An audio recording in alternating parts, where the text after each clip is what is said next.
Welcome back, ladies and gentlemen, to the Hotel Orloff. It is Thursday, April 11th, 2024, in the year of our Lord.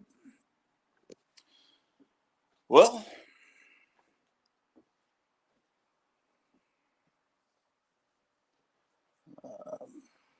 how are you doing on this wonderful Thursday? Trina Robbins passed away. That was a sad thing I heard earlier. And, but you know, who's getting all the coverage for passing away? O.J. Simpson. But Trina Robbins was a far more worthy person. Of course, the news won't cover that. Trina Robbins was an underground artist, but she also, you might know her as the real creator of Vampirella. I mean, you could say, well, no, that was Forrest J. Ackerman. He came up with the name Vampirella because he was just riffing off of Barbarella. But that's all he did. And Trina Robbins designed the look of Vampirella and the suit and all that. And then from her original detailed drawing, Frank Frazetta did that iconic painting that was Vampirella #1. Cover. So yes, Trina Robbins, the creator of Vampirella.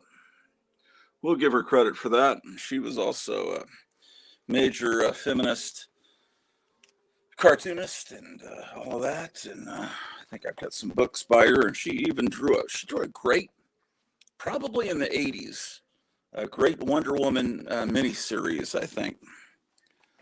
But where would, I know there's a book here somewhere about, I just redid all my whole bookshelf, so now I don't know where anything is.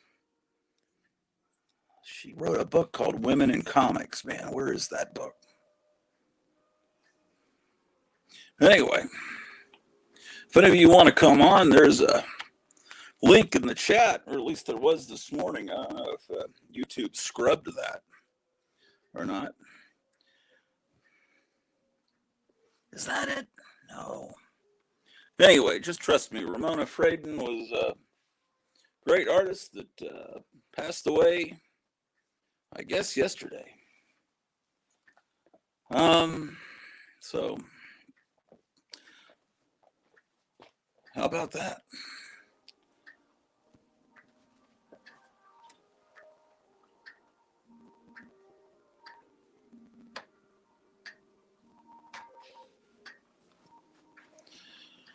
Let's see what these cretins in the chat are having to say.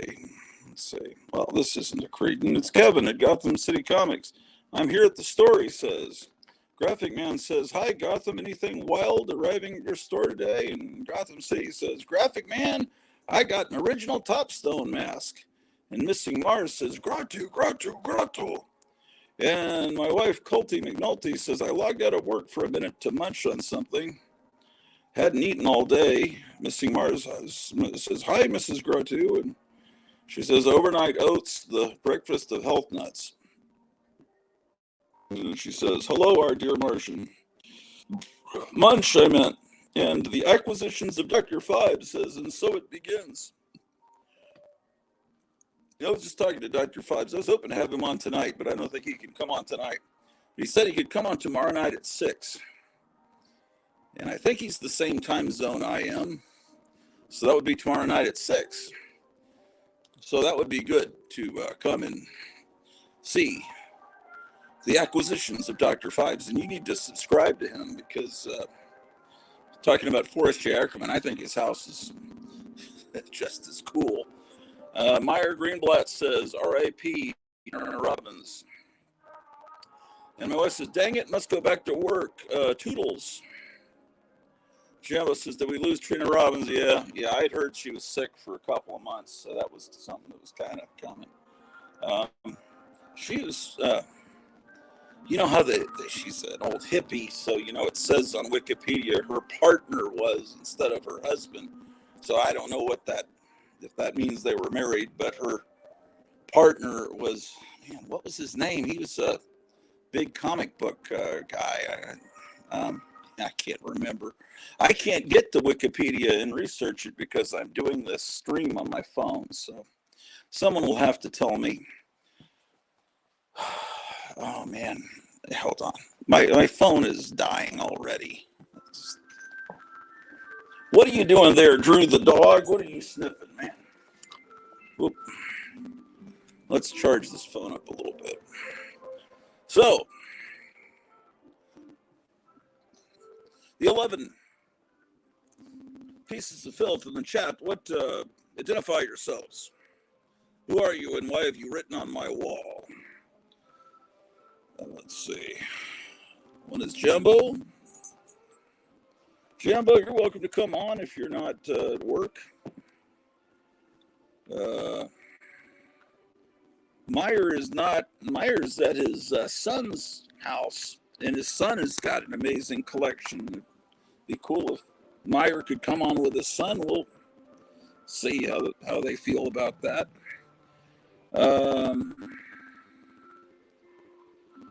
Kim Deach. No, that may have been her boyfriend in the past, like in the 60s, but she passed away in San Francisco. No, I saw it was a name of like a name that you know from mainstream comics. Someone look her up on it. Of course, it's not that Wikipedia is necessarily accurate, but yeah, I think she was involved with Kim Deach in the past. But you know how those hippies are, man. They just hop around different people.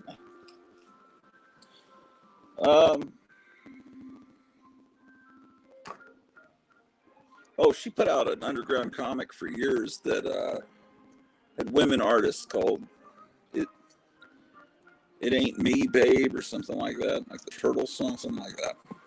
Jambo says, I am driving down the road in my van right now, getting ready to go fix an air conditioner. It's just now starting to get hot here. On Sunday, it's supposed to be 85. So when we have to fire up the air conditioner, let's hope it works, man.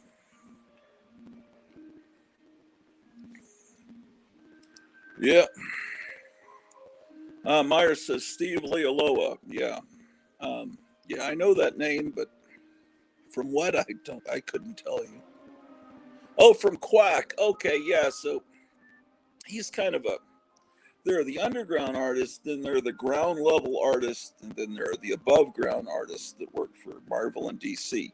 The Quack was like a comic that was, I remember at Lone Star Comics, late 70s. It wasn't behind the counter, but it was like to the side of the counter, back behind there, where some of it was more adult stuff. But Quack, it was just what is this? I'm recording Christmas music because Christmas is soon. Yeah, Quack was seemed like it was like a Howard the Duck thing, but with a bunny rabbit maybe in outer space. I don't know. Don't remember, man. Graphic Man says, Jambo, honk your horn if you can see this comment. Yeah, and he'll probably bad things will happen if he does that. Myers says he also drew Doctor Strange, I think. That's possible. All right.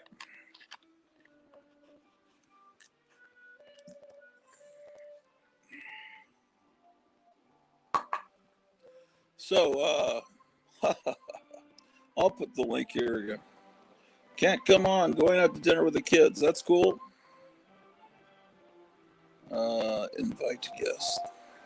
There probably will be no one coming on this stream, so I'll have to entertain you guys by my lonesome.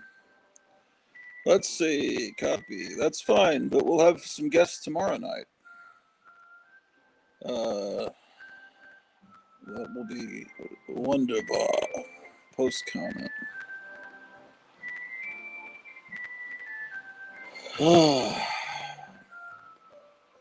Post comment. How do you do this?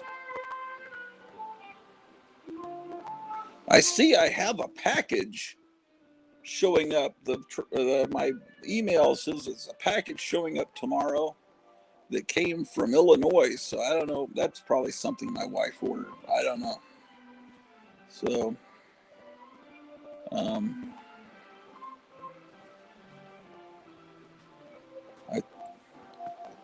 okay. So the link is there in the chat. I just lost a viewer because it took so long to put that there. Oh, he came back. Now we're back to 12. All right. So you want to be entertained. Is that what you want? Yeah. Came to the wrong place.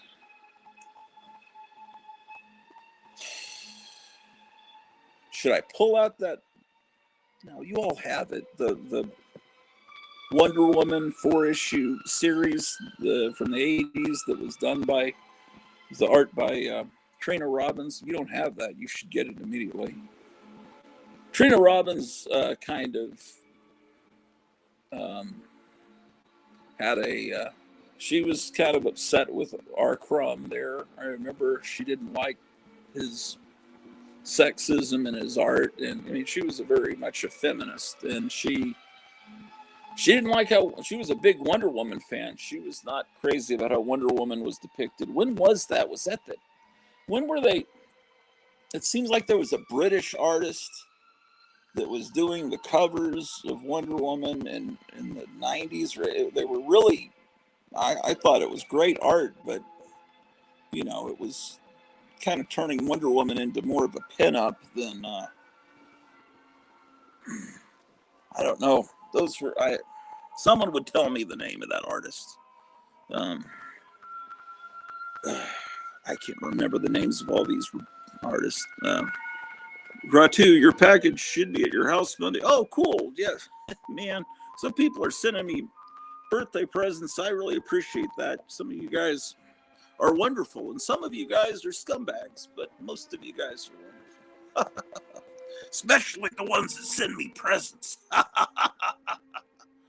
Yeah, because Jambo's apparently sending me something. I still got to return some DVDs and VHS tapes I borrowed from him like 4 years ago. They're safe. And Charlton called up Gotham City Comics and got some of the stuff for my whole pile. Apparently that's coming, and something's coming from Illinois. I don't know where that could be. I don't know. I don't want. So that's cool. People sending me surprises, man. More of you need to do that. You need to do that to pay me back for all this wonderful entertainment. You haven't sent me presents, man. What's wrong with you? You swine. Oh, yeah. Well, that's cool. In all seriousness, yeah, that's really nice because we don't have a lot of money, man. We normally go out to eat on Thursday, but today I ate a meal of some. They're called factor meals. I'll show you what they look like, man. I don't even know. They come in a big box. My wife orders them, and apparently they're healthy. They're really ugly looking. They look like this. This is Factor, and this one says vegetarian tamale bowl. I don't know what the heck that is. See, the ones that have a yellow spine, these are breakfast. Vanilla overnight oats and strawberry compote. So I got a whole refrigerator full of this stuff. It showed up yesterday, and this is what we've been eating because it helps us lose weight, and it actually tastes good. And these aren't frozen; they're in the refrigerator, and you just put them in the whatever that thing is, I don't know. She calls it an air fryer. It's some little miniature oven. Looks like a microwave. And you just set it for 10 minutes. Excuse me. This is a broccoli cheddar ground beef meal. So would I recommend these? Well, it's what we've been eating to survive. And it's, it's not that horrible. So in fact, they're pretty good. Yes. O.J. Simpson, man, what a heavy loss that is. He's such a great guy. Well, oh, the first time I ever, God, this phone's gonna die. It's gonna die, man. The first time I saw Trina Robbins art, I'm pretty sure it was in this book right here, Comics, History of Comic Books in America. But I'm not going to show it to you because that would require two, because I've got to plug this phone in. Man. So let's see what these people are saying in the chat.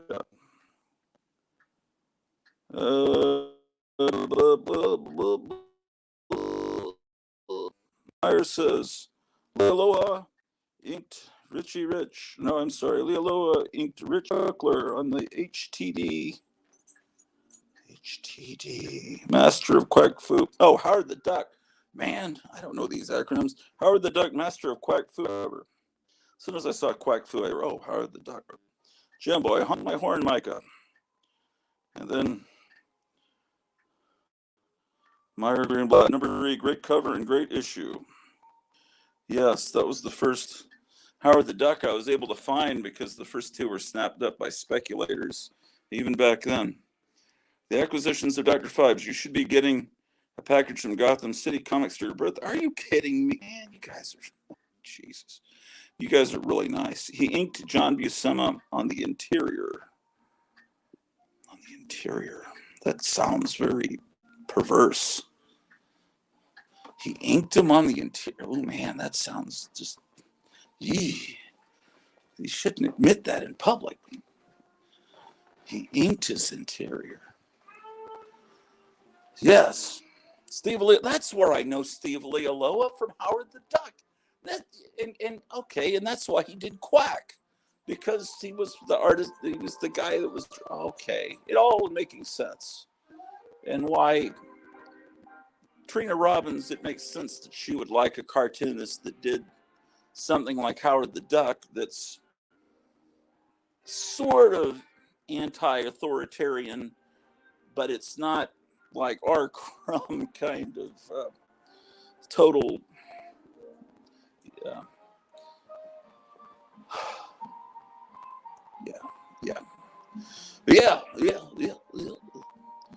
That's the way they talk down in Texas. Yeah. Mean Baby is back. My personal favorite comic cover was Night and the Enemy by Harlan Ellison. The art was just okay, but the cover was really good. IMO, in my opinion. Mean Baby says just.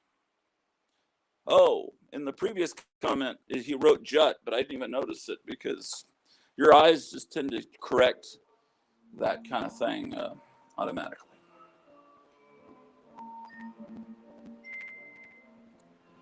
What am I doing? What is the whole purpose? What's the meaning of life, ladies and gentlemen? Okay, so I'm about to be 59. I'm recording. I'm now on my 3rd disc, which means 3 times. I've recorded about 18 hours of 1950s and 1960s department store Christmas music. So, you know what? One thing I could do is open a department store here. Do you realize that? Let me show you around here. See, this room was this was once a home. Now, I don't know. I don't know. There's things that don't make sense. If a home that's built in World War I, why would there be a room this large? I'm trying not to show the mess, but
means. I can't make out. I'm on a phone. I can't make out the emojis. I don't know what they mean. I think you guys can hear me.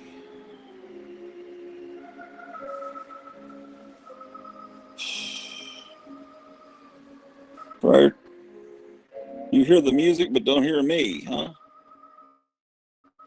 Yes, we have sound. Okay.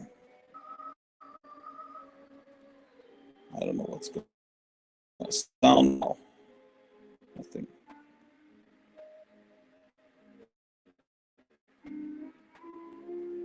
Sound now. It might be because the phone really has any electrical spark of life in it. Friar Tuck says sound back. Yes, but I don't have a sound back. It's yes, with sound. Okay, well, yeah, nothing's working on this. I can't make the comments go away once they appear on the screen. Okay. Video still choppy. You weren't talking. Now I hear both, said man. Okay. Incredible. Incredible. So, nobody wants to come on, huh? So that's going to be. That's going to be.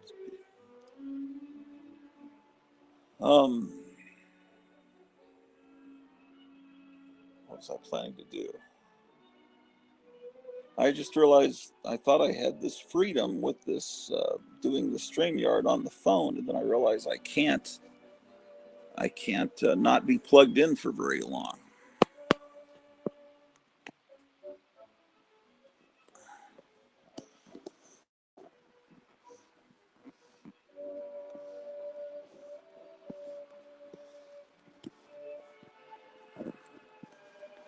Okay, I'm screwing you into a tripod.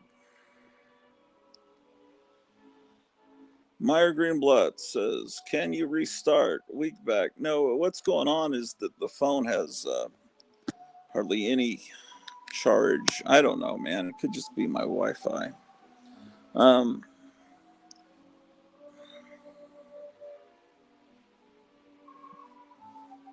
need to go upstairs because you guys just want to see comic books, and that's where they all are. Everything just got better, says Missing Mars. Yeah, except there's about to be a major war outbreaking. Meyer Greenblatt, now it's good. Yeah, we're good. We're good. Okay, fantastic.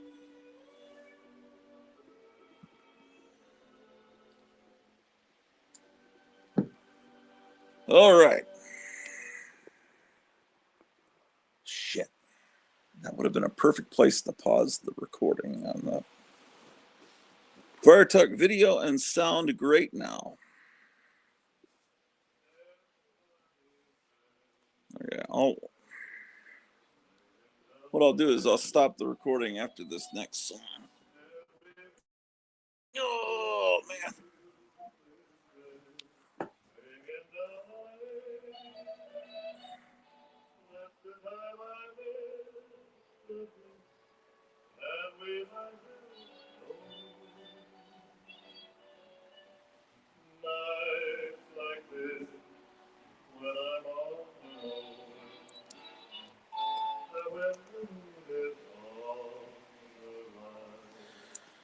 Okay.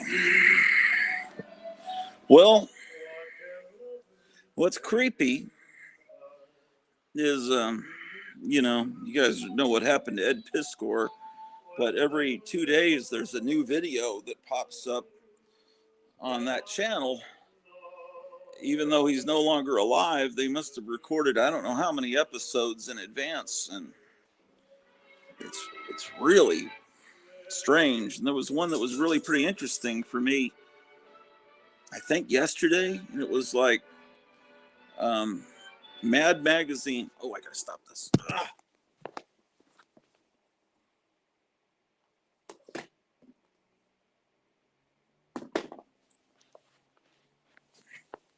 It was about Mad Magazine in 1974. Why was Mad Magazine so angry back in 1974? Some of the content of the magazine, which of course I was 9 years old when all those magazines were coming out. I was, buying them off the stands, and of course that was when the issue that had the American Graffiti parody in it came out. That just had a hand flipping you off on the cover, which caused a lot of problems because a lot of newsstands wouldn't display the magazine, and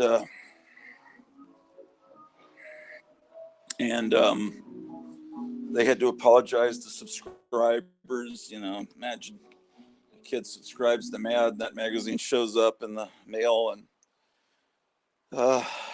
it was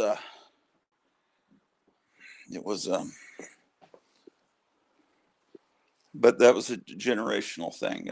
The World War II generation, the older people, Gaines, Feldstein, all those people, that just kind of meant nuts to you.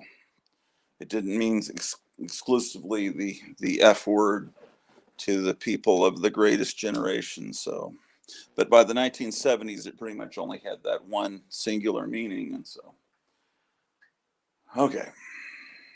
All right, let's go upstairs before the phone dies again. I can't believe that the problems we're having tonight, ladies and gentlemen.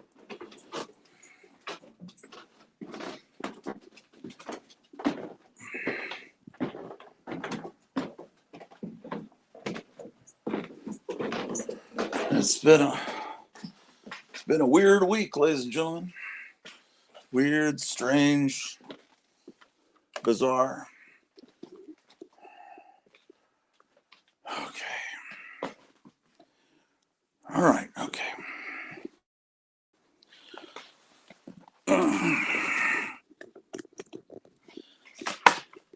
We'll need some light here in the comic book room.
Mean baby, I miss the World War II people. Yeah, they had to wait till they were pretty much gone before they did the pandemic thing and all the stuff they're pulling now. Never would have flown with that generation. They wouldn't have allowed that.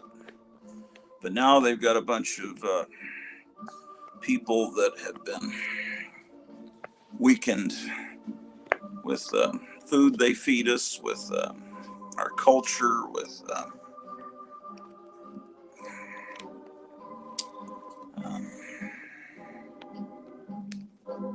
the internet.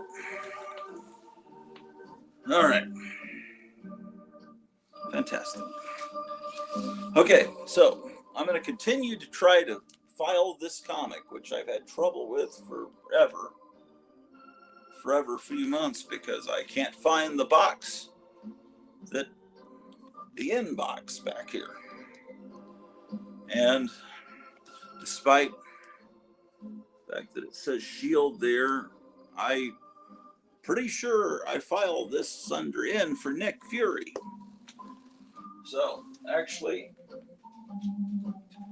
I think now that I've I fixed these boxes the other day, and I think I may actually have the solution here. Mean Baby says, when I was a kid, my grandparents, mother, father, uncle, aunt, cousins, we all ate supper together at least 3 nights a week. I didn't know how lucky I was. It was just normal for us then. Oh, we got a guest popping in. I wonder who that could be. White's Graphic Man. Cool. Add to stage. Did that work? Oh, there you are, Graphic Man. Is this music too loud? Maybe I shouldn't be playing it on a live stream because a few minutes ago I caught myself singing to it. Problem is the sound when I may have to turn it down just to hear you because the sound coming from my phone is. Let me see if I can adjust that. Okay, that should be a little better, but I'm going to turn the music down a little bit.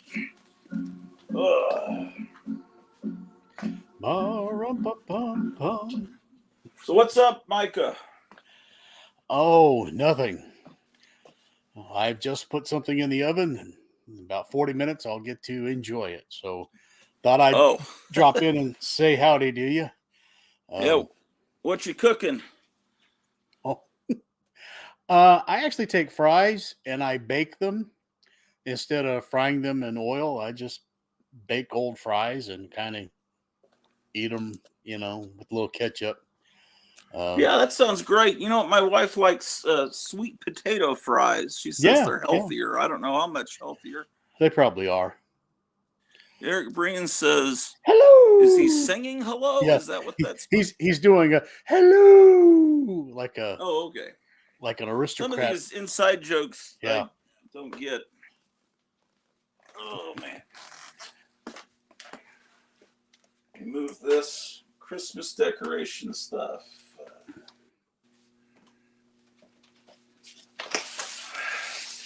Yeah. So do you have a lot of Nick Fury Shield? Not enough. Every time. I keep feeling completely inadequate whenever I watch other people's stuff. It's like, why don't I have all those books? And I realized that's because I was buying records and I was too omnivorous in my collecting. And then I realized that person was only buying comic books through their teens, 20s, 30s. And that's why they got everything. Well, I can't challenge anybody. I only have about 3 Nick Furies. I mostly have a lot of Sergeant Fury. Yeah, but like you've got like every Dick Tracy publication that came out. It's like interesting. I didn't know I had this many Millie the models. That's weird. Oh, and I might only have 1 of those. Well, it's like stuff. When I have stuff, it's because I encountered it out there, and it's just like when I see something I like, I buy it, but I don't do a lot of mail order. So what I have is just what I found over the years. Yeah, but that's just like you have what interests you. You were saying you don't have much Wonder Woman. That wasn't something that interested you. No. But like you have almost all the Fantastic Fours, I gather, the early ones, right? Well, I go back to number 6, 7, 8. But I have all those old masterworks, and I enjoy reading those. Oh, yeah, of course, the masterworks, yeah. Okay, so here I'll show some Millie the models real quick. I'll get my cool. You have anything to show, Micah? I could show that Monster magazine, but you go ahead and show those Millies. Oh, okay. Yeah, let me see if I can. This is all new doing it. Oh, I took my camera off. Have you ever done this with a phone? No. I don't have Yeah, a it's. smartphone. Oh, do you have a flip phone or something? Yeah, I have an old flip phone. Yeah. Well, that's probably pretty smart, actually. Um, yeah. Anyway, here's Millie the model number 92, which if you would have asked me, I would have sworn I didn't have this comic. Wow. And then here's a coverless. This must be a special, like a giant size issue, because it's got the side staples. Wish I had the Okay. cover. And the cool thing about those, they called them queen size annual instead of king size annual. Yeah. Yeah. Oh, nice. She's running a record store. Here's 169. Cool. Oh boy. 170.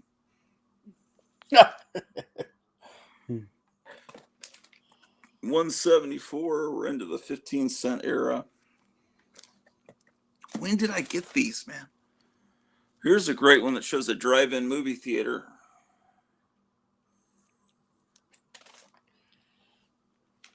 Um, 180. I swear I didn't know I had all these. I'm trying to place where I got them. This one is clearly a purchase from. Where? 20. Oh, I don't know. This may have. It says $20. Oh, it's from Duncanville Bookstore in Dallas. I'm sure I didn't pay. I wonder if this is the same one. It does say queen size special. Yeah. I'd have to open it up. Maybe it's the same one. Okay, so Mystery in Space, New Gods. Oh yeah, here we go. Nick Fury. So I have number 5. Number 6. Great cover. Yeah, oh yeah. 7. Yeah. What was that one over there? Oh, 13. Okay, 9. 10.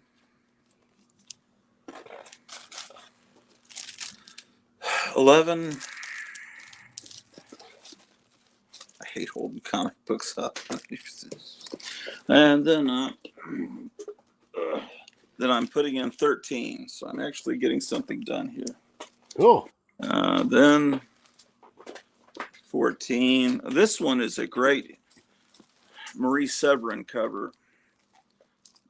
There's not much light up here, but no, but I just like all the detail. You can see pretty good in there. 17, 18. Okay, then there's not Brandak. Okay, good. All right. And then I need to get these fake Spider-Man comics put in to the Spider-Man box. These are fake facsimiles. Okay.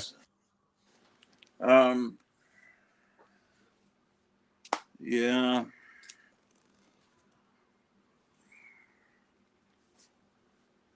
So there was a teacher I taught with back in the late 90s, and he gave me a Dick Tracy book that he'd found in a crate, and apparently it's a very rare one.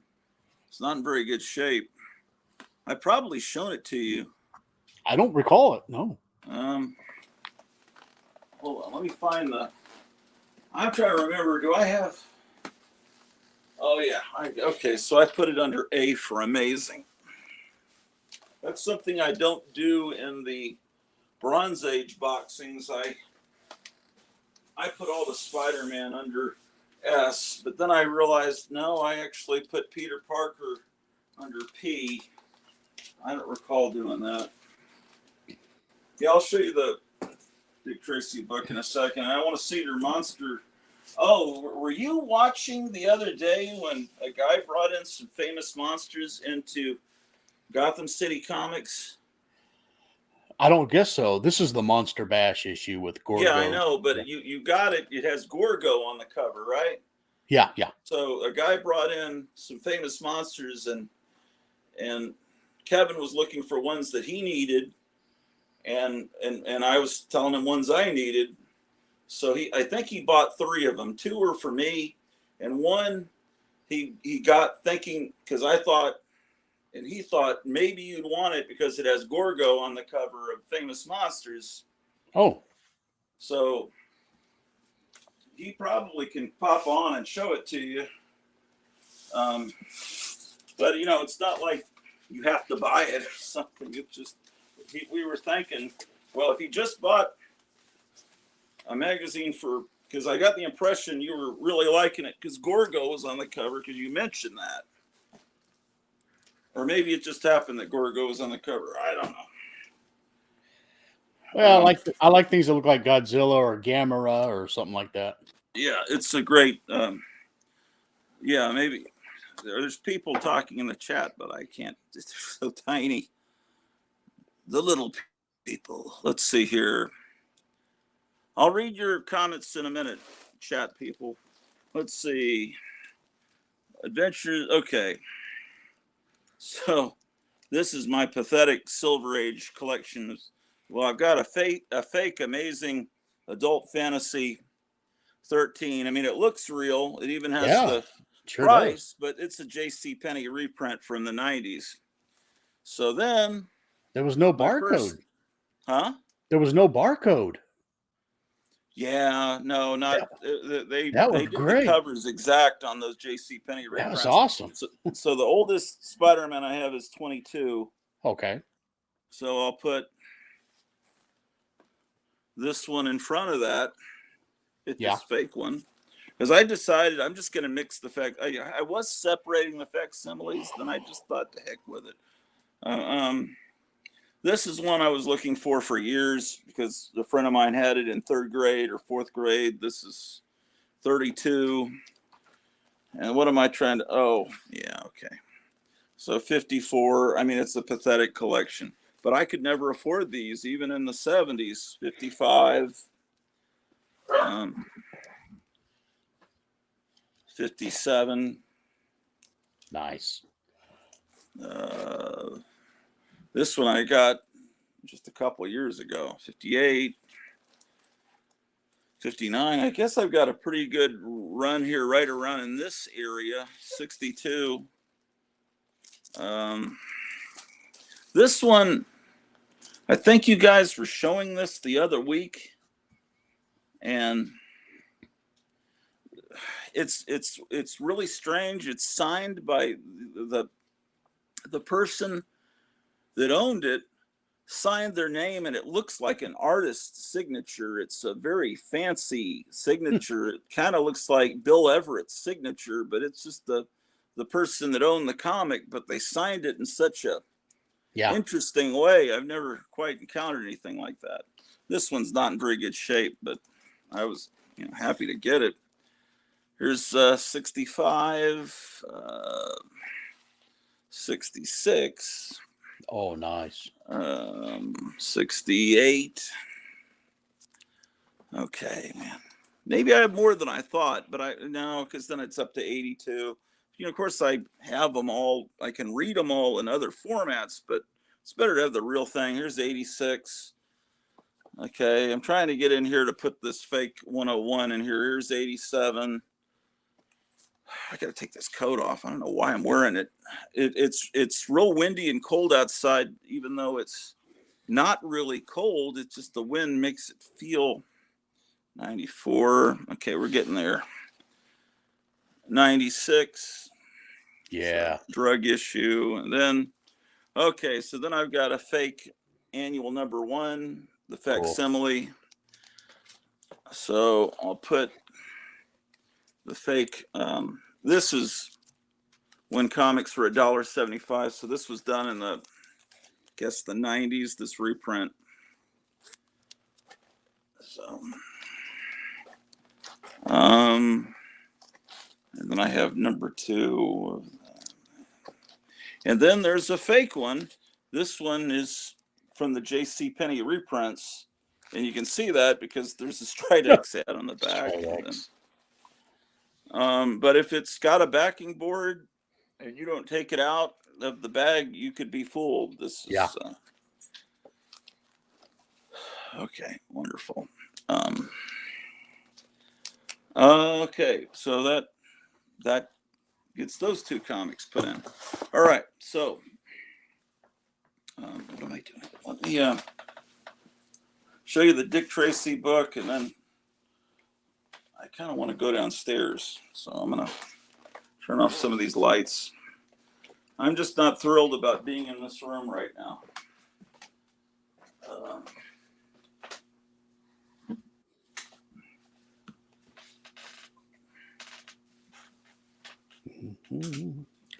Hello, great legend.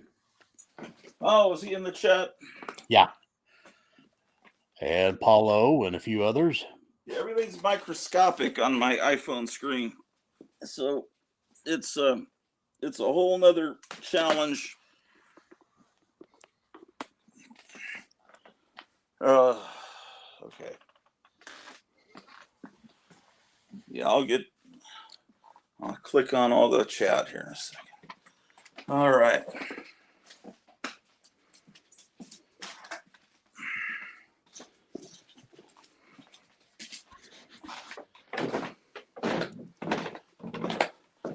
Yeah, the Dr. Five says he could come on tomorrow night, so I think I'll still have some hours left on this phone StreamYard. I don't normally do anything on a Friday night, but I think my wife would understand because she thinks Dr. Fives is really neat too. He started he's got an Instagram. You know, he's like a professional photographer, and he's got all these pictures of all the cemeteries. Let me get us both in here. Oh, Gotham City is here too. Oh, cool. Add to stage. All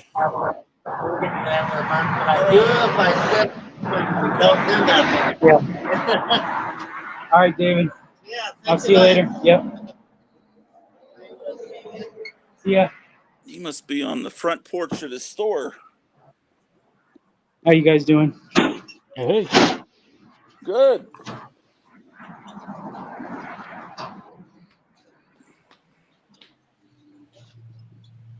You ought to. Oh, yeah.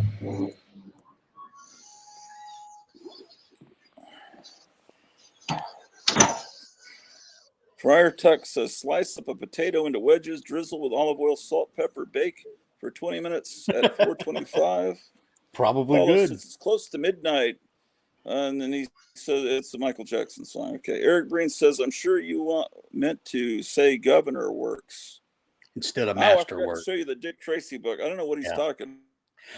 The word master is frowned upon. Yeah. Missing Mars says, Friar Tuck. Yeah. Paula says, Eric Breen, who created Millie the Mole? Eric Breen, don't know. It was Roy Thomas. Oh, please stop insulting my childhood heroes, you guys. Oh, okay, look at that. Do that. Go over there to those other streams and insult Stan Lee. Don't insult Stan Lee and Roy Thomas. See your boys. Eric Breen, how could I have forgotten?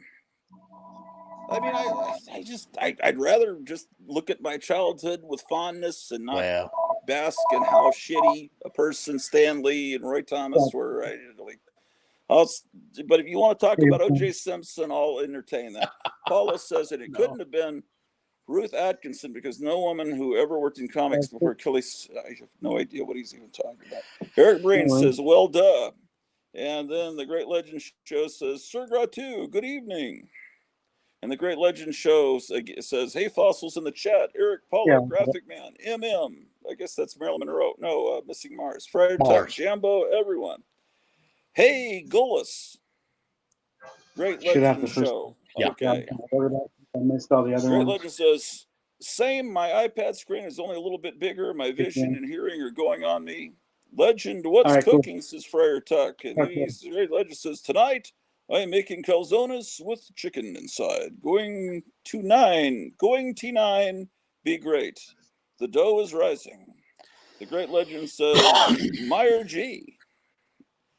And everyone in chat, hello, says the great legend. Paulo says, legend, what's up? Sorry I missed the fossils yesterday. I uncharacteristically, take two, uncharacteristically had trouble staying awake. I don't know when was the last time in my life I said uncharacteristically. So I'm sorry. Paulo, I'm sorry, Great Legend says, Paulo, we had so much fun. You can catch it on the rewind and let us know your favorite Tracy villain. Friar Tuck says, late night snack, Paulo? The Great Legend Show says, remember to like this video, everyone. Oh, they won't, trust me. Eric Breen says, I'm with Gratu on this one. Yeah, I just leave. Well. They're just old. They're people that aren't alive. Well, Roy Thomas is still alive, but I just leave them alone, man. At least on my channel, they're all good people that I loved when I was a kid, and they made my childhood a better place. Roy Thomas, Stan Lee, how much they? Oh my God, this art that John Goris does is so great. Okay, so what did you? Let's see what. Let's give Gotham City a full screen, and then we're going to see Graphic Man's book that he got from Gotham City, and then I'll go upstairs and I will show the Dick Tracy book. Okay, I saw that you got, what does it say, G-Fan Junior, like for little kids? It's a supplemental.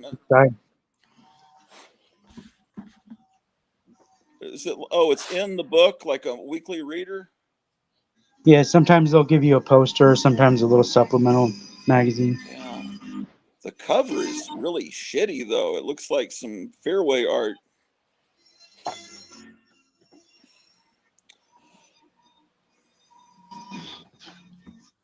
So I got a new mask. Okay. One of these 4 I got. Okay. They're all great. Last week, what did we see? We saw this mask last week. That's the magazine that we thought Micah might like, right? The one you're holding? Last week we saw the sold out mutant. Yeah. Yeah. I haven't seen it in person hanging. I just have only seen the picture on Instagram. Yeah, if Micah wants this, it's 20. That's what I paid for it. And then we have... Yeah, you can watch him buy it on the live stream. Yeah, that's a great ad, too. That's worthy of framing.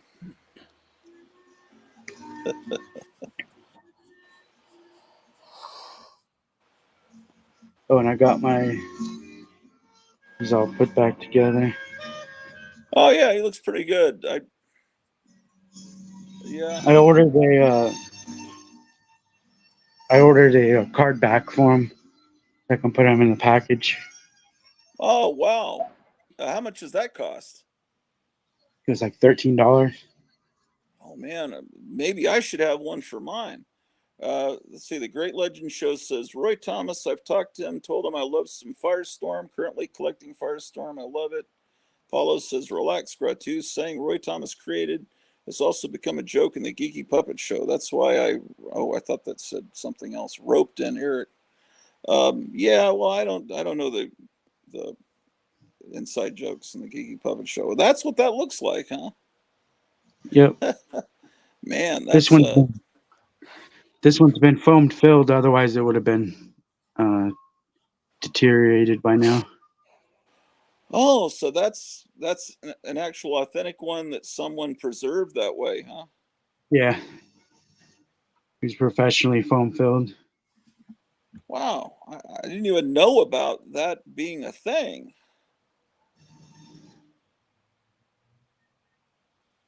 That is neat. I've never even thought about what colors it might be. I've only seen the little black and white ad. Me too. Man, you're getting into this hardcore, man.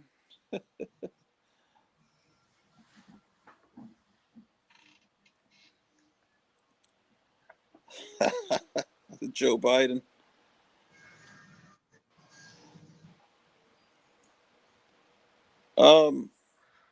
Dr. Five says, Kevin, that mask is very cool.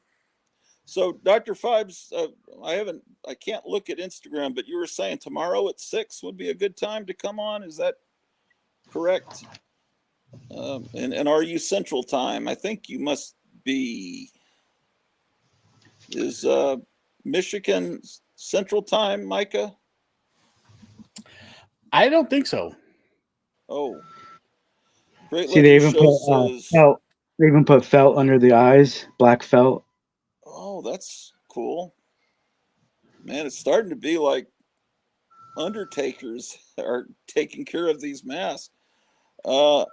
Great Legend Show says, I had them old Rimco Universal Monsters figures and the play set. I was 3 in 1980 and love Karloff and Lugosi. 3 in 1980. Man, you're making me feel old. Great Legend Show says, wow, I typed it and Gotham showed the glow in the dark ones. Yes, I'm Eastern Time. So when you say 6, that means 5. 5 my time? Yeah. Okay. I might have to like eat and then start the show then.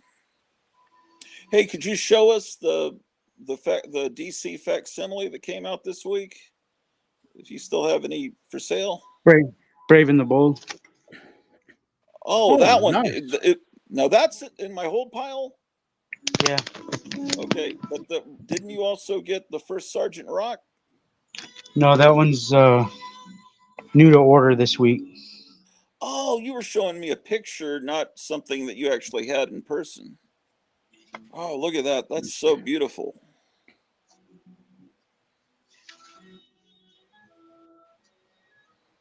Look at that, man. This is about all I care about anymore is facsimiles. And this is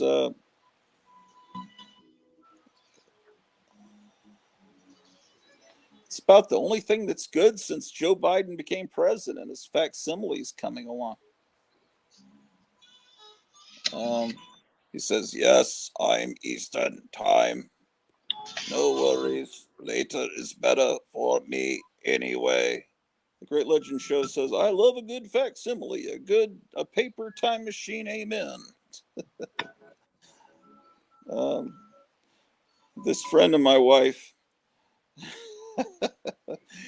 he's this he likes to say hallelujah all the time. He's just saying, praise the Lord, hallelujah. It just he keeps dropping it into conversation. Hallelujah. It's okay, so that is actually a large scale thing. That's pretty cool. And then that looks a lot like an SSP racer I have, but I don't trust my confidence in building car models. But I can build a monster because it's supposed to look ugly, but with hot rods or things that are supposed to, I don't think I can do them too well. And then you got the UFO. Is that a reissue of something? Yeah. It's just that's obviously not the original box art. They wouldn't have used a font like that. And then you've got these Pirates of the Caribbean models that are being reissued without the Disney association. Did those Those come were in? new to order. Those were new to order. Oh, you were showing me stuff that you're going to order. When do you think that Our Army at War facsimile will come out with the first appearance of Sergeant Rock?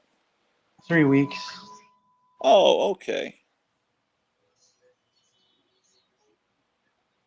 Hallelujah. Amen. I love it. Ha ha ha ha ha ha. That is so cool, Kevin. Yeah.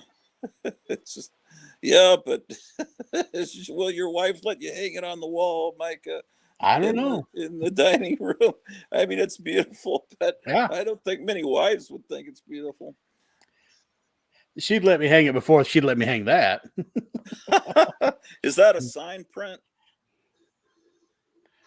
Yeah. Beautiful. I've got a Betty Page signed print of her in the shower. Great Legend says, can you show that Lugosi statue box? I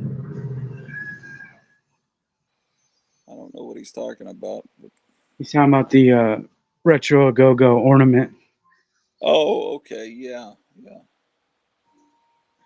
First, I thought it was because I used to have a Lugosi life-size bust like this one. That's life size? Yeah, I had the Lugosi too, but it sold. That's got to be like $500, huh? $650. Oh, wow. That's actually, it's probably more. And I mean, this thing's like 4 years old, 5 years old. Oh, I didn't raise the price on it. Well, the grocery store raises your prices. We don't do that yeah. here. Yeah, that's a really good sculpture there. Yeah. I think I like the black and white one a little bit better. Yeah, I knew what you meant, Great Legend. I thought it was funny that you spelled it like Dick Cheney. Great Legend says, nice Lugosi.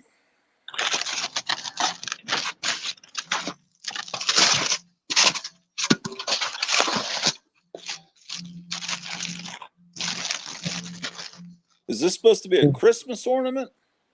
You can use it as an ornament or a little bust. Okay. See, it has a base. You can just.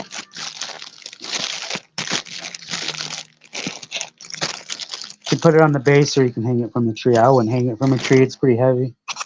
Yeah.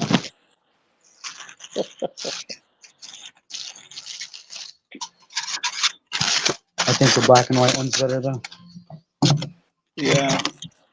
The price on these is, you can't beat the price. Anything else new in the shop this week? $32. Oh, that's not bad. What's that? 3 hamburgers at McDonald's? Yeah. Yeah, probably 2. But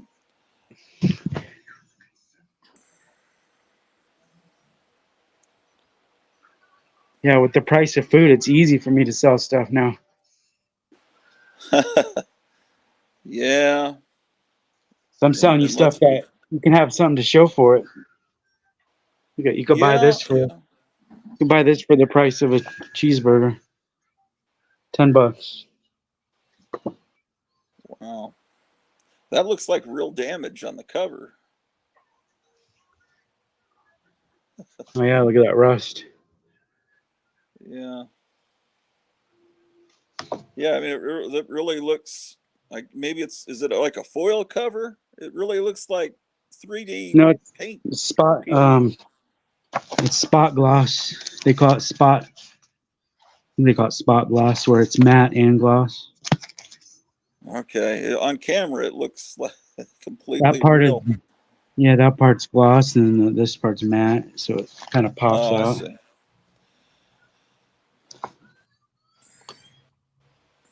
Well, let me give Micah the camera for a second so we can see the book or books that he got from you. Let me see here. How do I do that?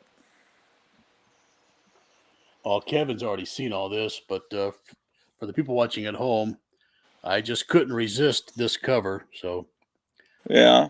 it's I mean, some people that's a face only a mother could love, but I think that's beautiful. So, and great stuff going on. If you're in Pittsburgh, go to the Monster Bash, July 19th. How But, far is who in the chat is closest to Pittsburgh? maybe Jambo, I don't know. It's, It has this great cover, or the inside color of it's Lon Chaney. yeah. I thought that was pretty neat. But great Great stuff. Oh yeah, it has color pictures in it. Great Legend says on camera I'm with Grud too. That looks something like out of Damascus. He's talking about that Geiger cover. Yeah. A lot of Boris Karloff stuff. Yeah. How many of the Dick Tracy movies have you seen, and what do you think of the movies? I think I've seen all the black and white of the 1 hour movies. He made a couple of serials that I really haven't seen much of that. Yeah. But the movie came out, what was that, 90, something like that? 90, yeah. I think it was okay. I think it was about 20 years too late for a lot of the old Dick Tracy fans. They would have loved to have seen that whole rogues gallery come together. But it may have been a little overkill. Maybe have 3 or 4 in one movie, have a sequel, bring in another 3 or 4. But what they do, probably 20. Well, go ahead. The movie was a mixed bag. The color saturated. I mean, it was. They overdid the whole thing, I think. Dick Tracy didn't always have the yellow trench coat. Yeah. They took all these classic villains, and as I recall, put them there at one table, and then they're killed instantly. It would be like a Batman movie where you just you show the Joker, Penguin, Catwoman, and all of a sudden someone machine guns them all, and they're dead, and then Madonna's the villain, and it's like, what? Yeah. It was fine, except okay, if you're going to make everyone look like a monstrosity the way they're drawn in the comic strip, but you're not going to do it to Warren Beatty and Madonna, they should have. If you're going to commit to making it look like a comic strip, then Warren Beatty, of course, he never would have had. He's too vain, you know, like the song "You're So Vain" was supposedly about him, but. He should have given himself a prosthetic pointy chin and a weird nose, and Madonna should have altered her face to look like some just unearthly creature, like what's drawn in the comic strip, and then it would have been fine. But it's just like everyone is a freak except for the principal players who look like normal humans. Either downplay how insane everything looks, or make everything insane. That's how I felt about that. What did you think of the pilot for the TV series from the William Dozier? Have you ever seen it? No, never seen it. I think you could see it on YouTube. It's, you know, they did Batman and they thought, well, we can do anything. So they were going to do a Wonder Woman, then the Wonder Woman, Dick Tracy, and the Green Hornet. Green Hornet was the only one that ever got made. I'm trying to figure out how to put us all back on here. Layout. So it has the opening credit sequence is well, I could just show it to you on the TV here. It's the Adventures song, and it's they're trying to make it sound like the Batman theme. The casting was really good, and one of the girls from the Brady Bunch, maybe Jan, is in it as it's pretty. It looks good. I think Victor Buono was the villain. It just was a pilot made, but it was never aired and never went to series. What it could have been good, but the Wonder Woman one was terrible. The Wonder Woman one they did, it was this ugly girl that but she thought she was beautiful, so it was stupid, basically. You may need to go to Gotham. I'll have to get something out of the oven. So. Okay. If you're still going, I'll be here. If you come back, I'll show the opening, or I might show it just for grins since I'm talking about. Fantastic. Let's see. All right. Well, let's see. Gotham. What else you got there in Mesa, Arizona? You may Nothing be. really. I'm just organizing.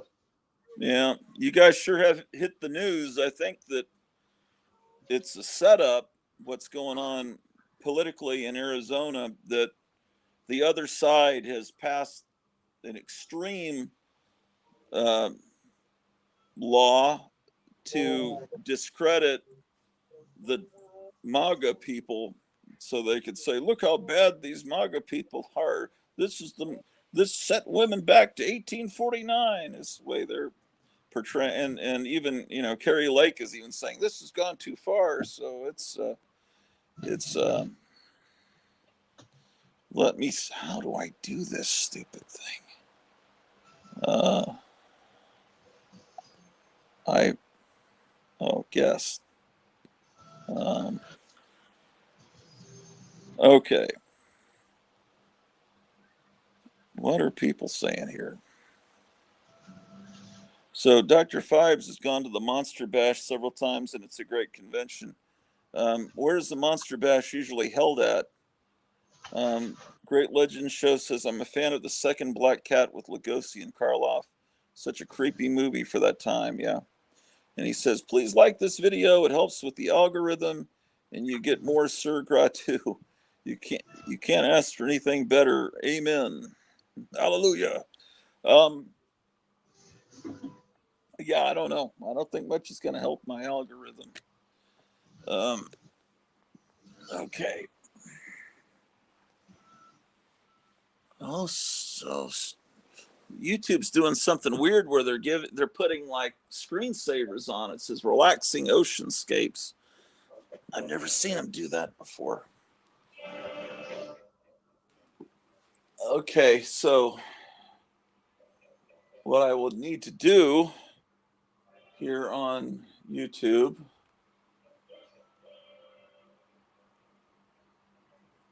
I'll search for Dick Tracy. It's probably going to be Dick Tracy 1967 because it was, or Dick Tracy pilot. That might be what I need to type in. And that'll probably get me a copyright problem is the Dick Tracy theme. I bet it will, because I think that actually was on a Ventures record, even though the show never went to, never got bought by a network. I mean, it probably would have been on ABC. Dick Tracy. What time is it, man? Almost 7. Yeah, I'll come on and do a live stream tomorrow, and we'll bring on Dr. Fibes, and he's there. He is. It's just outside of Pittsburgh, and Ron Adams puts on the best horror convention forever in the older classic horror, which is what I'm into. Yeah. Yeah, because the horror conventions I've gone to, like the Texas Frightmare Weekend, it's all the new stuff. It's all people into Chucky and Pinhead and stuff. Hey, here's your Archie and Friends. Let me take a look what you got there. Oh, okay. Here's your new character. Got some new ones in, huh? That's your new character. Okay. It's going to be a key issue. I don't know. It just looks. That's your Daisy Thunder. Yeah, see, they've tricked me into buying an Archie comic. See how they do it? They just put some hot rod stuff in there and make the art look just enough like a real. Yeah, that art looks like classic Archie. Is this reprints, or is this actual new Archie art? It's close enough that it actually fools you into thinking it's that's interesting. Yeah, cool. Yeah, throw that in my pile, and I don't know how we're gonna see if my wife will be able to get me a few more some book stuff out of my hold pile for my birthday next week. All right, I'm gonna show the Dick Tracy opening, and then I'm sure that Micah can see it. Oh, that's the wrong. Okay. Oh, am I on? Yes. Okay, so it says Dick Tracy TV intro and ending. Now, bear in mind this never aired, and the first time I saw it, it was on a VHS, bootleg VHS that I got, and my wife's my wife's on as me. I think I can manage LOL. It's like, how am I talking? And she says, OMG, I'm on as you again. OMG means oh my god. Okay. I accidentally clicked on the wrong one. This is the actual how does that look? Oh. See, they have Victor Buono, who was King Tut, obviously, on Batman. And you can tell it has the feel. It's William Dozier. It feels like the Batman TV show. Same kind of tone.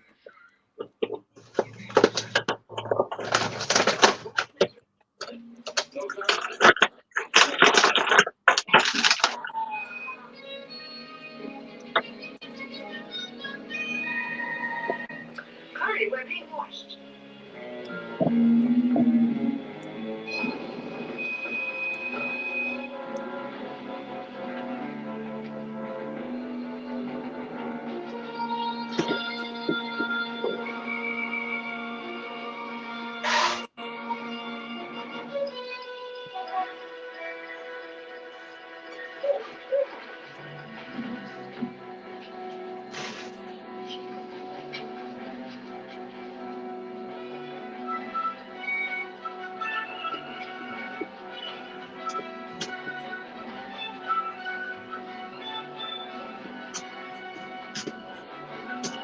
Remember when they did that with Hillary Clinton? What'd they do to her?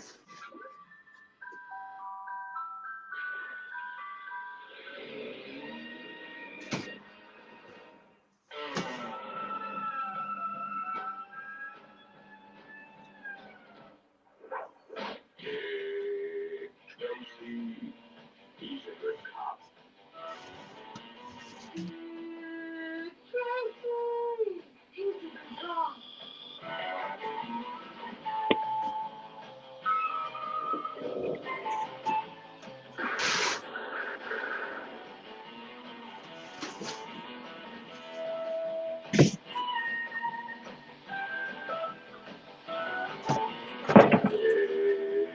Tracy, he's a good cop. Yeah, it's Eve Plum, who was the middle daughter, and that was probably about a year before Brady Bunch started. Anyway, that never went. You can tell it to me. That would have been an amazing TV show, but apparently they didn't think so. Anyway, Batman was real close to having a laugh track on it, and that was a lucky thing that they didn't do that, because that would have pushed it too far. Okay, what are people saying?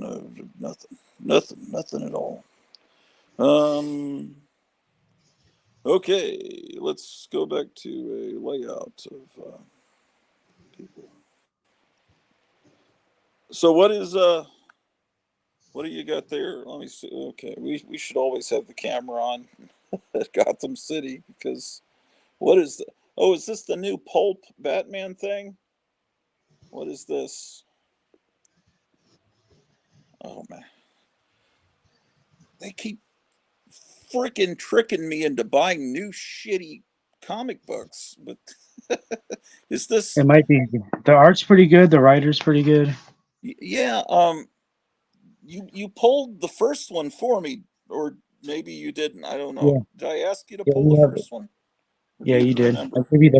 Yeah, you got the pulp cover. This is the second pulp cover. Okay, that's the second issue. Uh-huh. Is that the pulp cover there? Is that the Yeah, that's the pulp yeah, cover. yeah, pull that for me too. Did they put like a fake price tag on the cover like it came from a Yeah. old like a yeah, that's like a Kmart or like an old bookstore price. That's brilliant. Okay, well, I'm just completely floored when something good comes out in 2024 because I expect everything to be shitty. And oh, a new Castle of Frankenstein. This when did this come out? Today? It's been in your pile for a little bit. Oh, I didn't know it came in. You didn't mention that to me. Okay, cool. Oh my gosh. I'll still have dreams, sometimes where I go to the newsstand and there's like the Monster Times and Castle of Frankenstein are there, and someone says they never stop publishing. They've been publishing for decades. Didn't you know? And I said, no, I thought they stopped publishing in the mid 70s. It's and then I wake up. But here it's come back and it really looks like the old Castle of Frankenstein. That's great. Ah, there's your mask. Great. Oh, maybe you could show the mask now that is it still in the store? Which one? The Because mutants right there? I don't think everybody watches every hour of the live streams. Although I think Charlton 66 may be the only person that watches all the live streams, every minute of them, because he was telling me he was still going through the one from Sunday. That is so phenomenal.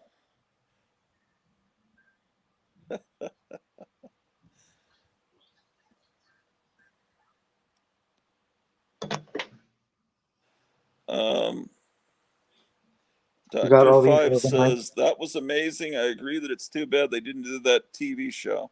Yeah. You could tell they're really trying to recreate the magic of the Batman theme by getting the Ventures to do it. And um,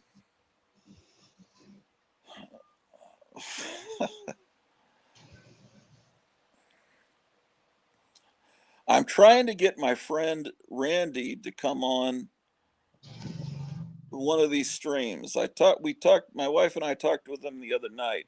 My friend Randy is like, I've always looked at him as an older brother. He is, I've learned so much about music and every form of culture from him. He in the 80s, he was someone I would borrow VHS tapes of horror movies and exploitation movies and he from him and make copies and I would get bootleg recordings of the Cramps from him and he was there at the Sex Pistols show at the Longhorn Ballroom in Dallas, and he had all the Spider-Man and X-Men comics, and it was just his house had a jukebox in it. Everything was all 50s. It was wonderful. And then what was my whole point in mentioning him? Oh, he had a friend who was a comedian that sometimes he'd come through Dallas and he'd stay on my friend Randy's couch because they knew each other. They were fellow record collectors. And this guy at some point became the voice of SpongeBob. So I never met him. I was never over at Randy's house when that guy was staying there. But I would tell my students, I've got a friend who used to have SpongeBob stay on his couch. He's good friends with SpongeBob, and they were amazed because it's the comedian Tom Kenny. He was a record collector, and he was the voice or is the voice of SpongeBob. So, and that's why like the Cramps appear on SpongeBob SquarePants because Tom Kenny and some of the people that make that cartoon are into cool music. But I've never watched SpongeBob, so I don't know anything about it, but possibly it's cool. Yeah. I saw them on every one of those tours. I used to have shirts of all those album covers from those tours. That record there, I don't recognize. What is? Could we see that again? What is that? You Live. you better duck. Oh, it's a live concert from '82. Okay. Sean Goris, I learned to couch surf in my 20s and 30s. Never learned to actually surf. Always wanted to. Yeah. I never surfed or even skateboarded myself. You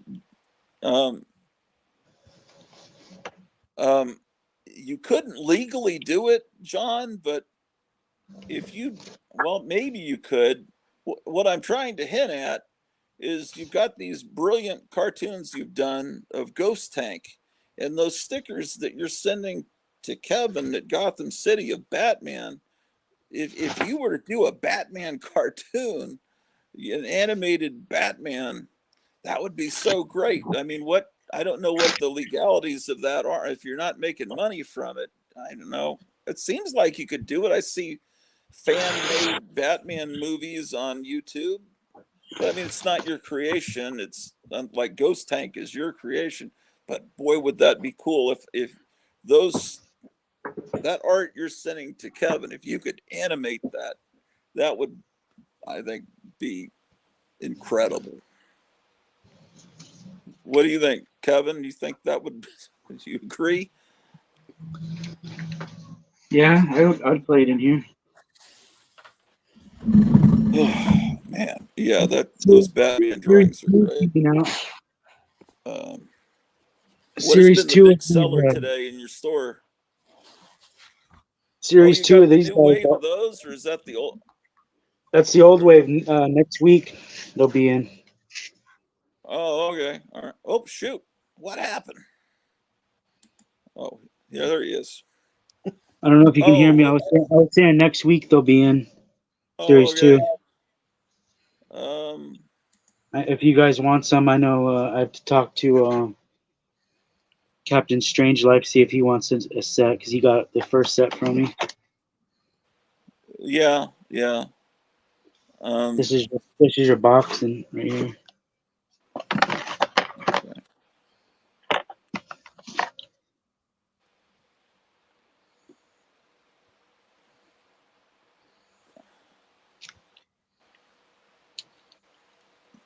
Oh, that's a custom frame.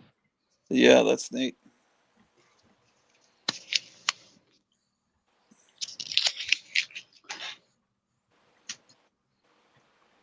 Yeah, but I would never take those out of the.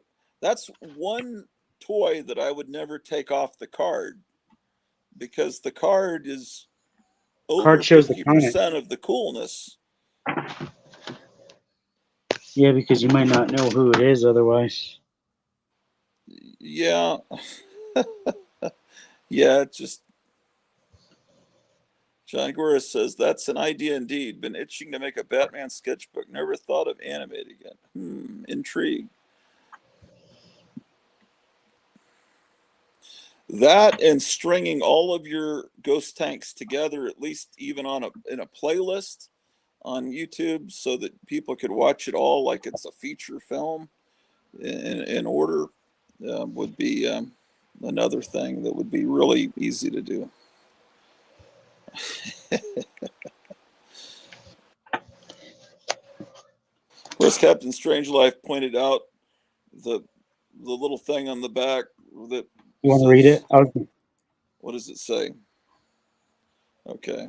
No, okay. No racism, no sexism, no homophobia. What does it have to do with the action figure? Is that, what else does it say? Yeah, I mean, it really doesn't make any sense why you. Oh, you know what I think it is there's all these people into the. You get ESG money for that when you put that on there. Okay, ESG is equity. What does it mean? I don't know. I think that's okay. So the government gives you money if you put slogans on your product? Yeah. Okay. There was, okay, well, one thing I know is that there are younger people there's people my age into the 1950s, and they have 1950s furniture and they wear 50s clothes, listen to 50s music. But then there's younger people in their 20s and 30s, and then they get into 50s culture, but they say, I'm into what do they say? I'm into the look, not the. I don't remember how they phrase it, but they have to phrase. I'm not into the way they thought back then. I'm just into the look, and it's good like grief. I don't remember how they say it, man. I've heard people say some follow equity, sustainability, governance. Well, I can say it on my show if they'll send me some checks. Equity, sustainability, governance. No bad stuff ever. Okay, now send me a check, Mr. Biden. I The don't bad know. thing is it's our money. It's our money that they're sending them now. They take it from our tax dollars. Yeah, I know. Right, I know. Our government doesn't produce nothing. If they produce their own stuff and sold it, then they can do whatever they want with their money. But I don't want them taking my money and doing what they Yeah, want. Well said. I think most of our money goes into people's pockets and Yep. into their families' pockets, or it gets laundered through the Ukraine and then back into their pockets. John Gora says the way they thought back then, it is manifested in their aesthetics. Yeah. Well,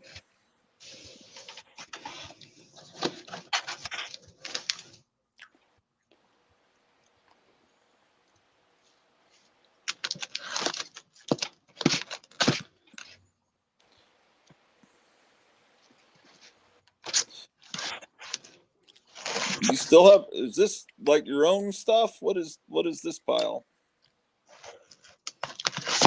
It's one of those Quaker oat comics. Oh yeah.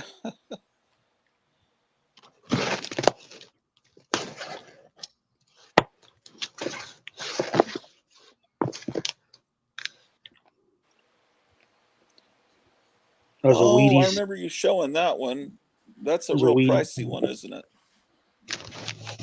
Yeah, and they have tape on because they tape them to the back of the box. Well, then you can't really. Is that considered damage if they all have that?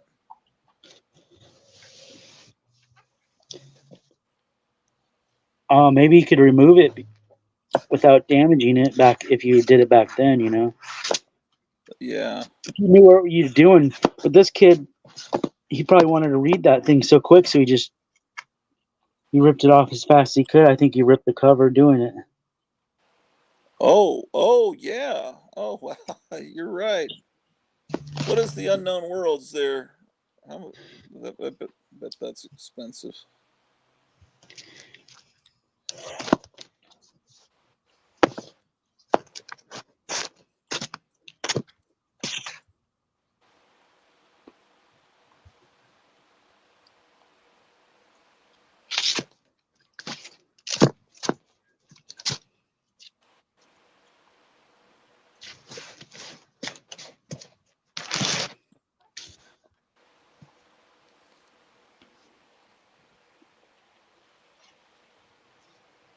So what sold the most today? But I think I had 3 sales all day. Oh shoot, really? Yeah.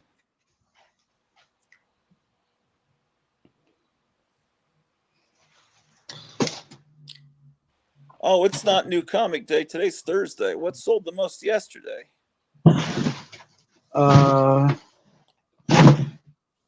Not sure. Not new comics, that's for sure. Probably X-Men. I think X-Men toys. Oh, is it because of the new cartoon?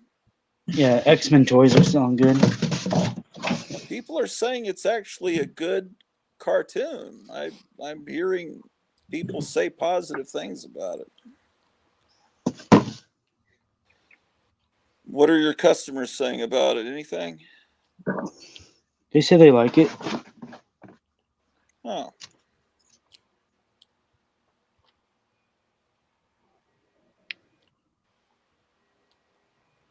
Is that a signature? I guess. It looks like a scribble. Must be a doctor.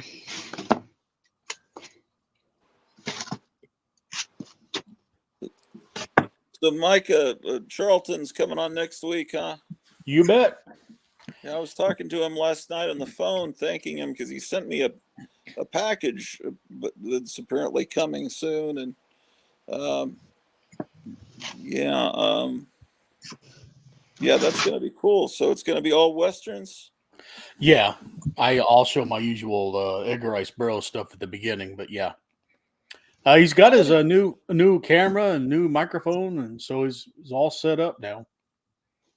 Yeah, I was wanting him to come on tonight, but he's working, I think, till late tonight, like 9. So.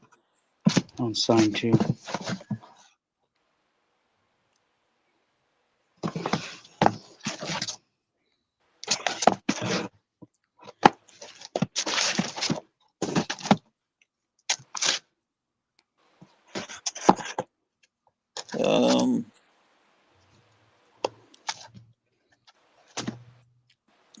How many weeks do you have planned out? Just Steve. How many hours are you going to have left for Dr. Fibes tomorrow? Well, as long as I have 1 hour, I can stretch it out, right? Mm-hmm. When I started, I had 10 hours left on this. Oh, okay. And I've used 2. I don't know. I think I'm supposed to have my hours renewed on my laptop on the 16th, which is that's just in 5 days. So. That's Tuesday, yeah. Yeah, so I can just keep coasting free off of this stuff.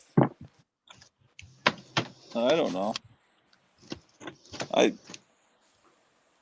I was kind of excited about being able to use my phone, and then I realized that I'm just as tethered because it sucks the power right out of the phone, and then the thing died on me. I don't know if you were watching for like 10, 15 minutes, and then even though the phone was plugged in, it took forever for it just to get enough charge just to come back on. It just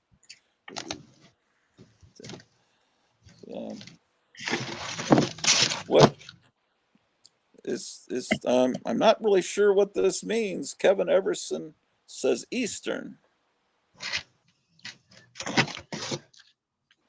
Do you know what that means? Is he talking about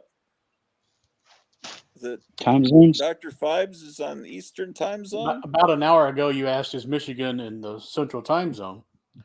And I said, I don't think so. Sometimes people are watching on a huge delay. Oh, okay. Yeah. Or maybe he might have started at the beginning, and yeah. I was thinking that weren't we talking about that half an hour ago? Yeah. So. Or he's referencing the fact that Charlton is going to show some westerns. He's saying the opposite. I don't know. Yeah.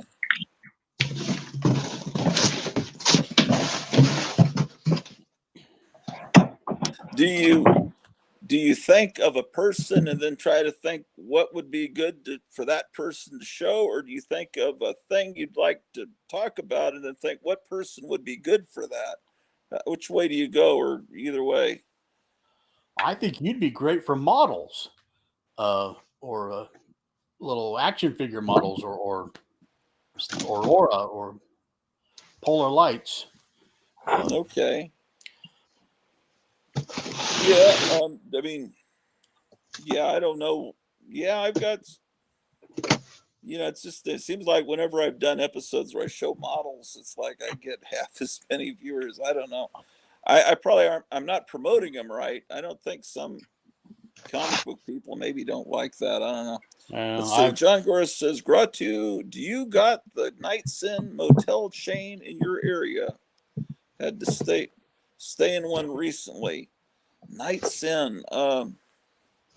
Man, I think there was a Night's Inn back in Texas, but what was your experience like, John? I remember as a little kid traveling across the country, and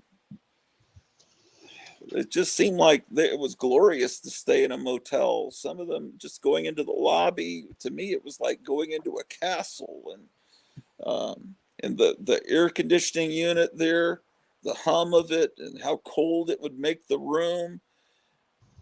It was really magical. And then you turn on the TV and you'd be in a different part of the country, and there'd be shows you've never seen before. Did you have that experience, Micah? Do you know what I'm talking about? Because going from go ahead. Well, you live in the 1970s in your little world with 3 or 4 channels.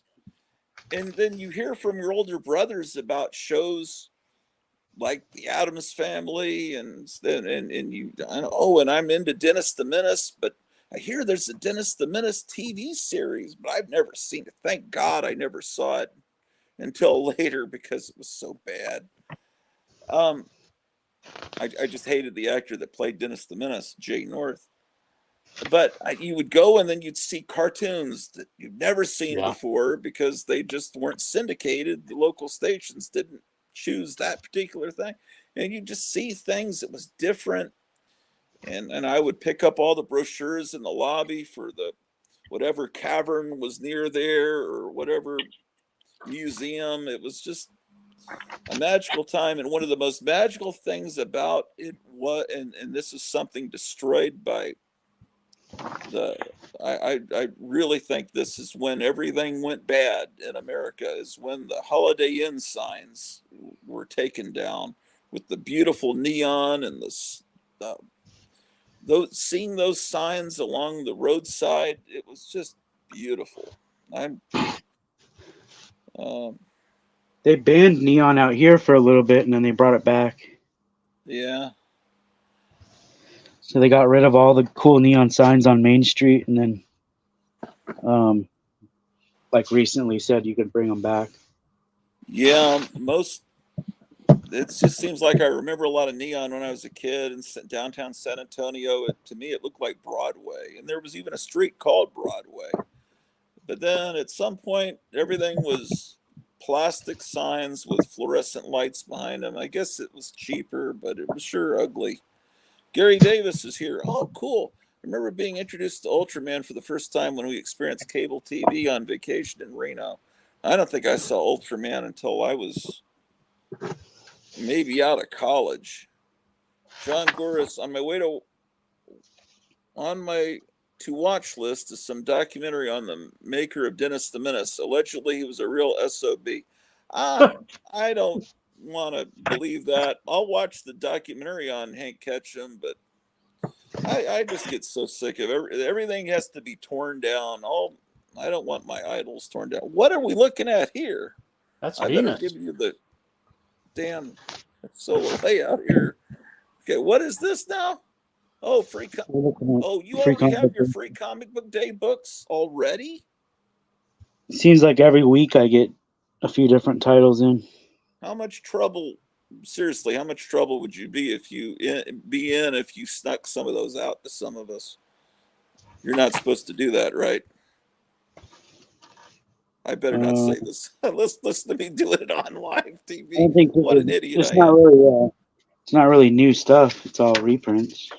Oh, well, that's true. I know, but I mean, they don't want you to start giving out free comic book day stuff 2 months early. Damn, that's great. What is the purpose of this? What are they promoting? Are they going to be doing reprint books? This is Fantagraphics. Oh, it's promoting those books like the Millie book and the That's beautiful. Look at the Dennis the Menace thing. Oh, nice. Oh, okay. You definitely have to put one of those in my pile and in Micah's pile. I think I can speak for you, Micah. That's such a close ripoff. It's like Mad Magazine. How close it is. This is gorgeous. The paper and everything. It's those are the books. Okay, so Wow. So these books, does it show the dates they're coming out? That one already came out. Right, I got that from you. Now, Venus, are you going to order that? Because it seems like I asked you and you said you didn't think you'd sell any, but could you order one for me for a Venus? Yeah. Okay, what about the others? Are you going to order those? I'll at least order one or two. Yeah, I would want one of all. I mean, except I already have the Terror one top left.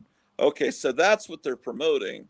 They're showing how great the art reproduction is with this free comic book day. Great. This is. I just, that's the great thing about doing these live streams. I'm all depressed and I come on and I find there's something worth living about. But then as soon as that happens, Iran's going to attack Israel. It will probably go up in a flaming fireball, and then I'll be floating on a cloud saying, gosh darn it, I never got that comic book because the world blew up. But oh well. Yeah. That's cool. I wish they had a better logo at the top, but you can't have everything. Gary Davis, I love cable. I was in my Nirvana when cartoons were on 24/7. Gary, are you working tonight? Or are you about to go to work, or could you pop on? Dr. Five says, order 2 of each, and I'll buy all 4 from you as well. Oh, did you hear that? Yeah, I heard him. There's their cool Kevin. Oh, Dr. Fives, I just want to tell you this. I was looking, the other day you started to really intensively put all your stuff on the Instagram page. And so I'm going through it and I'm so amazed that I got down to the end. And I thought, oh my God, I'm seeing Eyes Wide Shut. Well, it looks like Illuminati rituals. And it's like, oh no, is Dr. Fives secretly the head of the Worldwide Church of Satan? And so I look into it and it's like, oh, I figure out this is a big giant Masonic temple or whatever in Detroit, and they have an annual Halloween festival. And I look at it on YouTube and it just looks like kind of goofy fun, but with your amazing photography, you can take pictures and show the ornate ceilings and the people with hoods on and everything. And and you're sitting in some Masonic chair with your big beard. And it's like, with your photography, it looks completely evil. And you've been able to, that's like, oh my God, what is, but anyway, you guys have got to find the acquisitions of Dr. Five's Instagram page. I mean, he's a professional photographer. He was a photographer for the Moody Blues, and he's got photography photos of all over the world where he's visited, and he's lived a life. What are we looking at here? It's what is this? Plastic Man. Oh, it's new Plastic Man stuff from. He has a rubber band belt around him, around this book. This is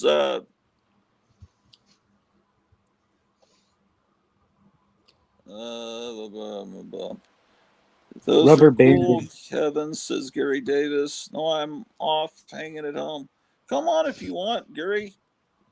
Yeah, it's Theater Bazaar in Detroit, Michigan. You don't have to, Gary, if you want to. Yeah, it's pretty amazing. We saw it, like we were watching, we were amazed. That building is phenomenal. It's just, and apparently they have concerts there, and it's just, well.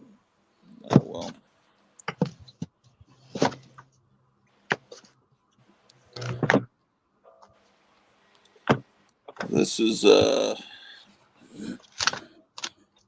graphic novels. Wait, what is War is Hell there? Probably them trying to keep the copyright going. Yeah, you're right. Not actually. I thought maybe it was just a shitty cover on top of 1970s cool stuff inside.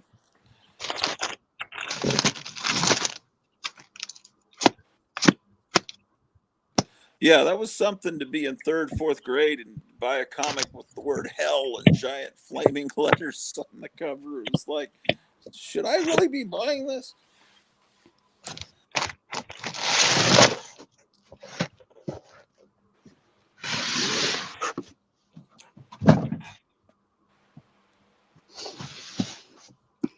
Let's see here. So what else is going on, Micah? Absolutely nothing. What's going on this weekend? I'm wanting to build a bookshelf for my paperbacks.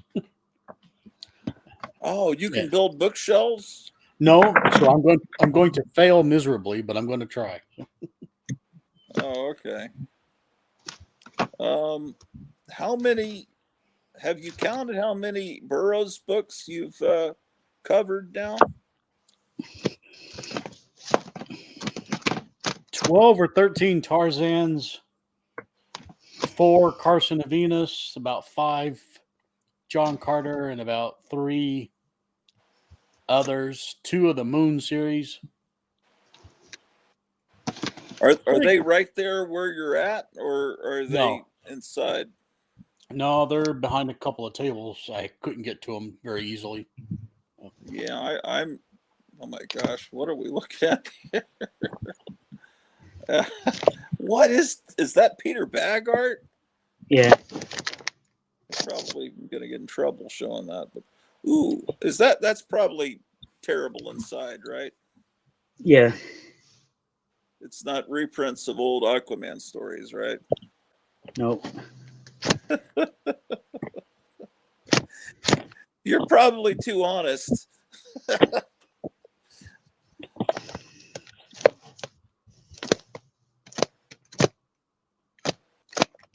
That's oh man.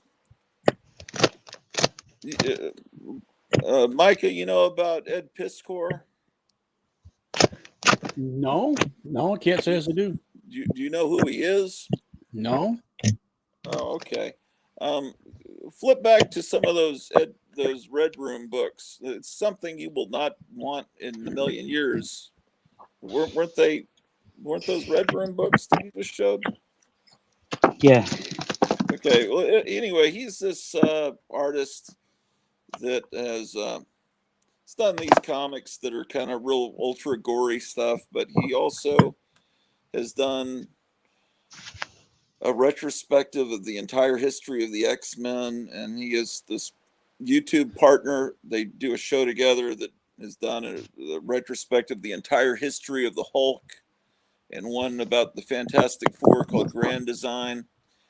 And they do a show called Cartoonist Kayfabe on YouTube. And okay, yeah, I've seen those 2 guys. Yeah, and the guy that always has the cap on, he just killed himself like a week ago or a week and a half ago. Wow. Because he was piled on all of a sudden by people, a girl on the internet that said, this guy was talking to me when I was 17 online. And she continued talking with him, I guess, for a few years, keeping screenshots, and then published the screenshots. And then someone else said, yeah, he did something untoward to me. And they piled on him. And he just wound up,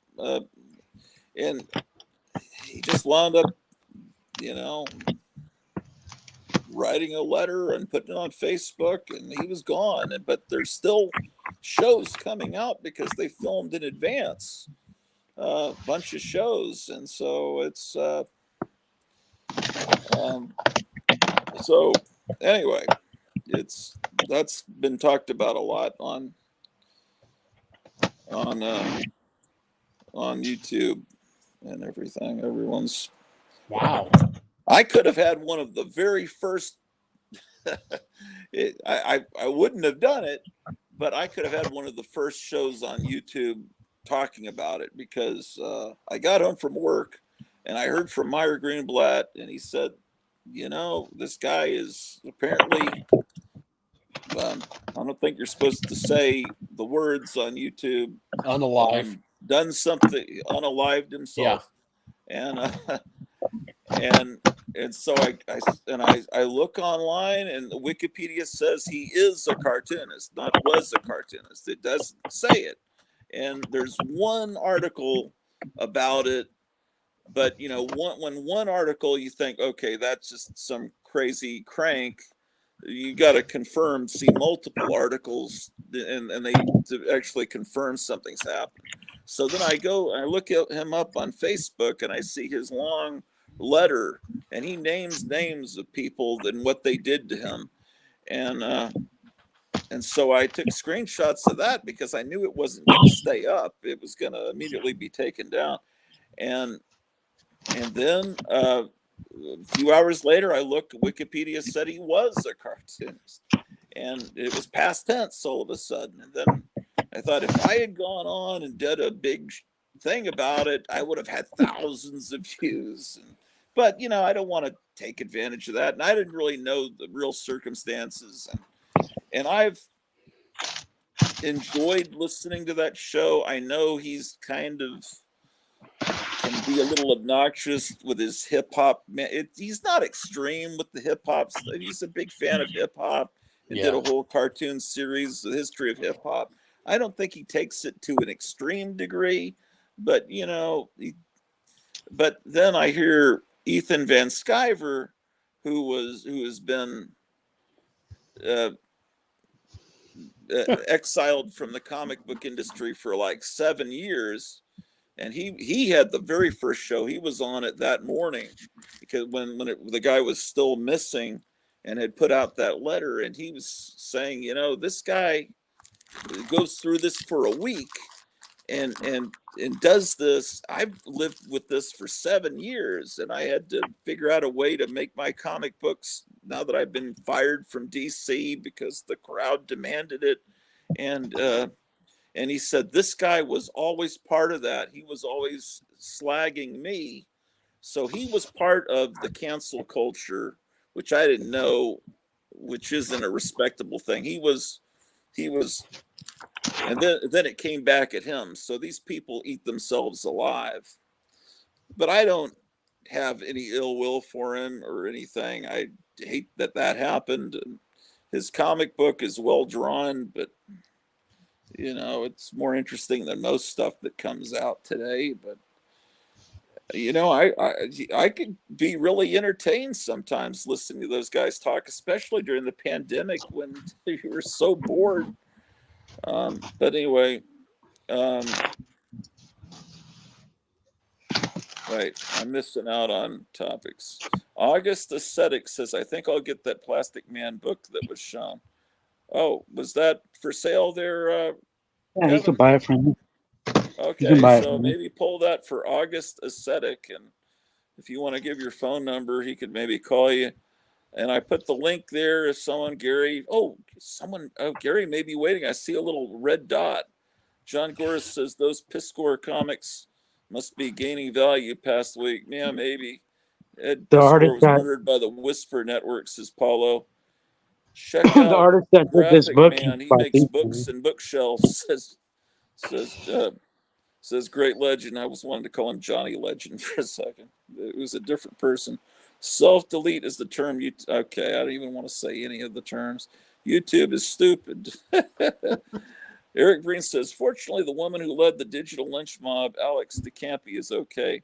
The comics book industry has rallied to her side to protect her. One of the women was going after, we lived down the street from us back in Texas. Taffeta Darling was a burlesque we went to a comic book burlesque show where there was a vampirella dancer that really looked good, and she was dressed as Two-Face, and she was the MC of the burlesque show, but apparently she was jumping on him too. This Texas girl into cosplay. Paulo says the girl who honey potted Piscor dress stuff that makes Mike Dana look like can't catch him. Yeah, because he said he was interested because she was into Gigi Allen and stuff. So that a girl that's into Gigi Allen is going to be a little different. John Goris Comics with your boy Zach has been on fire about it. Proper sermons. Yeah. Okay, let me see who's in the lurking in the. Oh, it is Bone Daddy. Oh no, how long has he been waiting? I didn't even. Okay, there you are. Hey, I'm sorry. Hey, I don't know how long you were waiting. I'm on my phone and I can't. I don't. I'm still. How are you doing? Turn your camera sideways so you're in CinemaScope. Okay. Panavision. How's that? Cool. Got any new acquisitions there? And hey, have you seen any of the live streams with Dr. Fibes? No, I haven't. I'm not familiar with Dr. Fibes. I haven't met him yet, so I Okay. want his Watch stuff. tomorrow night. Well, I could give you a link, or I could send it to you on Facebook to the two shows where he's appeared. There was a Okay. live stream, I think, with a horror 50s horror corpse coming after a girl. In the last 2 hours, he appears and shows his house. It's Nice. I swear it's beyond anything you've ever seen. And then he came on a later live stream and he showed his yard and stuff. Anyway, he's incredible. He lives in Michigan. But I'm going to have him on tomorrow night. Are you going to be working tomorrow night? Gary? No, I'm off tomorrow night. Yeah. Yeah, watch. Maybe come on. I call. Do you not want to be called Gary on here? You want to be called Bone Daddy? You can call me Bone Daddy or Gary, either one. It doesn't matter. Okay, I just don't want to confuse the people in the chat because they're not very intelligent. But you're Gary Davis and Bone Daddy. Yeah. We hate the people in the chat here. They're all vermin and scum. No, Let's see. scum. I'm just kidding. I like Bone Daddy just because it's kind of fun. You know, it's like you and being called Rocky. It's kind of fun.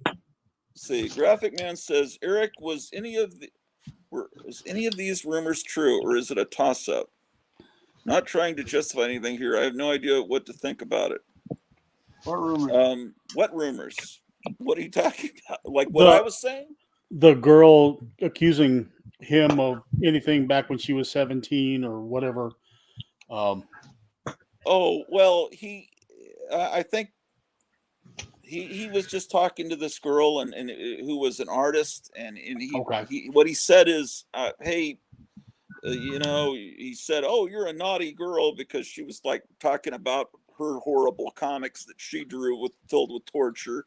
And so, but in print, that looks like, oh, he's like, and then he said something like, well, if you ever come through here, you could sleep on the floor here in my drawing room, you know, because, you know, when you're, and stuff like that. And it's like, oh, he's, you know, trying to, you know, and she was, but he never even met the girl. And she, I don't know what to think, because, you know, no matter what you say, but, you know, regardless, the guy's no longer, he's pushing daisies.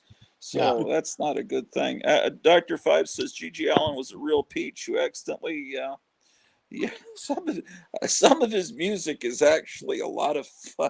I would never go to one of his concerts because I don't really want that kind of stuff thrown on me.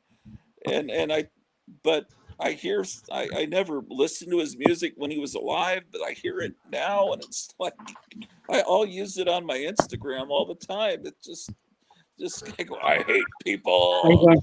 It's fantastic. Eric Breen, duh. In a little bit, about 30 minutes, I think. Eric Breen, she refuted their claims. The worst thing she said about him was that he was a creep. Yeah, but why was she talking to him? Just to set him up in a few years, John Goris. Yeah, I use that all the time. Just fun. one of the worst things you can have is when a woman thinks you're creepy. Well, Because then all of a sudden the I walls don't come know up. why anyone would think you're No one, creepy, Bone no Daddy. one wants anything to Hey, do with you. uh, Gary, could you give a quick pan around of your environment for Dr. Fibes? Oh, sure. I assume Dr. Fibes is still at work. Oh, That's why he can't come on tonight. That's what I'm guessing. They probably won't make it out here the last series. Hi. What happens if it's the last It's series? been a while since I've had any kind of panoramic view of anything. So from what I've seen on Facebook, it seems like your life has gotten better recently. Oh yeah, I broke up with a girlfriend and I got a brand new girlfriend. So it's Yeah, that's what I'm referring to. So I don't want to, it's actually much that's cool. I've got a lot of things in my man cave, or my fortress of solitude, as I like to call it. What does she think of your collection, the new girlfriend? She has seen pictures. She hasn't actually been here yet, though. Okay. So that's forthcoming. Did she react with horror? She reacted with excitement. Actually, she was very excited. She was like, "Oh my gosh!" I told her, I said, "We need to go see the new Planet of the Apes movie," and she goes, "Well, I guess I can spread my wings a little bit and try that," because she's not really into science fiction. She's more into romantic comedies. Well, maybe it's a romantic comedy. I don't know. Yeah. But, is that coming out soon, that new Planet of the Apes? I'm excited. It's going to be out next month. Oh, is it? Okay. There's some new things here. There's just a whole bunch of things piled up against my shelves. Well, I'm trying to figure out, you just got boxes stacked on top of boxes. Yeah, I do. It's really kind of spectacular. I have the Witch. You've got a Starbird with the box. Yeah, I do. No, I collect those. That's great. I don't know what happened to the box of mine, but at least I still got the toy. Do you have Big Track? Do I have what? A Big Track. Have you ever heard of a Big Track? Are they like remote control cars that don't have like slots? Well, remote control cars where you compute the way they go. No, I don't have that. Dr. Fibes is impressed, and trust me, that's a good thing. He says, "Awesome collection. I love vintage toys." Coming from Dr. Fibes, that's high praise, because this guy, I think, gives Forrest Ackerman a run for his money. What Paulo did he say? says, "I'm off to bed. See you later, everyone." See, Paulo doesn't like monsters. That's why he's going to bed. Oh, I see. He likes European comics. Oh, well, I'm kidding.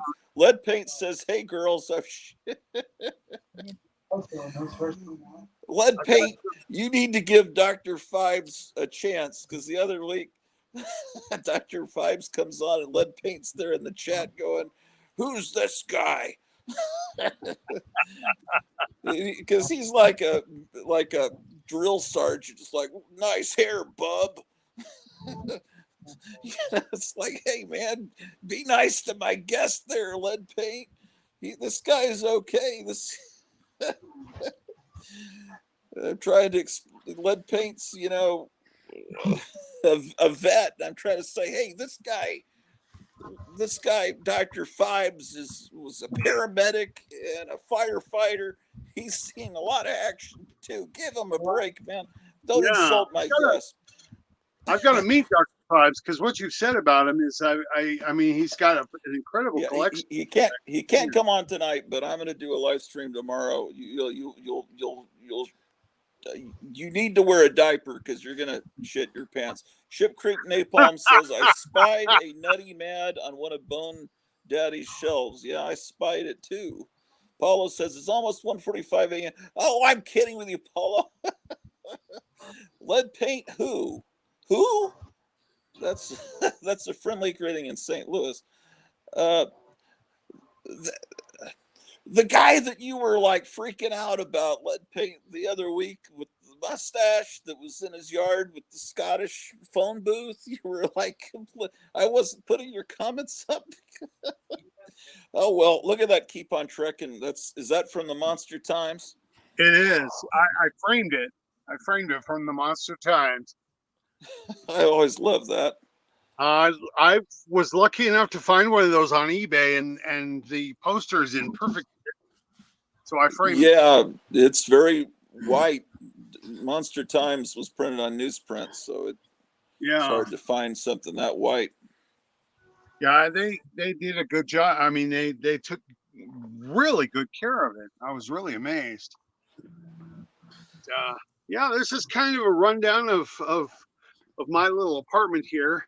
I'm still working on things, getting things straightened up. As you can see, there's a mess. That looks familiar, I think, for all of us, man. Because everyone always points their camera very strategically, but they never want to let us see that part of it. Yeah. But it's honestly, that's how we all are.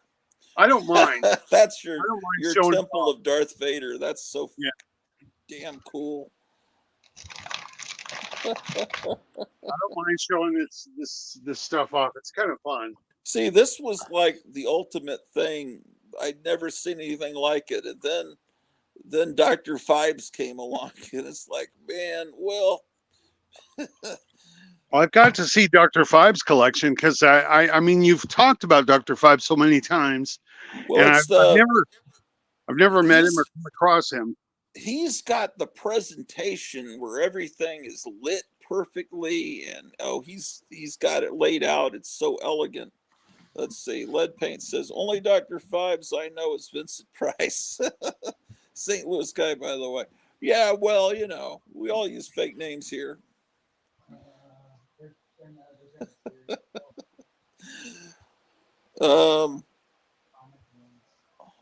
What are you looking at, Gary? Oh, it was one of my pieces of artwork. I did this piece. Oh, wow, yeah. Lon Chaney, London After Midnight. Yeah. Yeah. And then there's famous Aurora Monsters and Sideshow Monster. Yeah.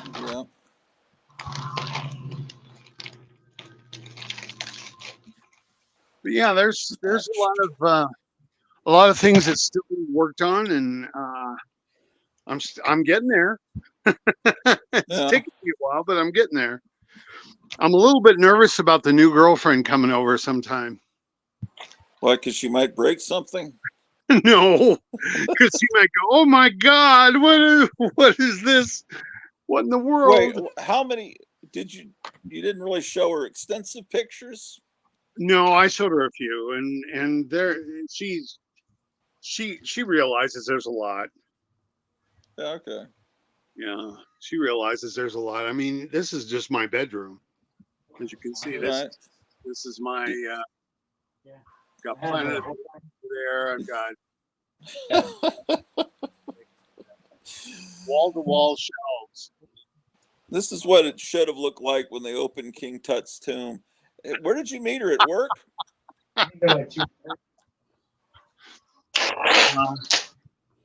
I you know what's interesting is I was inspired actually by Forrest J. Ackerman. Who do you like? Everybody. Forrest J. Ackerman. I don't know why. It's not like, but his name's Kyle Peterson. Oh yeah, he just does too many, dude. Yeah, he's got every single figure. See, this is why the chat can be a little mean, man. That's the only thing I don't like about That's what I'm talking about, man. Explain too much. So anyway, what else you got? Like he doesn't go over it too much. He just opens it up. You're being thrown off because Kevin's talking to a customer, I think. Well, probably every freaking. Oh, he has every figure. How that? Too many figures. He must have like a big ass storage. Let's see here. Pretty much done. I follow. Let me get the bomb back. Okay, this is layout. Different kinds of figures. All right. Yeah. I'm just wondering, Gratu, how are you? Looks good. He's opened every single Mezco figure. What was that about, Micah? I was telling, it looked good, Gary. Looked good. Yeah. We just got to make sure the girlfriend thinks it looks good. Oh, gotcha. And then he helps himself. Hopefully she'll be okay with Um, it. So yeah, different people. It's You a know, little maybe hard to take at some Marvel first. Legends would go up to Shartimus Prime, Oh, okay, yeah. but he doesn't even do Um, Yeah, some of them stopped. and like maybe I need someone with a wrench. he used to do a lot more, and now he does like Yeah. a lot more people are doing now. Oh, Where yeah, do you that get one. those people with wrenches, Micah? Yeah, conventions or he goes to the garage It's been so long, I forgot how to do that. Yeah. Look, guys, you know, it's not worth being on this frickin' YouTube if you guys are going to be mean in the chat. You know, you guys can go Don't have money to F yourselves. I don't. You could go unsubscribe. I have no interest in this bullshit. Yeah. You know, these are people that are my friends that come on here. If you don't like it, hey, you can go watch Comic Tom 101 or whatever. You know, this is just, I'm sick of this. This is what I hate. This is why I just don't. He's all over the place. Right. You know, just I listen to people that are pissed, and you know, and I can see why. You know. Yeah, that's how I am. I'm not really. I don't collect too much, But anyway. but it's like something I have to get the whole line. So. What can you do for me on this? Well, And you really can't do anything about it because I don't know. Just block them. Is that how you do it? Okay. Well, I hate to do that. Oh, you can just delete comments. Oh, jeez. I didn't know that. Okay. Okay, thank you, Friar Tuck. I didn't even know that technology existed. Okay, so I just deleted comments. I didn't block them because those I think are friends. But just be can you guys be polite? I mean, I've got a sick sense of humor and I'm sarcastic.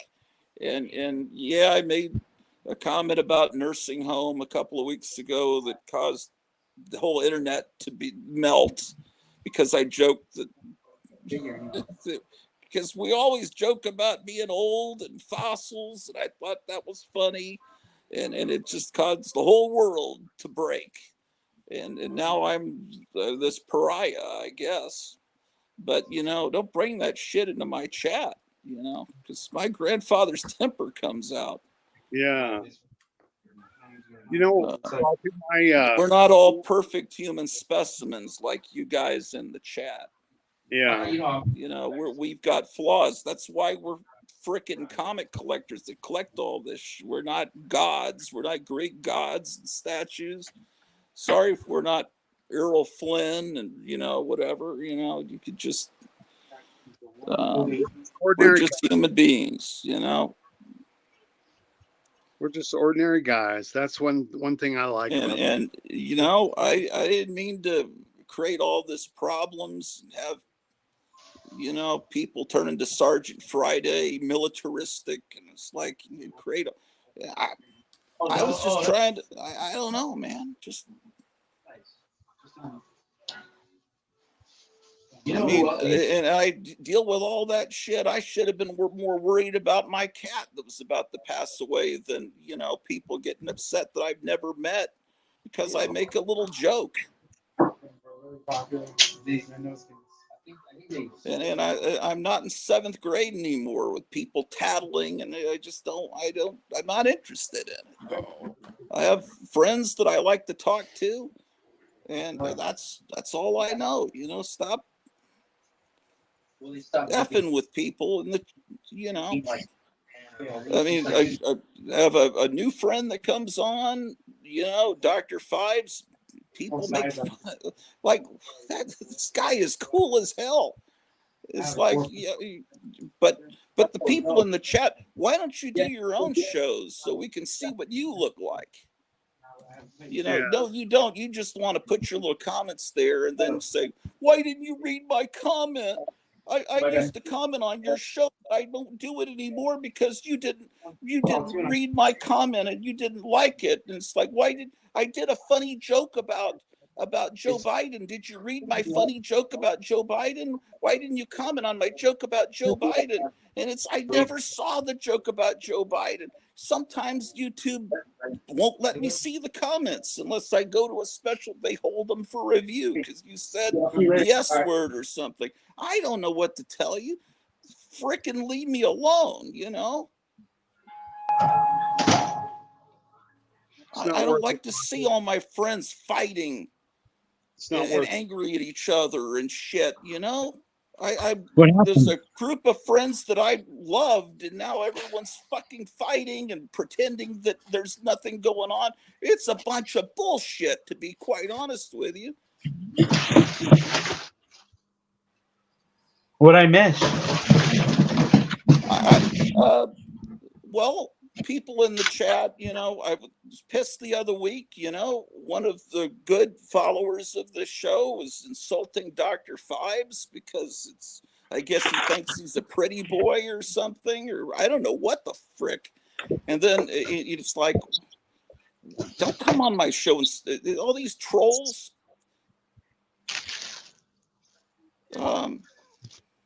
Fibes has thick skin, he said, so. Yeah, I know, but I don't. But you know, the same shit's happening. Gary's, you know, good friend, and someone's insulting his teeth. Fuck you. Fuck you and your whole family. You know, this is a human being here. You know, don't come on here and insult him. He has the balls to show himself on camera. I don't see you doing shows. Yeah. Pieces of shit. I'm sick of this. All these great people, and now there's this big war. And I guess I have to take sides. Well, I'm going to take the side of the people. I was joking. And it's like all of a sudden, it's like on the night of Wednesday, blah, blah, blah, blah, these perpetrators committed this sin that I have recorded. It's like, yeah, well, I recorded it too. And it was a joke. And nobody meant anything to hurt those people. It's just like, but it's okay. I'll never be invited on their show.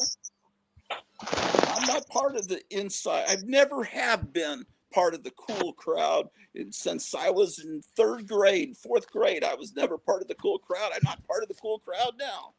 You know, they can all get on the phone and talk about me and how I make fun of the comic book community. Yes, I make fun of everything, man.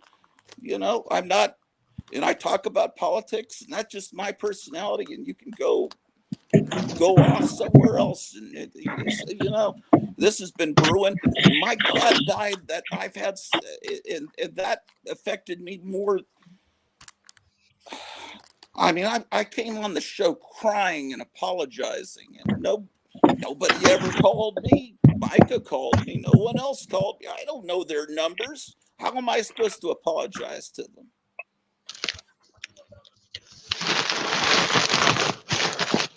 I mean, I don't like being treated that way, man. I'm just this evil guy. I guess so. I don't know. But don't come on here and insult people, man. Friar Texas keyboard warriors.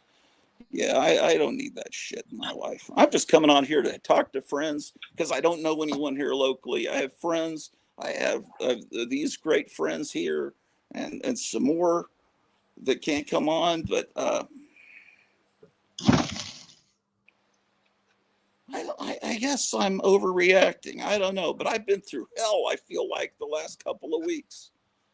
Well, and on top of that, you think, well, just a cat. That was a family member. So I go through the gut punch of like, I've created this horrible crime of joking about people saying hello a lot. Yeah, they say hello a lot. 45 minutes of saying hello to each other. It's okay. It's fine. Do it. But I've joked about it because to me, it's kind of, and I was saying it in a nice way. People in a nursing home, they're in the big room. Oh, hi, how are you? Did I say hi to you? Because we're old and we're deranged. And obviously, we're comic collectors. It was a joke. and it's turned into the worst sin ever. They insulted the gallery. Heck with that. Anyway, but I don't like people insulting my friends on here, so just stop insulting people. I mean, This is I how was I going to have insult a people. happy chat, and people have to start the insults. This is how I insult people. I put peanuts on the top of the box. Yeah. I hate to duck out here. My wife's been trying to get my attention for about 5 minutes. Okay. So, but It's fine. you all have a great night. Gary, good to see you. Kevin, proud too. So, Good to see you. Yep. All right. Now, when he opens this box, he just gets these peanuts all over his room. Mike is a cool What are guy. you talking about, Kevin? Oh, how I get people? I put all these peanuts on the top of the box. I'm allergic to those things, man. I won't do it to you. I won't do it to What you. I'll get happened is when we were moving, I had so many bags of those peanuts, and they just touching. There must be some chemical in them. Cleaning up all those styrofoam peanuts, it started to desensitize like the nerves in my fingers or something. I love it when you get a package that has bubble wrap, but not peanuts. Okay, so now I've got a bunch of people mad at me. I don't know what to tell you, except I don't care. Don't come on here and insult my friends, or, you know.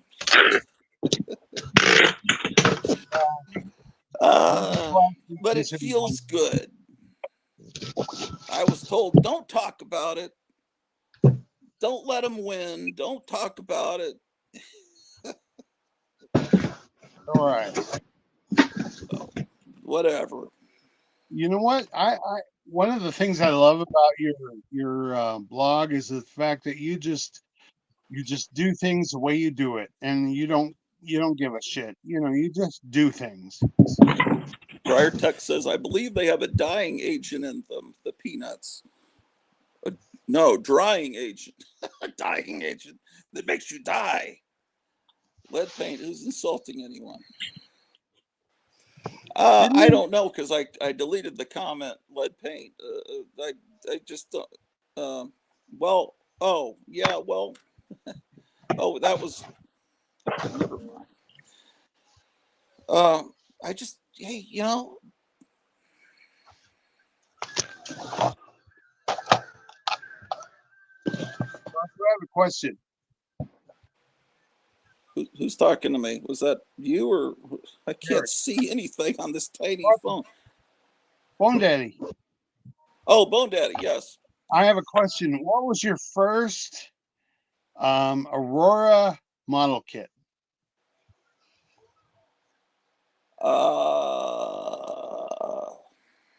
The first one I remember seeing built. No. The first one you ever built was what was First one I built? Yeah. Well, the ones that I got when I was in second grade, my older brother Mike built them for me, and he built my first Frankenstein, Hunchback of Notre Dame, and the Mummy. So that was first one I built myself. Man, I don't know. I was just kind of wondering because I remember very distinctly my first one was the Phantom of the Opera. Yeah, that was one I didn't have until much later. It was probably the 1990s when they I think I got the Phantom of the Opera. Remember about a month or two ago, maybe 6 months ago, you were buying up those Luminators. I didn't get Phantom of the Opera until I got a Luminator kit. Oh, wow. Acquisitions of Dr. Five says, Bone Daddy, you and Gratu have incredible collections. We all have a lot in common. But Dr. Fives has style. It's a different kind of you'll see. Yeah, it's class. His stuff's classy. I gotta check out it's like if you took our collections, Gary, and you asked Donald Trump if you could move into Mar-a-Lago and spread out your collection amongst Mar-a-Lago, the building. That's what Dr. Fives looks like, because it's like the Louvre of our culture. Yeah. I'm sorry if I'm over praising you, Dr. Fives. I'm really impressed, and my wife is too. I think she's wishing that I had your decorating skill, because she thinks I pretty much effed all this up. Well, I got to check out Dr. Fives, because I mean, you've talked about him time and time again, and Yeah, I've got. I'm just realizing that Mike is never going to have me on a show again. I mean, I just blew off a really good friend who's visited my house, who that I consider a dear friend. I've insulted his friends. No, you didn't. Yes, I did. There's no coming back from this.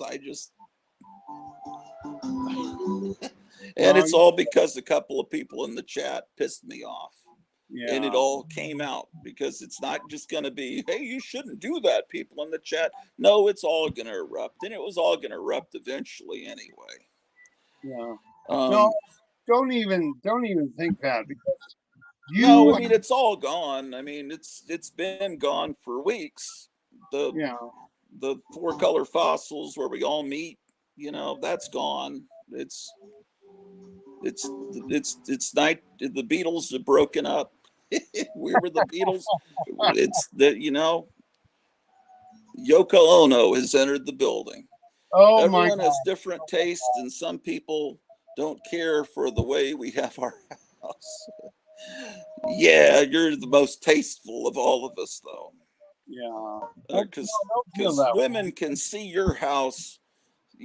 Our wives or girlfriends can see your house and say, "Oh, that looks great. Why does our house look like that?" That's the thing. Graphic Man says, "I'm still listening, but my wife woke up and I'm hanging with her." That's cool. I just don't want to create all this. It just all exploded. I'm sorry. Dr. Fives, Mike is a cool guy, and I think he'll stay neutral. Yeah, but I don't think I'm going to be invited on anytime soon. Our wives and our girlfriends, they love us despite our collection. They love us despite our mania. Yeah, well, it's just, there's certain ways of displaying it, and when what you did with those Darth Vader masks, putting them all together, that's spectacular. The way you did that, it's all a matter of how you display it and how you group things. And it no longer looks like hoarding. It looks like that's a magnificent display of popular culture. Well, I don't. You know what's weird, Gratu, is we don't have any kind of groundwork. We don't have any kind of way of doing what we do, and do it the way we want, the way we like. Wait, I'm having trouble hearing you. We don't have any what?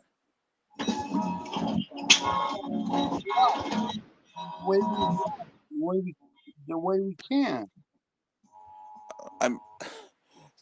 I can't understand. We don't have any what? I'm sorry. I think it was because we're getting sound coming from different sources, and the sound is so quiet coming from my phone. We don't have any. Like the way if you a bunch of I don't know, King Kong figures. Yeah. You'll put them the way you like them. Put a bunch of King Kong and gorilla stuff together is what you're saying? Yeah, and that's okay.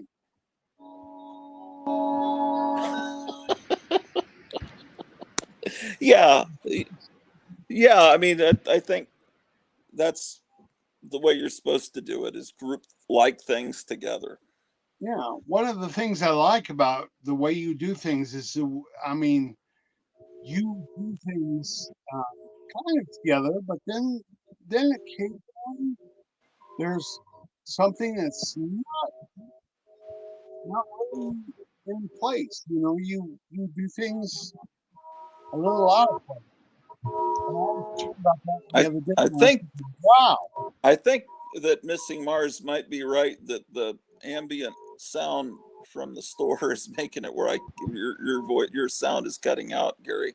Um, let me, but anyway, I can't understand anything. Anyway, repeat what you just said, Gary. I was going to say that a lot of things that you do kind of separate and you do kind of out of place, but there's a lot of things you do that are totally in place and really looks good. Well, thank you. Yeah, yeah, I just, I'm just constantly trying to, well, my main problem is one thing is I need more bookshelves because I had a lot of bookshelves that we had to leave behind in Texas, and now I don't know how to get more bookshelves. I mean, or I can't afford to do it, but I've got a lot of books that are just stacked up, Do and you have very many thrift stores around your house? there is one store that's kind of like a thrift store. It's doesn't have bookshelves. There are Facebook Marketplace. I could pick them up pretty easily, but I've got to look at Gotham City Comics. Hold on a second. Yeah. I've got to give him the full. Um, oh my gosh, that's how I feel right now. One of the things that helped me was thrift stores. Thrift stores, yeah, right. I was able to find so many bookshelves through thrift stores. And I remember seeing your setup the way you had it. It almost looked like the same way I set up, Yeah, where it's walls around almost a concave area. yeah. Hey, Kevin, are you still open? What's that? I was talking to Kevin at Gotham Oh, City. Are you still open, or you're leaving? I was, I thought maybe a war happened or something because I haven't seen anybody in a long time. There's no way for me to tell because I get my news from my phone and the StreamYard screen. I heard a guy on earlier saying that he thought that Iran was going to attack Israel in the next few hours, but then I seems like I heard that last weekend. Could you turn the music down a little bit in your store, because I think it's what's causing me not to Gary's voice to get choppy. Hold on. I hate to tell you what to do in your store. Uh, oh my gosh, I feel so terrible. But you know, shit. Oh boy.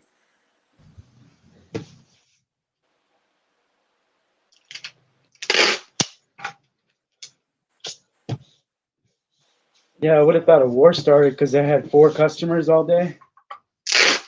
Well, it hadn't started when I started the live stream 3 hours ago. Were you dealing with customers just now, or did you hear me go on my frickin' rant? No, the or the 4th customer the last customer I had was as soon as I got back. I know I was hearing you talk. Something happened. I didn't even know what was going on. I still don't know Oh, what's. all of that stuff from a few weeks ago finally bubbled up. Shit. I And I thought that just, would already. I thought that already happened.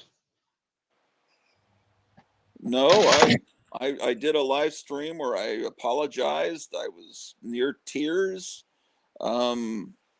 Yeah, I thought for that was. hurting people's feelings by trying to be funny and trying to make, and then everybody apologized and groveled with each other, and I I I had already, I was the first one to apologize, but then my apology was never mentioned by anyone. And then I just noticed that I'm kind of persona non grata. And then I just, it just seemed like people are embarrassed about me. I'm the embarrassing friend the embarrassing uncle you don't want to bring around because he might talk about politics or he might. And then, when people come on and start insulting my guests, that brought out my grandfather's temper. My grandfather that punched out Casey Stengel.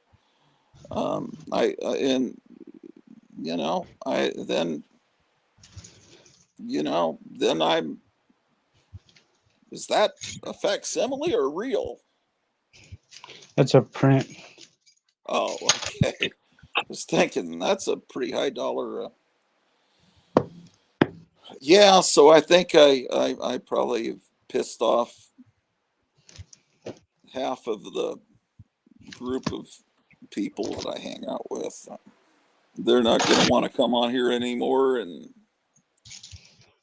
I went through this back 30 years ago when my two best friends had a fight, and then you were expected to take sides.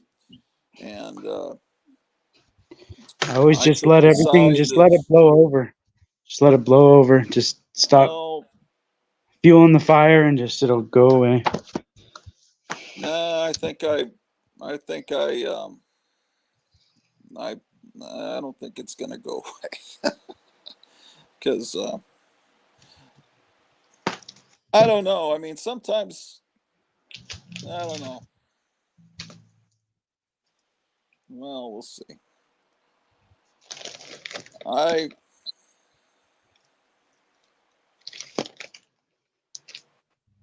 All right. I don't think. Let me put everybody back on here.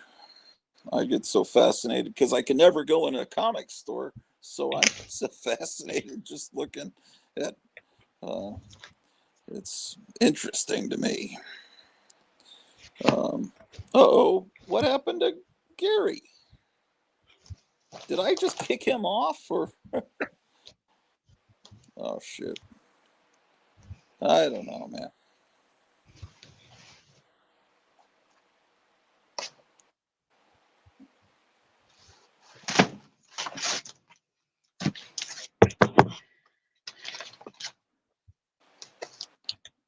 Miss Cool Comic Shop says Missing Mars.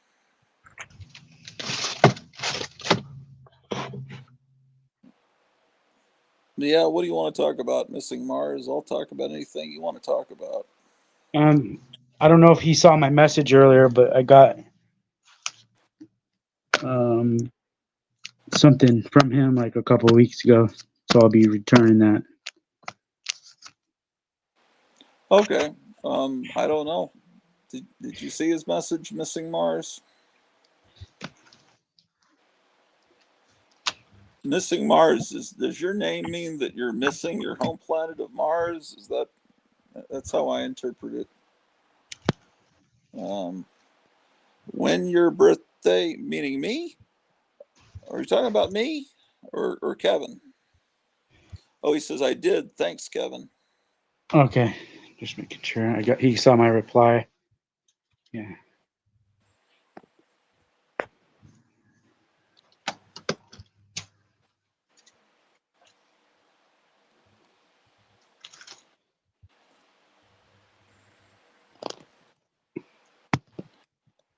Gratu B Day, April 20th. And oh man, Dr. Five's birthday is a few days before my birthday. Did we already miss your birthday? Are you watching Dr. Five's? Uh, Wait a second. Is your birthday today? I think his birthday is 9 days different, and today's the 11th.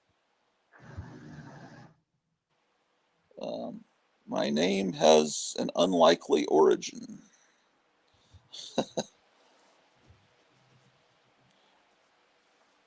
feeling he's about to tell us. There's 3 dots.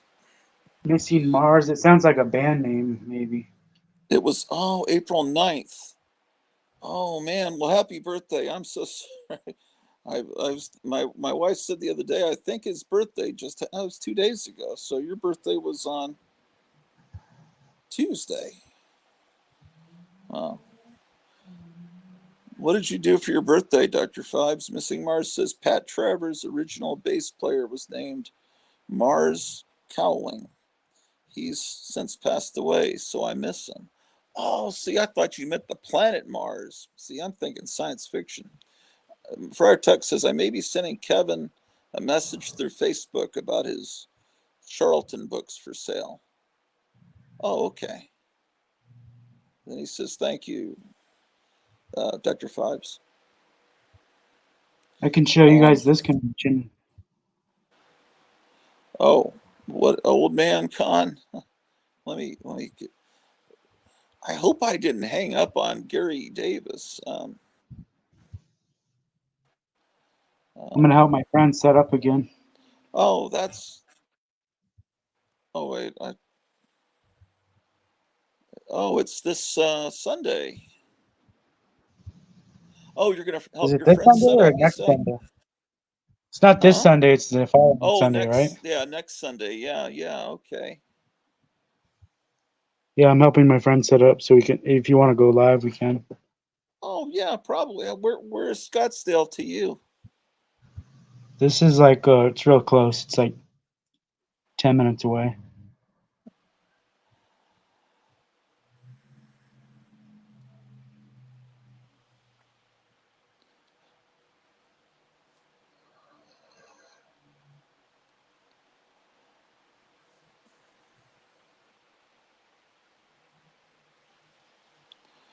Yeah, cool. Missing Mars says, wait, what are the people saying? I'll probably be there at 9. Okay, cool. Dr. Five says, I bought a few items for me and you from Kevin at Gotham. I should be getting the package for me tomorrow. Oh, cool. Missing Mars says, I went in on those Charlton comics, bro. Are you talking about the war comics? Probably.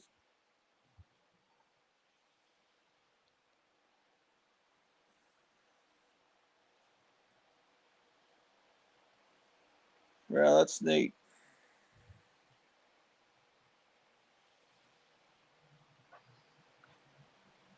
This one's actually going to probably be the better one out of all the ones I've taken you guys to recently. Uh-huh. There's some dealers coming in from out of town even. Yeah, I your know. friend had a good selection. It's just you're going to pay premium prices at a convention is the only thing. Yeah. That's why I help him. I help him set up because he gives me a good deal on a book every time. Yeah.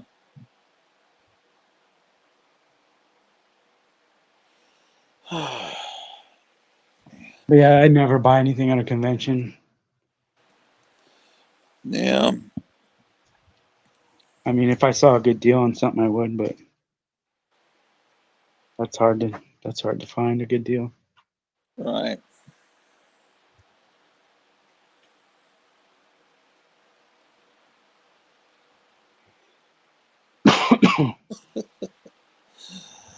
Oh boy.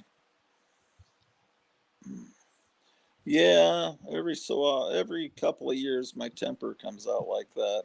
I just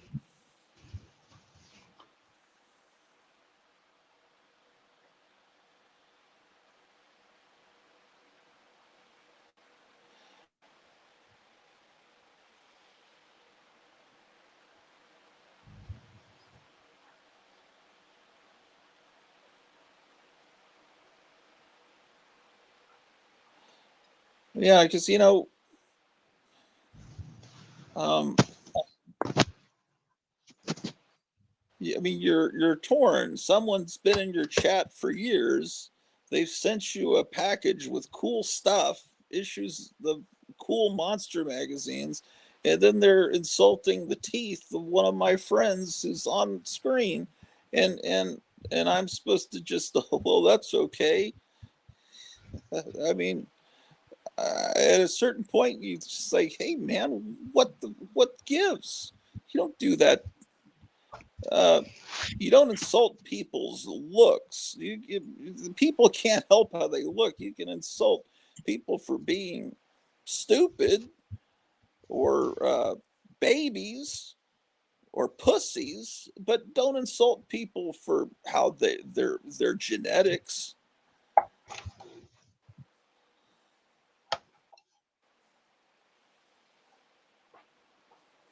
And How most that's one people of the need main problems I've had is just going live on here is dealing with these people in the chat. I don't necessarily just love anyone just because they pop in on the chat. It's just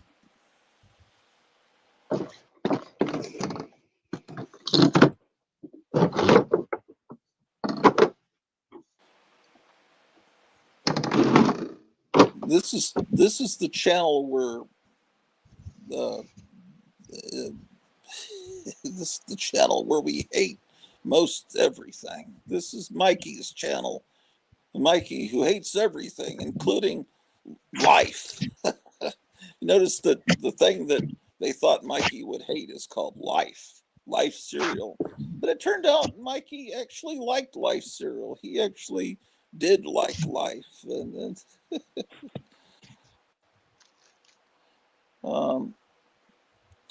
yeah, Dr. Five says, I agree with you, Gratitude. I was hitting below the belt and uncalled for, but that same person was hitting at you the other week when you were in your yard and probably didn't see the comments.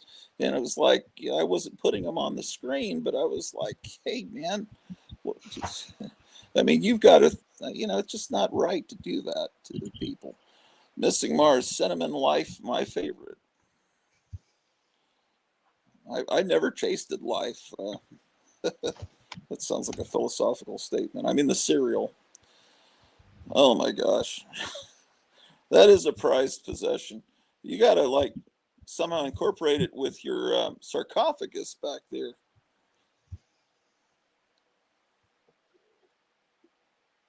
That's a good idea.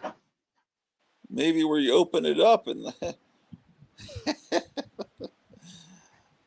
yeah, look at that. Everything. Yeah, he has the same eyes almost. And the same, yeah, it looks like he belongs in there.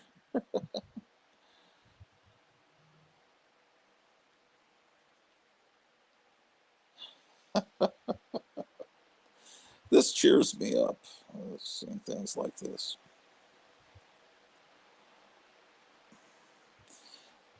Hey, Gary, come back on if you want, unless your phone died. I don't know if I accidentally hung up on you when I was changing the screen. These are like my 3 most favorite masks right now. Oh, yeah. It's a pretty good lineup.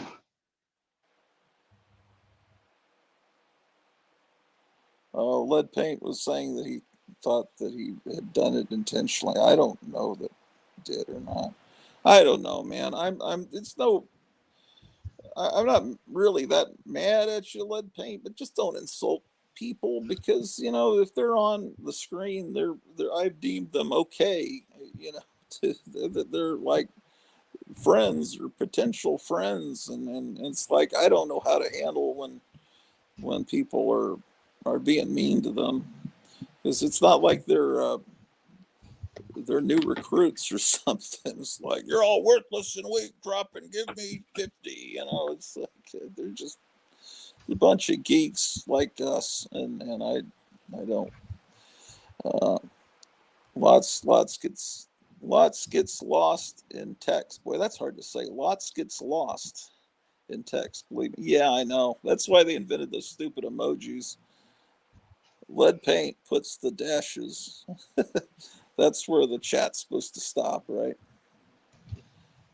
Oh my gosh. You imagine if Spirit Halloween stores were this good?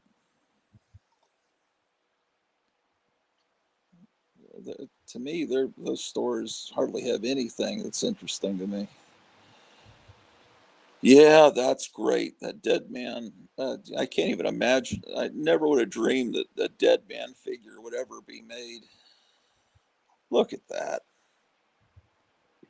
Can you imagine getting that when you were a kid? I hope they keep doing these DC horror like figures. Yeah. So, what are those? About $20 each? Yeah.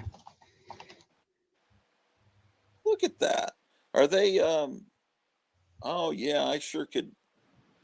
That looks pretty authentic to the original Joker. Are those like ones that you're hoping don't sell? These are in the back room. Oh, that's your own personal stash. Okay. Yeah.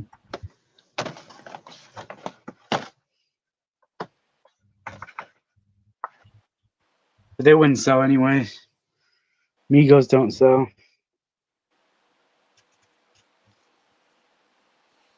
Yeah, well, they would to me, but I just, I mean, really, to really appreciate Migos, you'd have to be in your mid 50s to have been a kid when those came out. I mean, the first Migo superheroes came out Christmas of '72 because that's when I got Superman, Batman, and Robin. And the first wave came out in Christmas of '72, and before that it was Action Jackson, which was a hideous figure that looked like Dr. Smith from Lost in Space.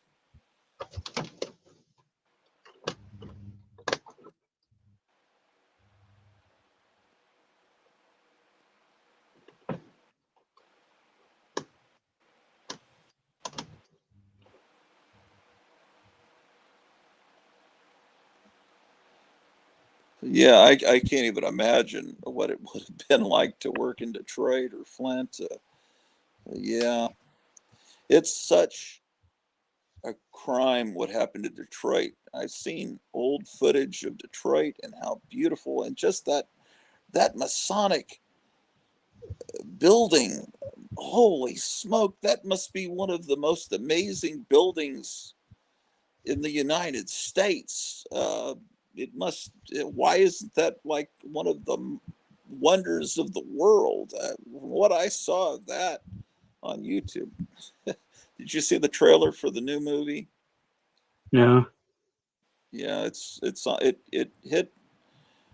went online a couple of days ago, and Does it look good? I think so. Yeah, it it has. Oh, look at that! Yeah, this lighting's great. Oh, it's your phone light. Um,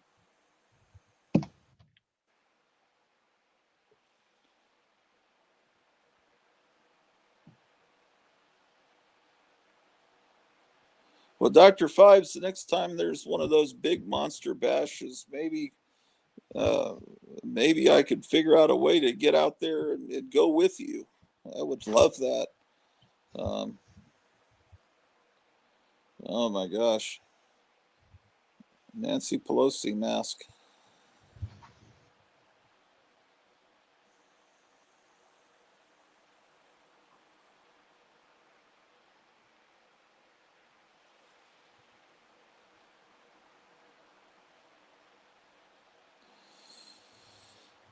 Oh man. I knew someone in college that looked like that. Dr. Five says that would be great. Yeah, I just don't ever get out and do anything.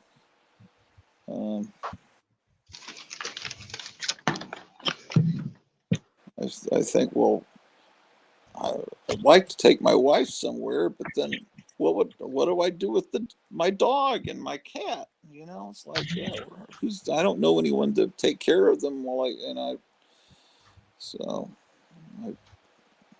I've never really had a proper honeymoon with my wife because we just never go anywhere. You know.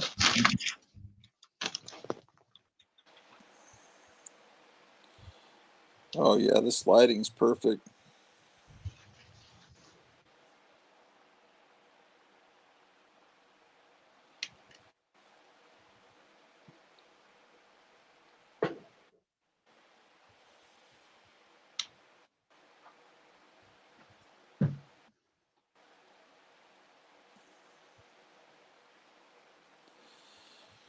Oh boy.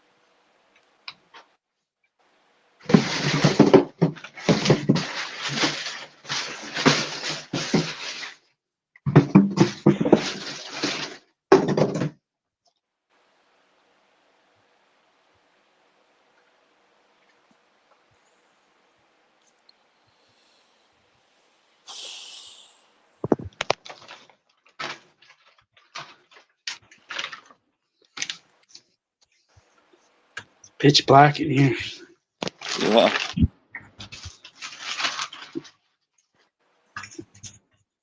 I assume your store is closed right now. No, we're still open. No, Oh I'm yeah. just joking. No, I'm kidding.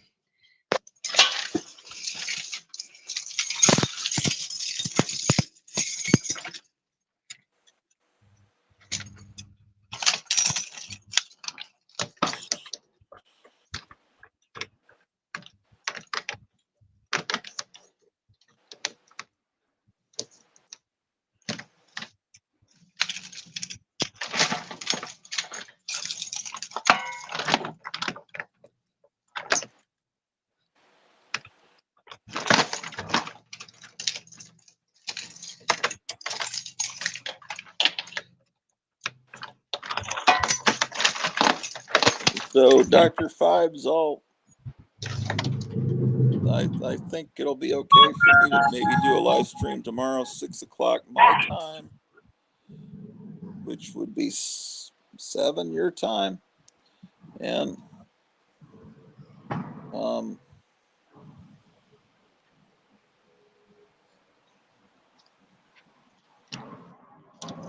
so, and we could just talk, and if you could light up your house like that first time, and we could do a tour of your place. But see, the other one, that live stream where you came on and you were the last 2 hours of the live stream, it was about 4 hours in.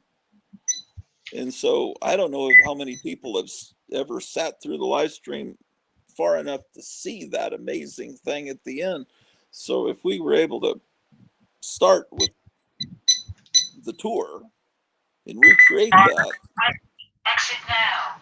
and even show your yard if it's still light, then that would be a better introduction to your new channel and everything. So he says, yeah, 7 my time. Friar Tech says, I'm off to bed. I'll check back if you go live tomorrow. Better Fossil says, yeah, I'll go live tomorrow. Right now it is, what time is it here, man? It's not even 9. My wife has to work till 11. So I could go on a little bit longer, or I could just end the stream. I'm pretty, I don't know, unless someone else wants to come on right now. This has not been the most cheerful live stream, but I put that stupid IRL after my name in real life because it's just showing, hey, if I'm upset about something, I don't know, man. This is just who I am. And I'm not going to dance through hoops for anybody. I'm sick of it. I'm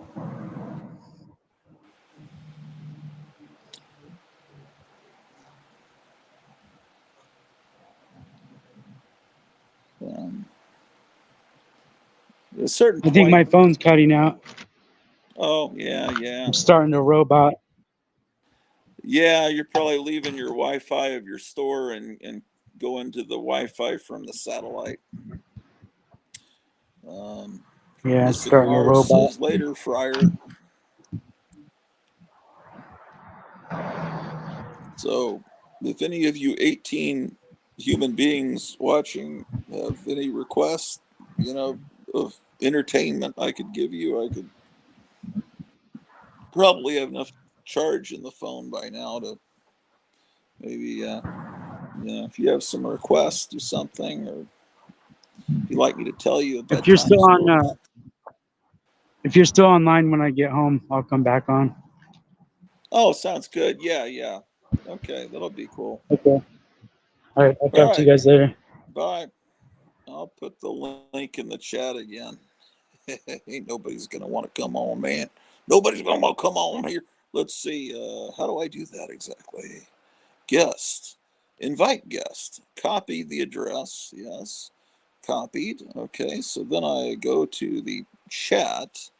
Post comment. Press a button. Paste. Done. Chat. And then the link. You click on that link and you can come on here and Gary Davis, Bone Daddy, come back on, man. I felt bad that you just disappeared.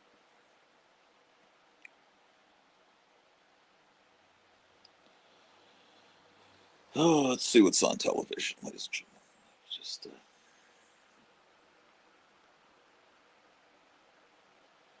let's see.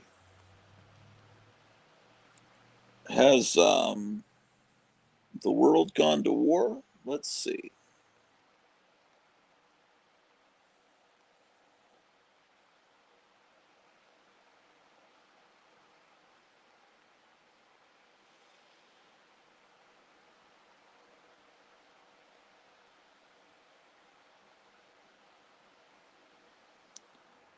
Now we have 17 people watching. Someone left. Shock. Oh, okay. Oh, they're talking about, well, stuff that we can't talk about here. Direct energy weapons. We can't talk in Lahaina. Let's see. Trump challenges Biden to a debate. Oh my gosh. So, you're on 107's channel.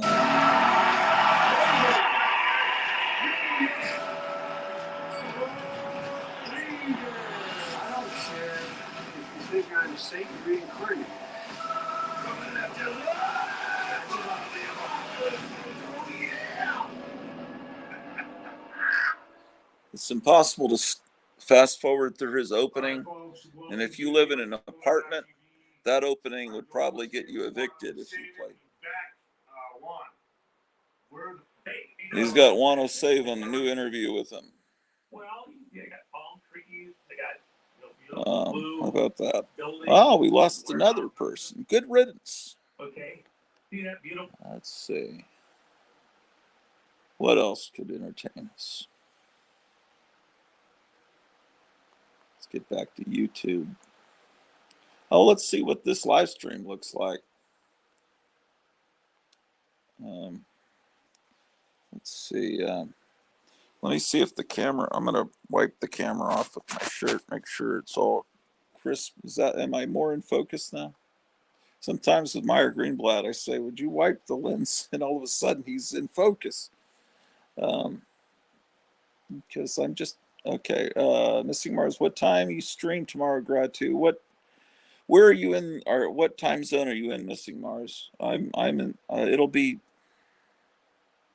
6 o'clock Central. And if I'm a few minutes late, then that's because I'm eating more slowly. It might be earlier than that. I never can pigeonhole an exact time. It'll be around that time. I hate to go on again. It's like Horror Mike has Friday claimed. Sometimes I might need to do a show on a Friday, but I think there's a few people that watch both shows. For the most part, I don't think it's the same people that watch both shows. Some people watch both.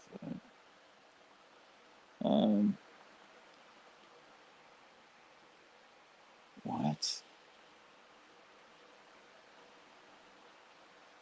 Oh, looks like the Comic Collector Geeks on live talking about the Addams Family. What? Interesting. Are they talking about the real Addams Family with Carolyn Jones and John Aston, or the 90s? I think you have a reasonable. Oh, they're talking about Charles Addams art. See that there?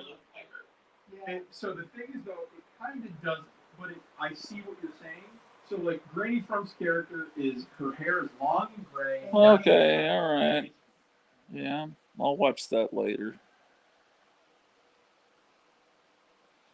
Here's Drew the dog. Drew the dog senses that I'm sad that I've just created a wedge with a lot of my friends that probably will never be forgiven. They already hated me. Let's face it. It was already over. I just made sure that it could never be rekindled. And I know you don't want me to talk about it, but it's my show. It's like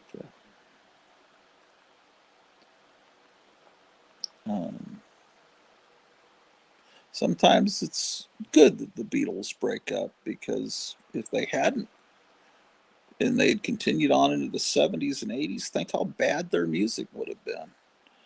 Think about what if the Beatles still existed, like the Rolling Stones still existed, and the Paul McCartney that recorded.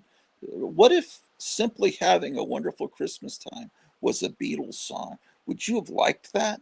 No, it was important that the Beatles broke up at that time in their lives, and maybe that's why it's important that more people are leaving. Goodbye. Goodbye.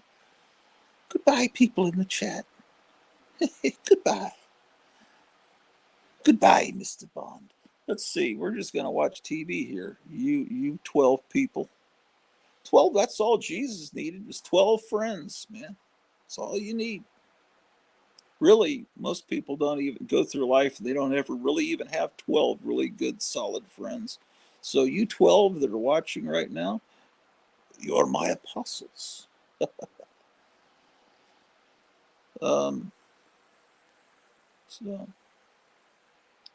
yeah, Trump's going to have a rally Saturday. I'm sure you're looking forward to that. Let's see what else we got here.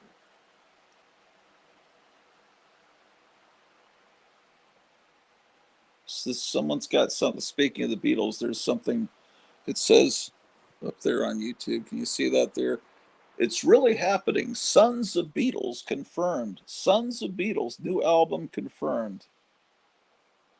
Do every one of the Beatles have a son where they could combine them all into a next generation? Yeah, I don't really even know. Paul McCartney has a son. I thought he just had, I don't even know what children he has. I didn't even think about it. I know John Lennon has a son. George Harrison, I don't know anything about what kids he had, or Ringo Starr. This is probably a joke. Let's see what this idiotic thing is about. You guys know anything about this? Of course you don't. Let's see. Hey everybody, this is TJR. This is Superman. And Oh, what does he know? I mean, maybe he's a genius, but I don't think it's true. Call me skeptical. Let's see. What do we got here, man?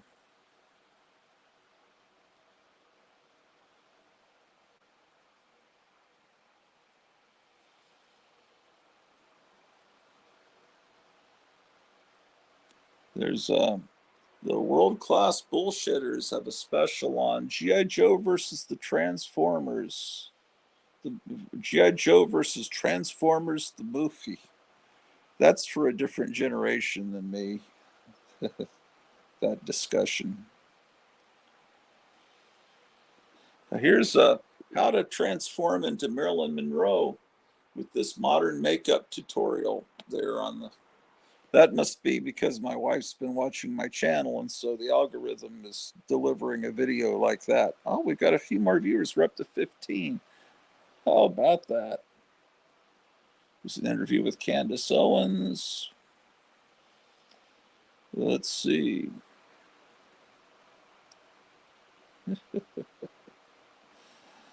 Oh boy. Ugh. It all starts with me just being irritated with people in the chat and how they behave and how they demand to be acknowledged. And that's how all of this started. It's like, I just, and I just, it's like, man.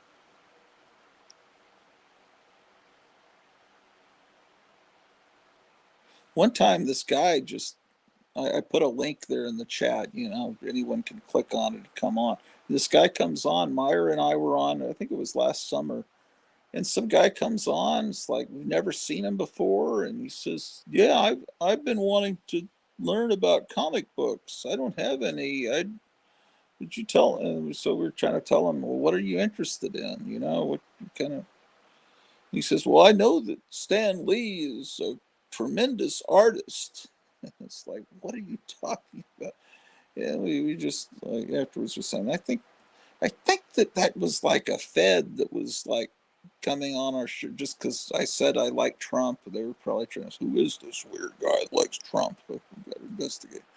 Dr. Five says, Sean has two sons, Paul has one, George has one, and Ringo has two sons. And Ringo's son, Zach, has been the Who's drummer for over 20 years. Dr. Five, is this something real? This a record with the sons of the Beatles combining?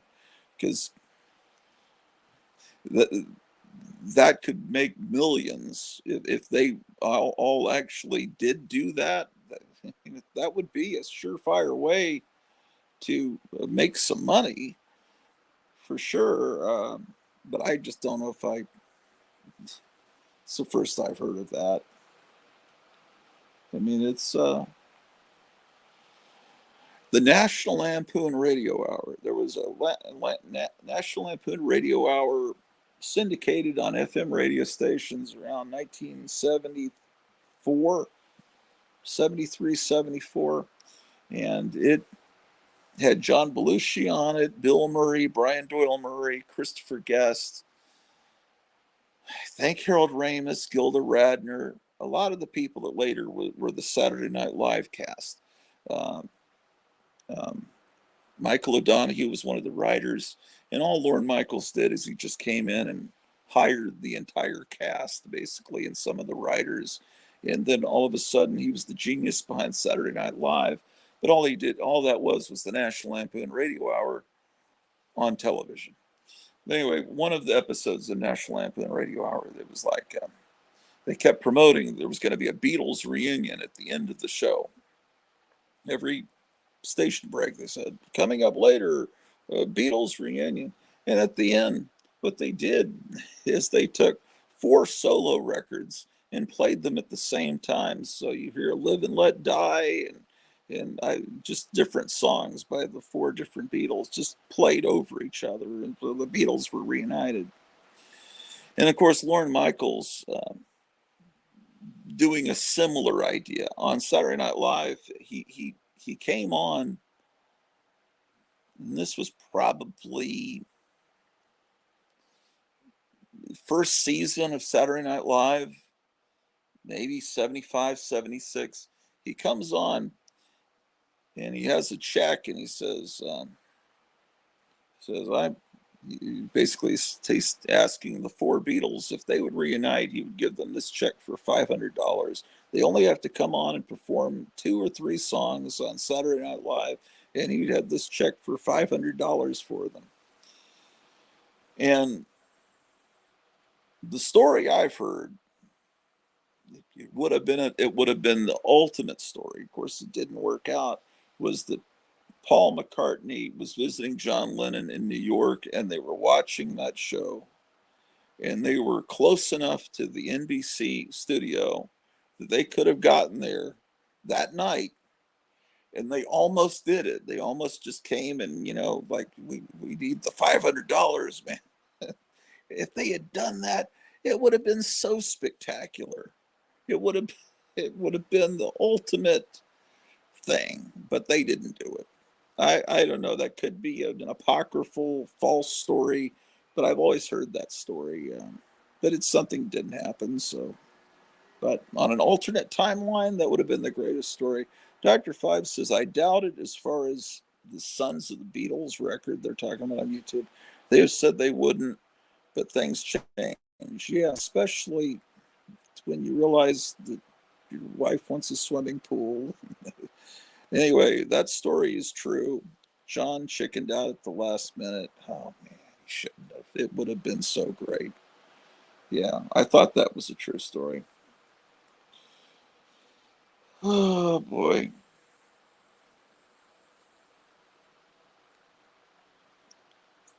Saturday Night Live was great. There was it for 75, 60. For about 4 years, it was great. The only problem is it's been on for 40 years.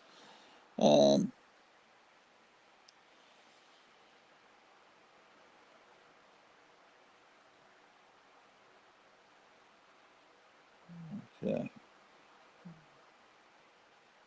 Yeah, see here, because we were looking at the Masonic Temple in Detroit, we've got they're recommending some PBS documentary about a Masonic Temple in Philadelphia. So, wait a second. Alan's crying over. I haven't fed the cat. I got to go feed the cat, man. Thank you, Alan, for crying in room, because my whole schedule's thrown off because I started this stupid live stream, and I normally feed the cat about 6 o'clock, and it's freaking okay. So, let's see what I can put on to entertain you while I do that. Oh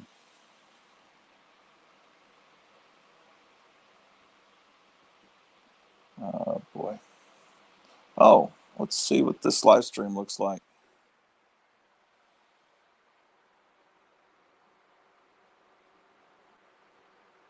Oh, it doesn't seem to be coming in.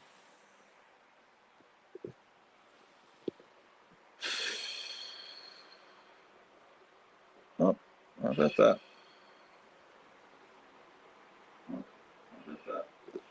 How about that? How about that, ladies and gentlemen? How about that? What do you think about that? How about that? Yeah, well, I think I'll go feed the cat. I'll go feed the cat. Let's go feed the cat.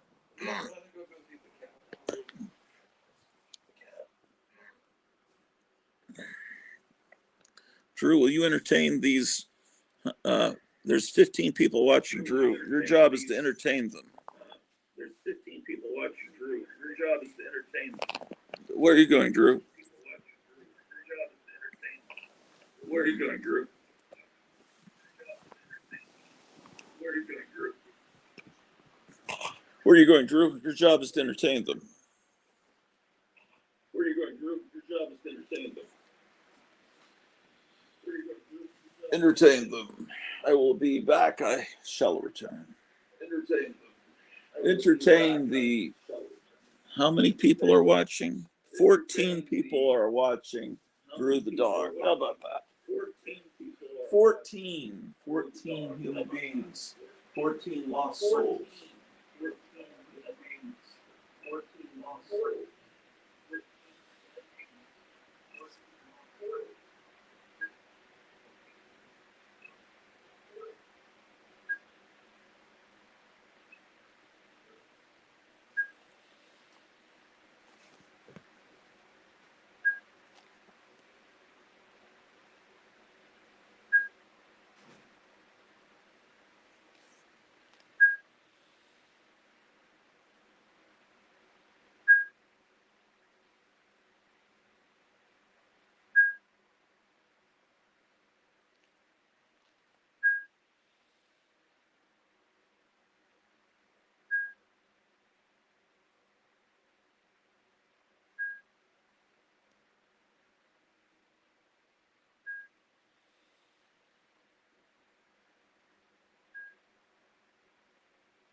Well,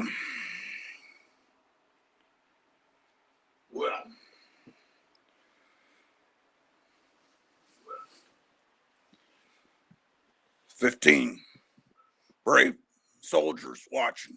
15 brave soldiers watching.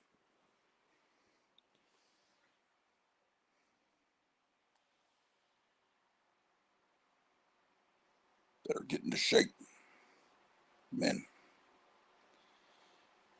I would be proud to lead you magnificent bastards into battle against the comic book community. Anytime, anywhere. Most of you are members of the Gratu Army.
Missing Mars. The brave soldier wounded in battle against the slabbers. The mother slabbing Hun slab comic books. Missing Mars is sing us a song, Drew. So brain damaged from combat, he thinks dog can sing. But he's still a brave man. If we could just have 100,000 more brave men like Missing Mars, we could conquer the planet. Drew is a sweetheart, says Dr. Fives. Missing Mars says you can tell a Gratu returning once because Drew's ears pick up. That is correct, sir. I love Disney and comics. Drew is a good dog. I like seeing Drew on here. My dog sometimes sits here and watches the show with me. Is that General Gratu Patton? It's Orloff. Is that your father's? It is indeed my father's, yes. Truth, justice, and it's the American comic book way. Don't trust those French comic books, man. Is that your father's helmet? Yes. Yes, indeed, Dr. Fives. But now, we march against the enemy.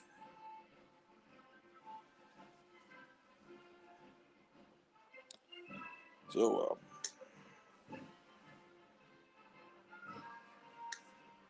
so how are you guys doing, ladies and gentlemen, on this fine Thursday evening?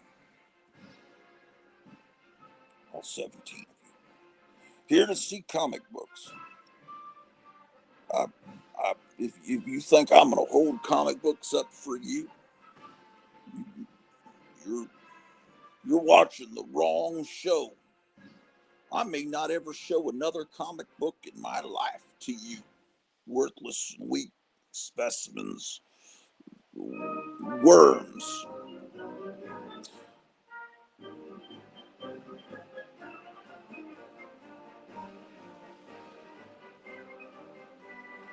Thumbs up, peeps. Peeps.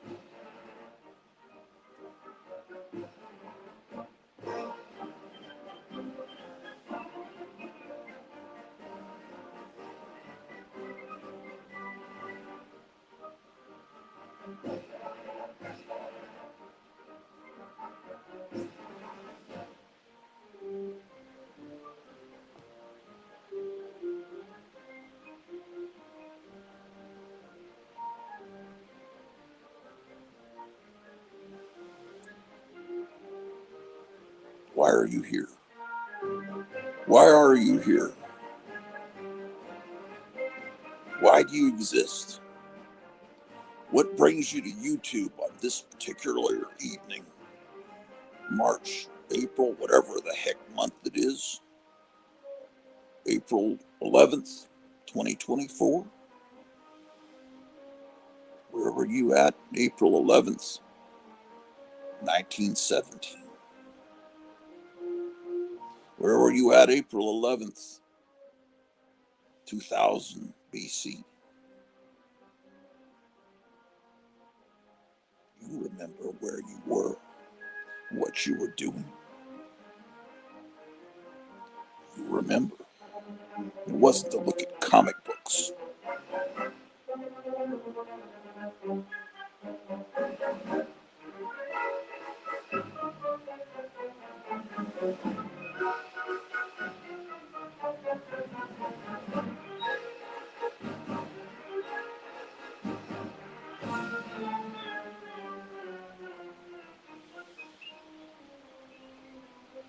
Good friend of mine. Not to be blasphemous. Very good friend of mine. Earlier today, I was talking to him on the walkie-talkie. And he said, General Orloff, WWTD. WWTD. And I said, Private, what in the blazes does that mean? He said, General, it means what would Tarzan do? Tarzan would speak his mind. Tarzan was brave, courageous, not a coward. Didn't hide behind YouTube chat. What would Tarzan do? You ask us, I don't mean to blaspheme because I know there's a lot of bumper stickers on the back of Packards. Buicks that say WWJD, what would Jesus do? We know what Jesus would do. What would Tarzan do? Well, pretty much the same thing Jesus would do, except with fewer clothes and swinging from trees. And Jesus didn't put up with nonsense. He'd throw your table over. You're not going to put up with money changers. Get rid of the demons right into the swine. A couple of thousand demons gone into the swine. Went over a cliff. I was there. I was there that day. I saw it happen.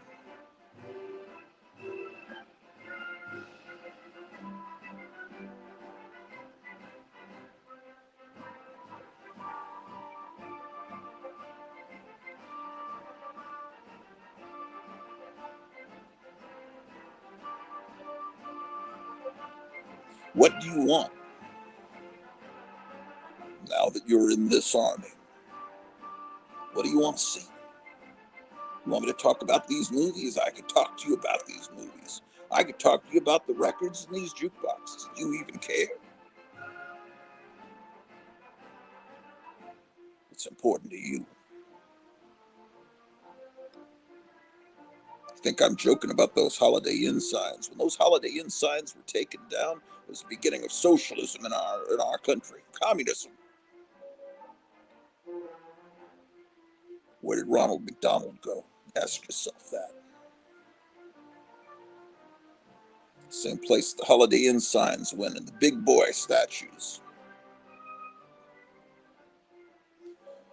Where did Milton the Monster go?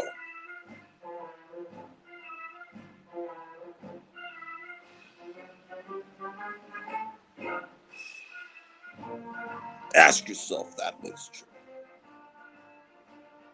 Or I should say, lady and gentlemen, because there's probably about 1.5 women that watch this channel.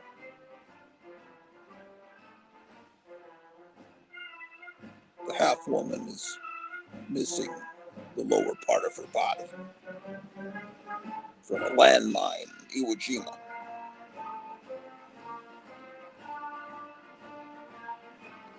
So no time, none, for shirking your duty. We are on the Garage to Orloff channel. We don't have complete runs of hardly any comic books. We don't have anything here except integrity.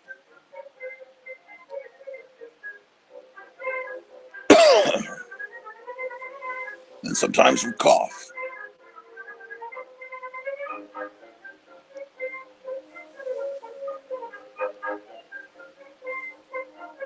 This magnificent hotel that surrounds us, built during World War I, when I was still in high school.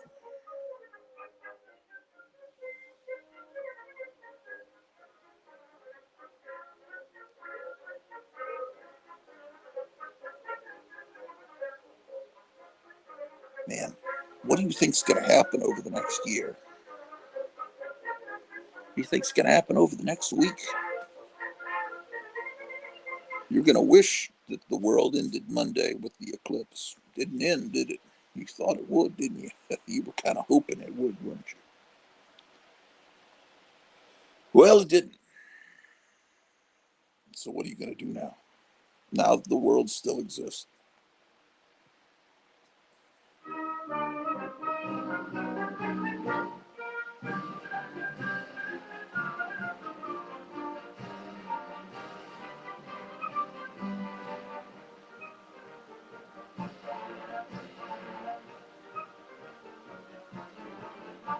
Oh, we have a special guest in the chat. Let's see who this is.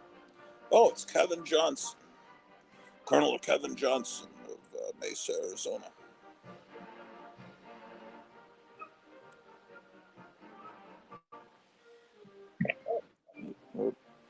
You there, Kevin?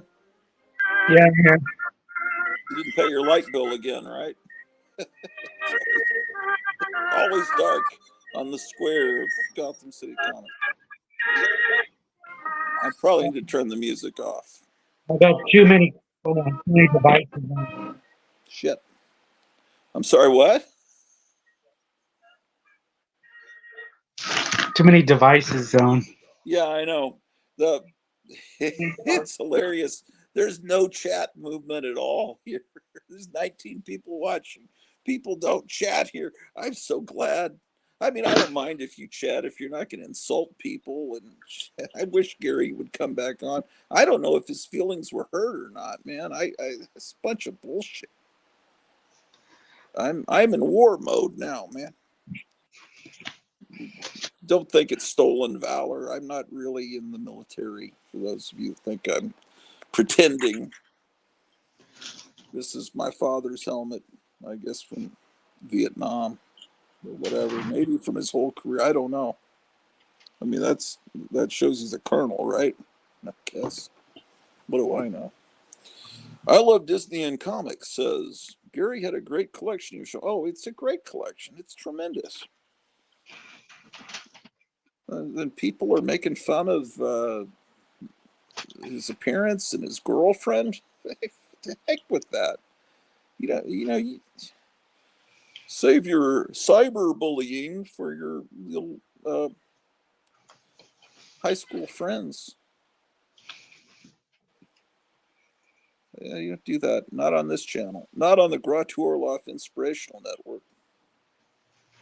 Do you know how many millions of dollars were spent on the camera equipment for this network just to put up with that kind of nonsense? Well, I fed the cat, Alan the cat. You know Alan the cat is named after G.G. Allen. I didn't do that. That was the wife that did that. But the cat named himself. The cat comes into the yard, and my wife asked, there was a little kitten, and she said, "What's your name?" And Alan goes, "Alan, Alan." So, I wouldn't have thought G.G. Allen in a million years. I would think a different kind of Allen, but oh well. I never thought I'd like G.G. Allen's music until I was on Instagram, and I thought, what would be some funny songs to put over this picture? And I thought, well, what does G.G. Allen really sound like? It is just sometimes the most appropriate thing you could put over something. I don't know. This must be a real pain. What do they make these helmets out of?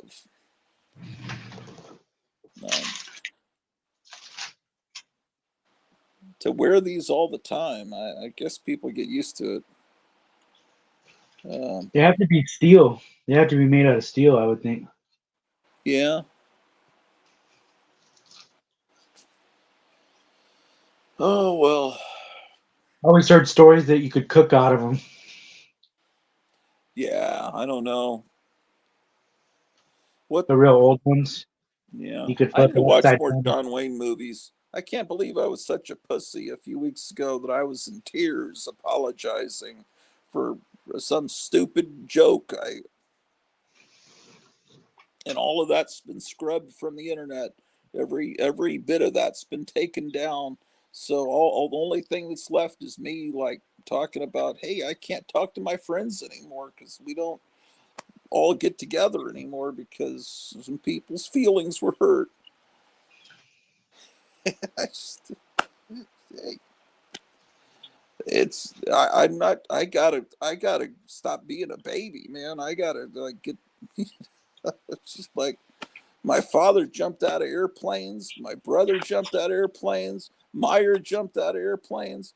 Well, lead paint jumped out of. I mean, I can't. I'm just a complete. I've never done anything. So it's time stop worrying about that. I don't want to hurt people's feelings for the world, but I don't want people's feelings hurt on my show either. Just I don't know. Let's see. I love Disney and comics. Says I always heard guys in helicopters would sit on their helmets so they didn't get shot in the ass as the charters flew over. Wasn't that in Apocalypse Now? I think I saw that in Apocalypse Now.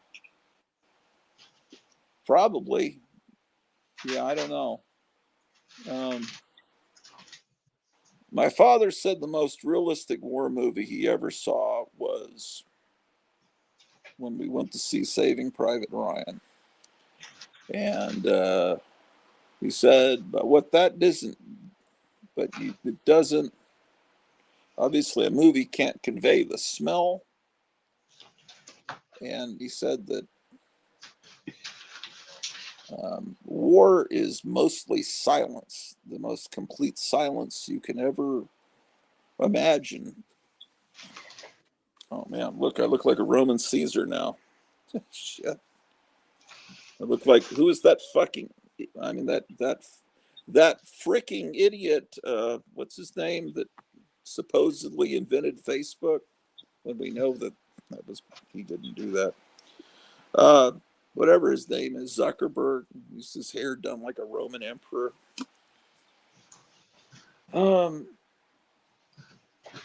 Oh, he said it would be complete silence. There would be no birds chirping, no bugs making noise, and it would be that way for possibly weeks. And then all of a sudden, there'd be huge amounts of noise and explosions just for a brief while, and then it'd be totally silent again. And it's just because the animals don't even make any. They know, oh, something's going on. They don't make any noise. That's what I hear. Let's see. Oh, I love Disney comics. I spent 6 years in the Marine Corps in the Air Wing. I never saw a movie portray boot camp any better than Full Metal Jacket.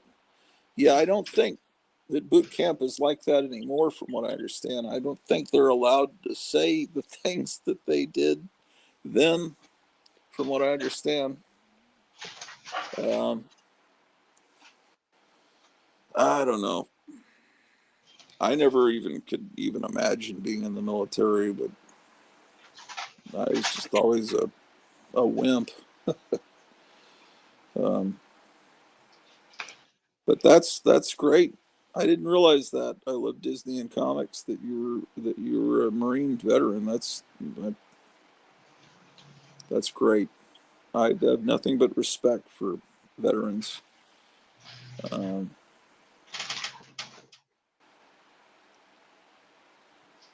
Yeah. But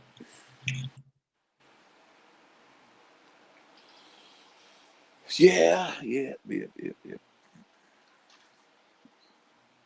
So, what do you have your phone like pointed down, or is it completely dark in your house? It's laying down on the desk so I can charge it. Oh, I see. Man.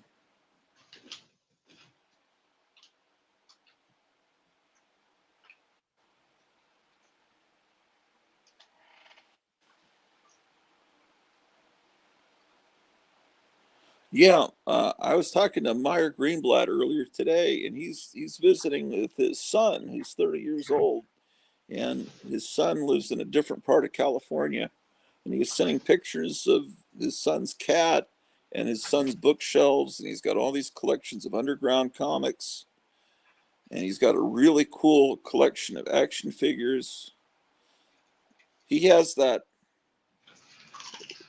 remember, Kevin, you had that like two different Vampirellas and a red Sonia that were like really deluxe Yeah. action figures. He's got those three. They look really good lined up outside of their packaging. I wasn't really sure what to think of them at the time because they looked a little too artificially inflated in the chest area. Or there's something a little bit off. That company's making a new figure. Did you see the new one they're making? No, I don't know anything. I don't get previews. It's I don't know if it's from Fire and Ice or for what it's from. Oh, is it like a Jungle Girl? Yeah, it's somebody with a big cat. Yeah, could be. I forget what it was. Let's see if I can find it.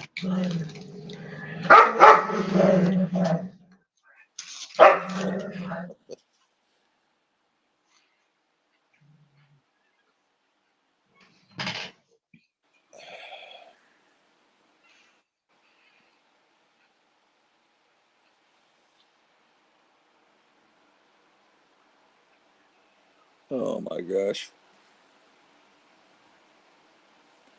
19 people watching. What's wrong with you people? What's seriously, really, what's wrong with you? I'm trying to find this. Brain damaged. Brain damaged people in wheelchairs and hospice care that can't even turn the channel. They have no. You know that company, Opus Comics, that's been the Frazetta sisters. Yeah, well, I don't know that, but the reason I say yeah, there's a Frazetta's granddaughter the other day. I don't know if it was Instagram or Facebook, and she's saying, "Look at what we just got." And she's holding up two paintings that look better than anything. And they're both by Frazetta when he was 10 years old. And she's saying, these were done by our grandfather when he was 10. And one shows a cave bear, and I forget what the other one was. It's like completely professional already at age 10. They really were good. But yeah, I know that his daughters or granddaughters are keeping all that alive. Did he just celebrate a birthday or something? Because there's been a lot of talk about him. Maybe.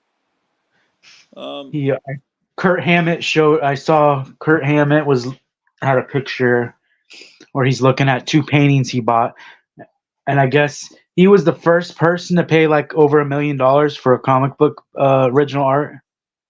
Really? What did he pay over? Do you know what in particular he bought? He had two paintings. I think they were Conan, maybe, and they were both over $1 million. I guess he was the first. By Frazetta? Yeah, he was the first person to spend over $1 million on a comic book art. Okay. All right. Well, I could see that. Yeah, when you're Metallica, they make millions for every tour they go on. Yeah, I mean it's still a lot of money, but to people like Hunter Biden and Joe Biden and their family, $1 million that's nothing. I mean, you think one of these crummy new Marvel movies cost $200 million? Yeah. I don't even know if someone that has $1 million is still really considered to be rich, or if they're just like kind of wealthy. Things have changed so much, but yeah, I don't know anything about their music. I'd never listened to them, but I respect him and his collecting taste. And is their music good? I think so. I think my wife said it was good. There's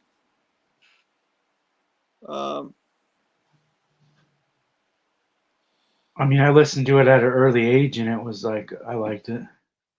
Yeah.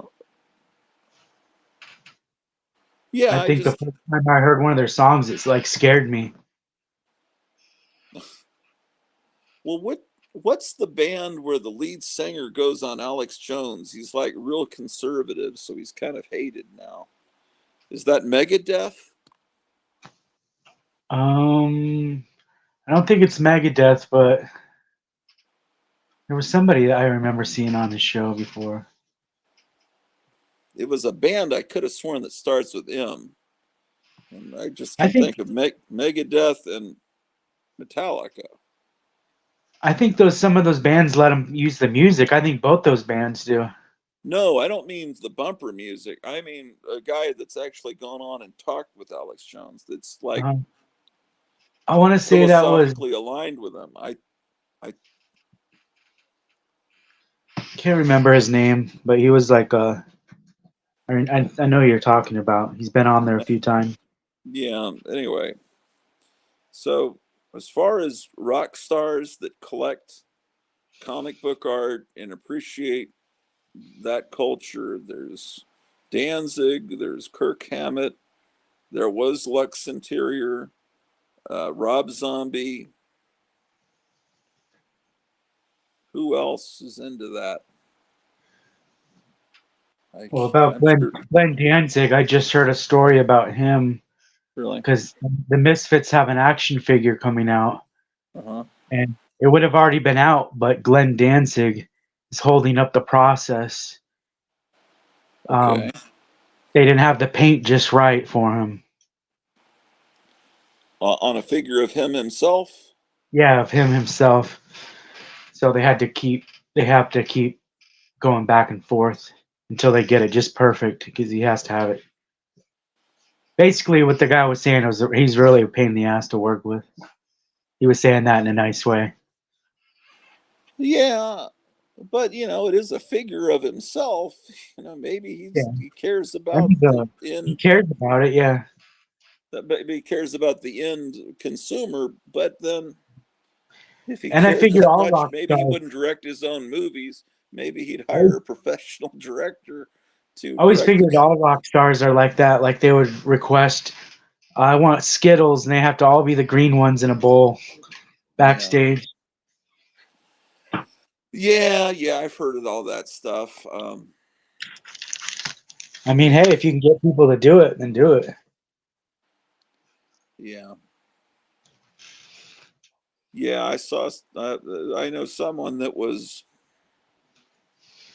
he was up in the rafters working on some wiring, and he looked down and saw a horrible sight that I probably shouldn't even repeat.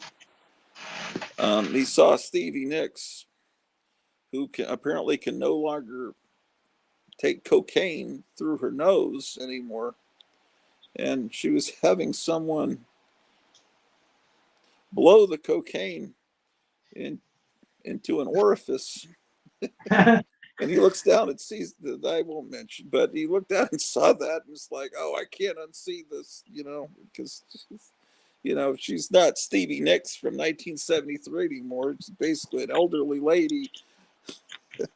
I didn't know that apparently at some point your nose doesn't work with it anymore, and then you have to. I don't know, man. So, oh well. Why am I talking about that? I'm just weird rock stars, I don't know. But shoot, I'm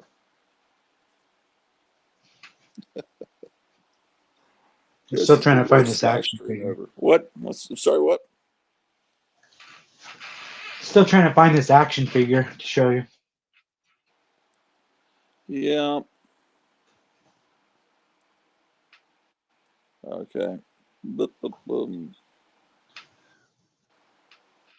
Oh, okay. We got some comments here. $1 million doesn't get you today what it used to. Yeah. Dr. Five says, that Johnny Rotten is conservative now and is hated also. Oh, yes, definitely. Yeah. Yeah. He's.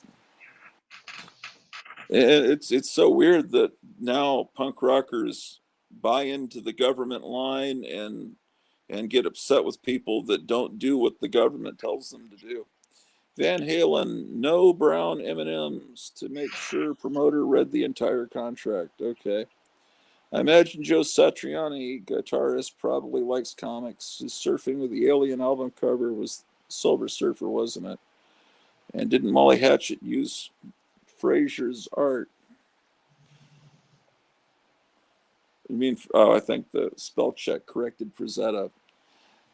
Yeah, I don't know. That means that they actually read science fiction, fantasy paperbacks, or I don't.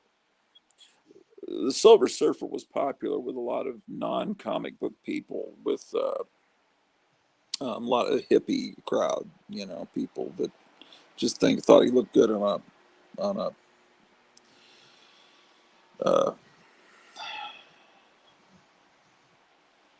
one of those posters that Stevie Nicks thingy is an urban legend. Yeah, well, this guy actually saw it, and this is a pretty reliable person that works in that industry. So, but yeah, I don't want to think of that either. Rosetta, not Fraser. Molly Hatchet and Nazareth used Rosetta art in their album covers. Yeah. When I lived at the theater, Danzig played there, and I had Glenn. Oh, I forgot you said you lived at a theater. And I had Glenn hanging out in my apartment. Very nice guy. I didn't really know much about him or his music, but he was very down to earth.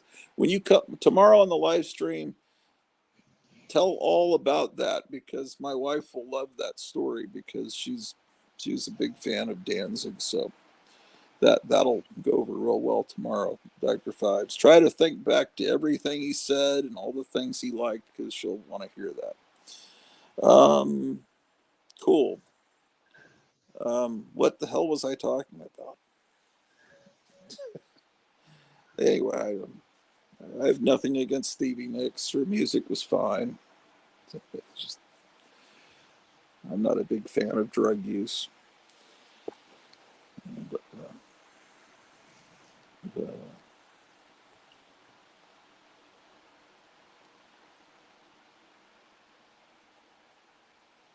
here's some guy. What is that? The Den? Does that say the Den of Nerds? It says the truth about YouTube and why I can't do it anymore. It says here. Let's listen to this guy on the TV here.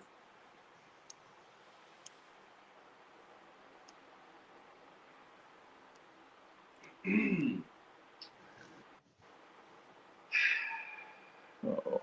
I feel like you've Very got to dramatic. start these with a sigh. I've been hiding something from you guys for some time now, and I'm hiding it from myself, or at least I was hiding it from myself for a little while as well. Maybe not hiding it really well, as I've been pretty irritable, getting triggered on streams a lot. Oh, he uses the word triggered. I'm already gone. Let's see. How about that? Look at that. We're talking about Metallica, so what pops up on the screen? Do you see that? Am I even pointing at the screen? Let me see. I can't even tell what I'm pointing at. Anyway, it says Metallica, Master of Puppets.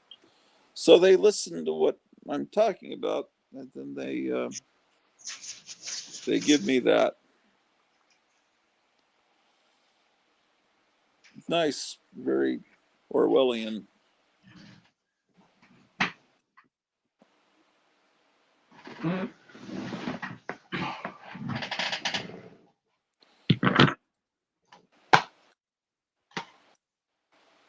Yeah, I thought that Sergeant Rock comic came in today. I was that Teen Titans comic looks great. It looks fantastic. Yeah, it does.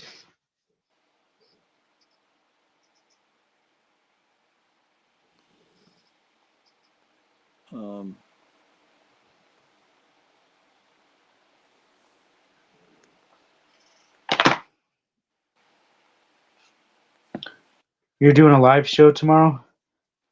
Yeah, I was hoping tonight that I could get Dr. Fibes on, but he's not able to come on. He's in the chat though. But I wanted to do a show where I, focus it kind of on an interview with him, and maybe get a tour around his house, where it's not at the last 2 hours of a 6-hour stream where very few people will ever see it. I wanted to, get it to be, and then when he appeared that second time and showed comics and showed his yard, that was a few episodes later. I wanted to try to get it all together into one stream, and because I think it would be amazing. And then he's already every day he's adding to his channel, and then he's going to start doing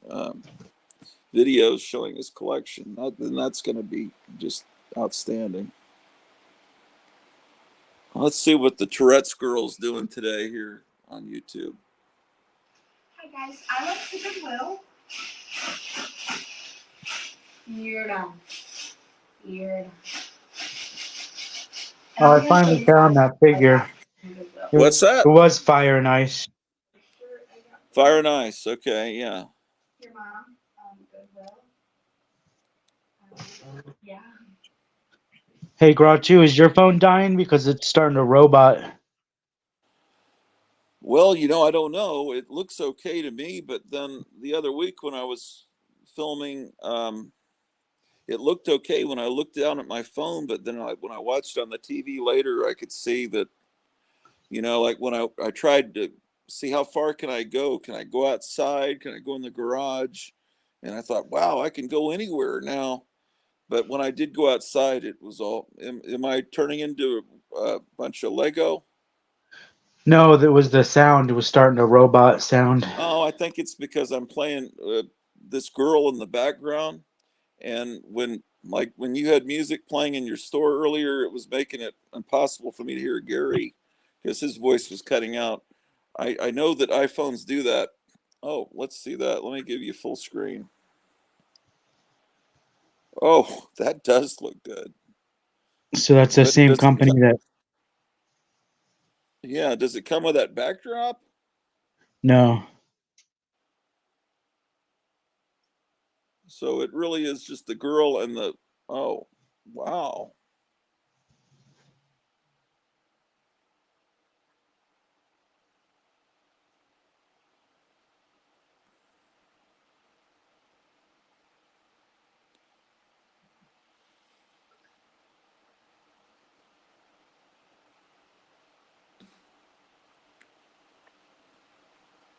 But these things are, what are they, like $60 figures? I think this one's more because it has the panther. Are those Vampirella Red Sonias, are they all sold out? Are they out of print? Yeah, that's sold out. I don't know if it's out of print though. Maybe they'll do it again. Yeah. Because I think that's what this Opus Comics. I think they're just going to do toys because it seems like all their comics have been pushed back or canceled. Yeah. They'll probably make more money off these toys. Random things. Dildo head. Bam, you know what? Jesus, take the fucking meal. These are some things that set my ticks off. The smell of lavender. Fuck you, stupid. Why not? Community dick. That's the Yeah. I wish they would put her on like Fox News as a news reporter. Look at this DVD I got. Oh, wow. It archives 3,000 rare photos of masks as a slideshow. I Love Disney and Comics says that's a cool figure of, what is her name? Layla or Tila or something? I think it said Tigra. Is it Something. Tigra? Yeah, it was something like that. Tigra. Yeah.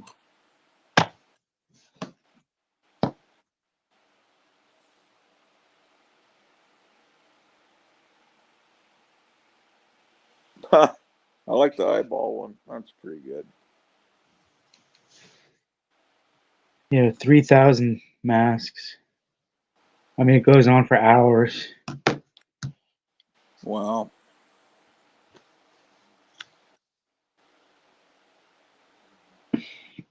This guy has a YouTube channel too. His name's Dr. Lady. Dr. Lady. Okay, let me look him up here. Yeah, he's been on YouTube for a long time. Okay. Dr. Yeah, Lady. it's Fire and Ice Tigra. Teegra.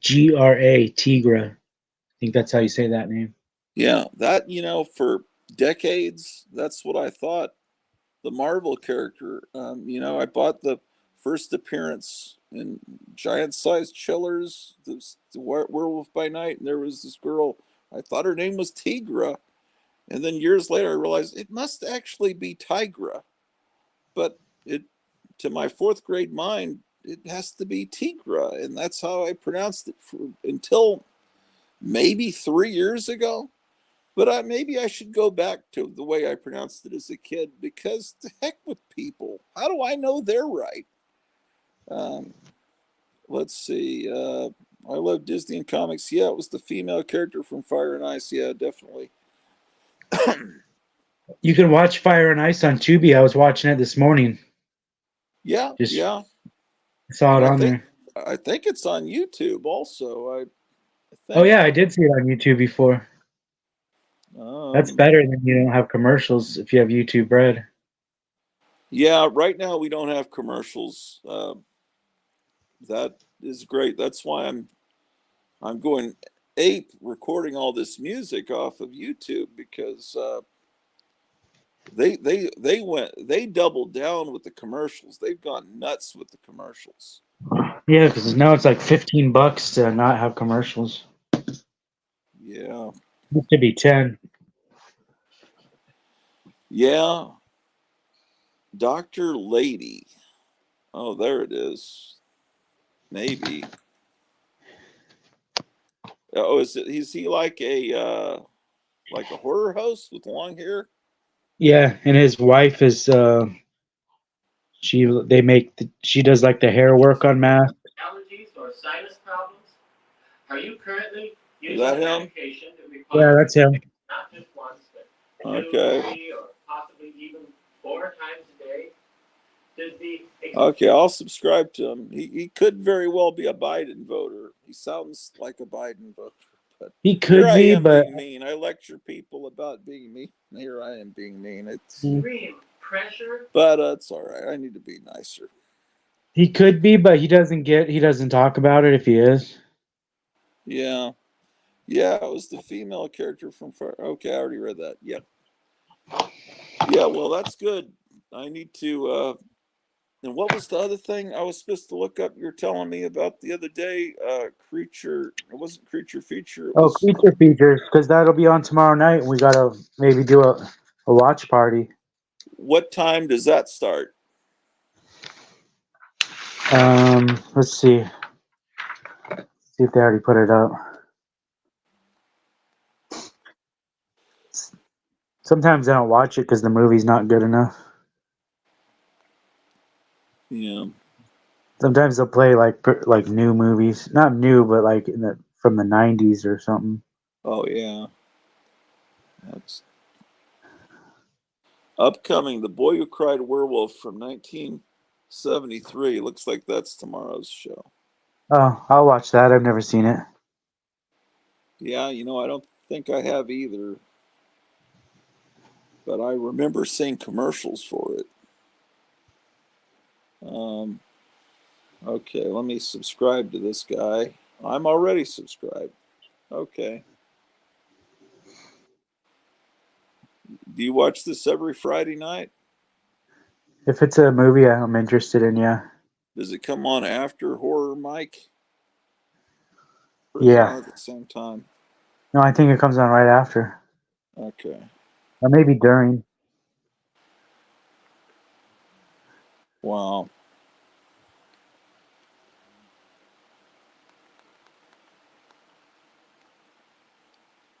How did you know the one that's coming up? I don't see that on here.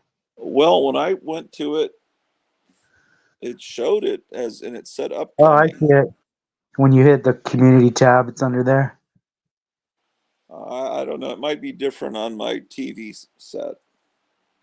I don't know. Oh, they said that's funny.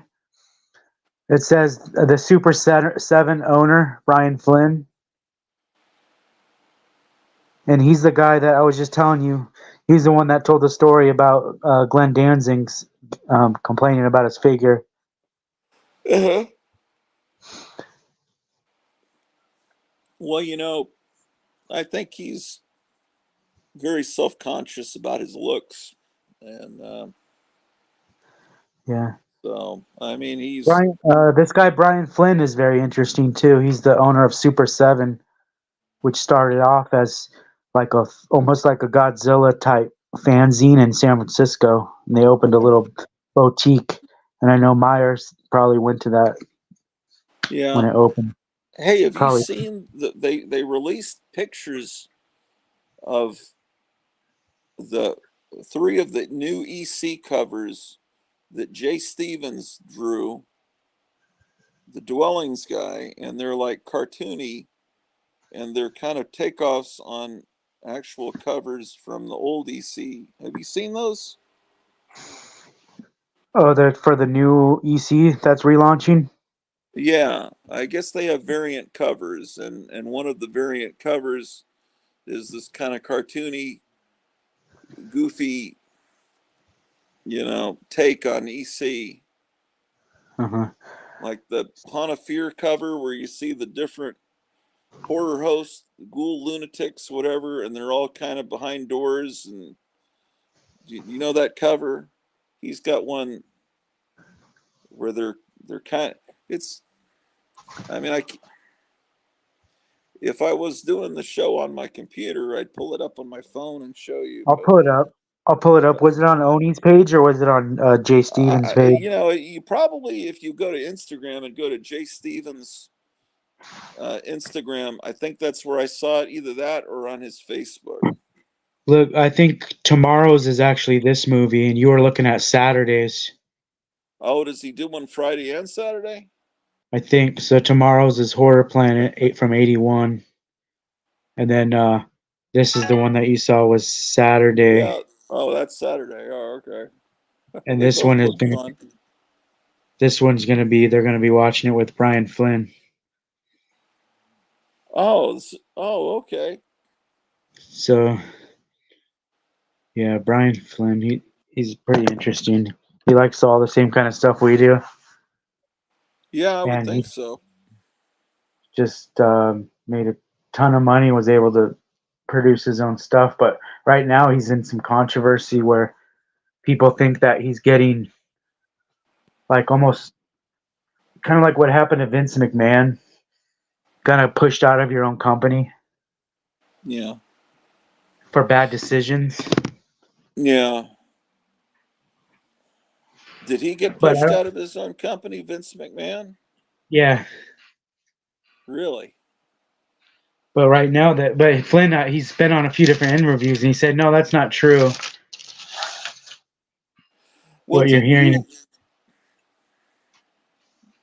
But they did take an investment. They took some money from some big investment firm. Okay. I think actually where I might have seen the EC covers was on an EC fan Facebook site. Yeah, But I'm I in that think, same group with you. I'm in that group with you because you always post the pictures, like right when I see them too. oh, you see that I steal them and put them on Instagram. You know where I'm getting Okay. that from. Like that one the one with the guy standing in front of the comic shop and he's wearing that Oh, old witch yeah. shirt. Yeah, that, and I steal a lot from Gary Davis too, from his Facebook page. I just save it and put it on Instagram. Yeah, because he's got a really good. That's how I knew he had like a new girlfriend, because I see his Facebook page all the time when I'm stealing his pictures. I'm gonna go on can I go on Instagram? Hold on. Yeah, I can go on there.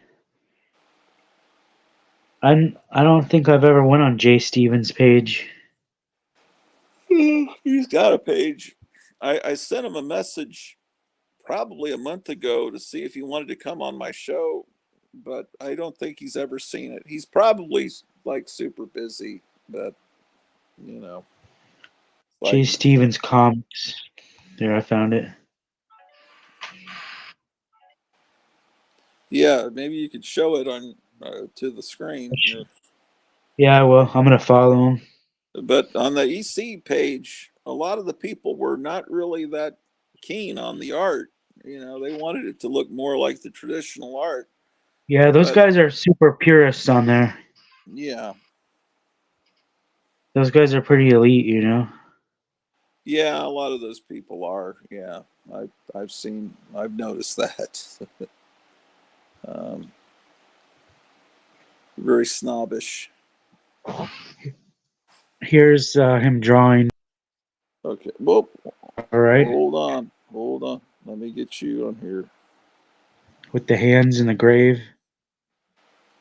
Yeah, he had one with two hands coming out of the grave, and one with the three horror hosts, and one was a science fiction cover.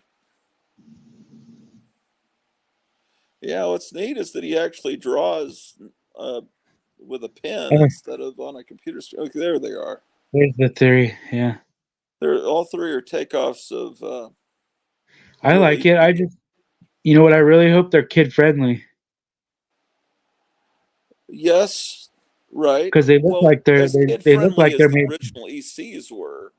Yeah, where Yeah, they don't push it like the HBO series with nudity and cursing. yeah. That would be If they're, great. And if they if they're have, kid friendly, I'll go big on these and keep them stocked. yeah. Well, but there's three titles. What's the other title they're doing? They've got Epitaphs from the Abyss, Cruel Universe, or maybe there's only two titles they're doing.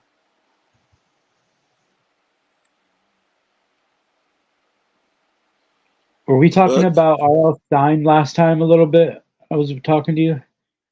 say that again. Did we talk about R.L. Stein the last time I was Yes, on I your think show? so.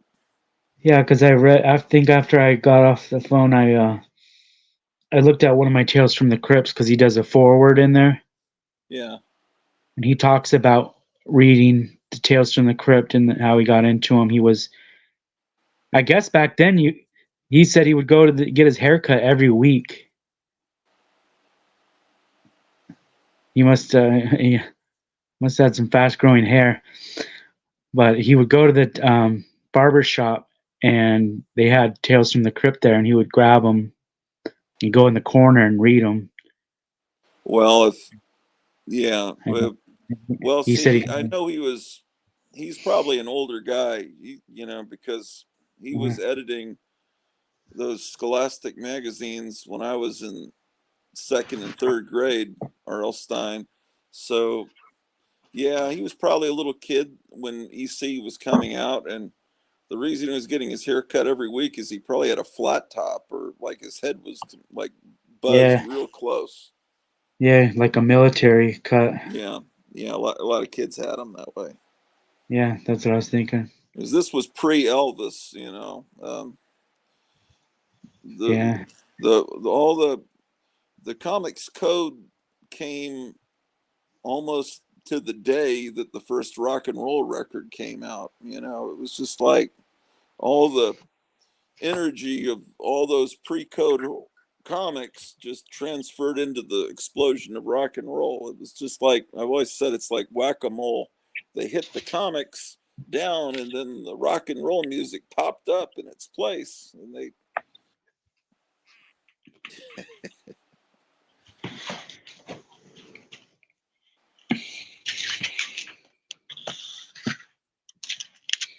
Are those the hardcover or the softcover ones? yeah. I decided to sell my soft covers. And Just keep the I hard. think I saw they're already in the store, the softcover ones. Yeah, I think I already sold one of them. Ah, rats. Now I'm kind of regretting it though. Really? Why?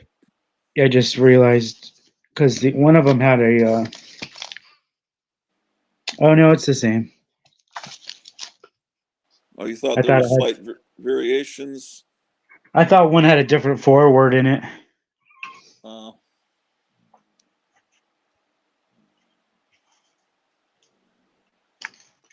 Yeah, I like reading the forward.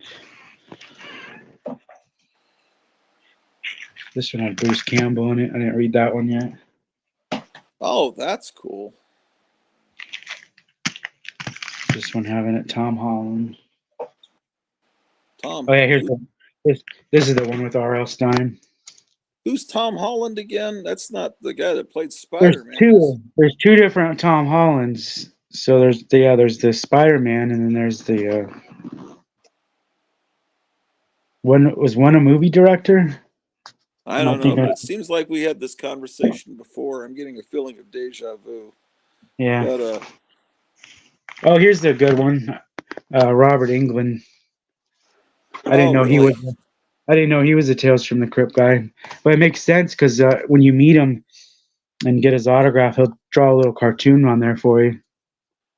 Well, I mean, some of these guys might have been reading reprints. I mean, I don't think Bruce Campbell's old enough to have been reading them when they were I coming think out. Robert Englund could be.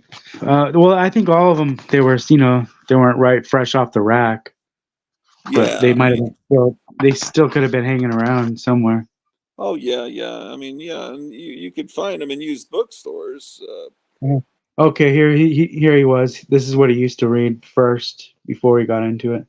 He's reading Scrooge, Black Hawk, Yeah, Little Abner, Prince Valiant, Dick Tracy.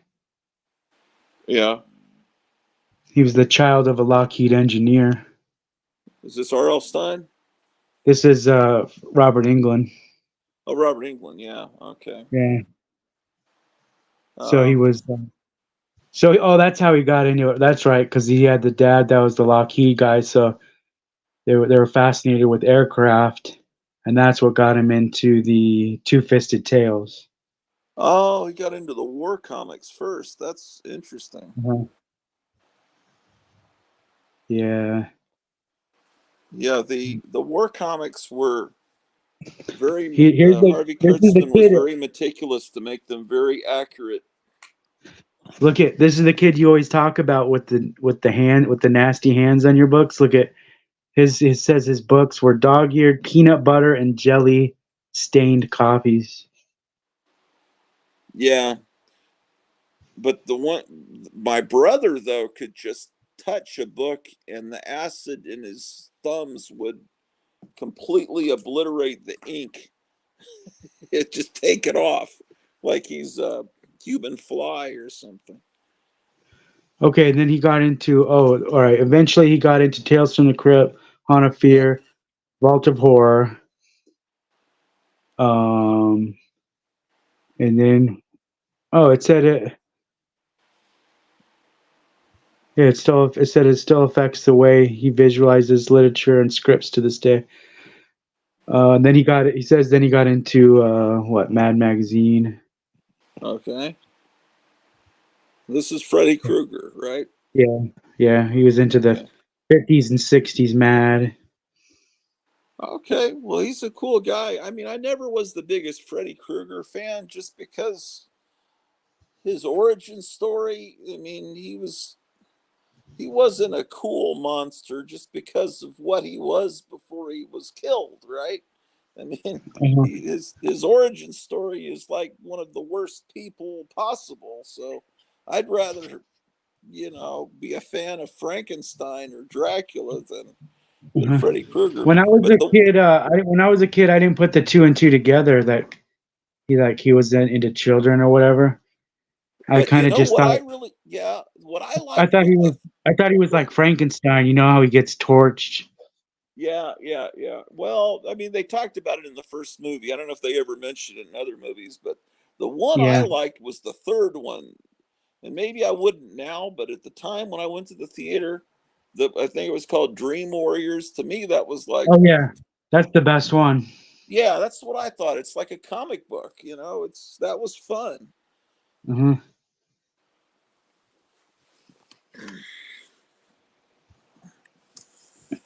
Oh man.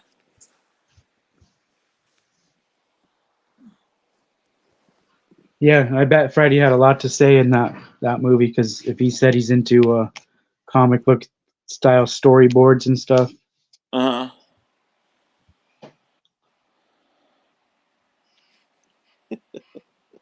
I'm just laughing that the chat is so stagnant. That's like it's so different than you watch the other shows and it just flies by. I think everyone's so shell shocked. It's like I'm I still don't scared to even know what comment on happened. this. I'm still here because I don't even know what happened. So. Oh, what do you mean? A few That's weeks okay. ago or tonight? No, I know what happened a few weeks ago, but tonight, but I don't really care. Oh, it just people in the You don't have chat to were care. insulting people, and I just said heck with that, man, and I'm because it's just people in the chat just annoy me, and then they get real sensitive and. It's all right. Maybe you had a bad day. That happens to everybody. Yeah, but don't be insulting people's looks and stuff. I didn't Yeah. like that. You know, who knows? You might feel bad right now about it. Yeah. Yeah, maybe. I know I would. I'd feel bad if I said something.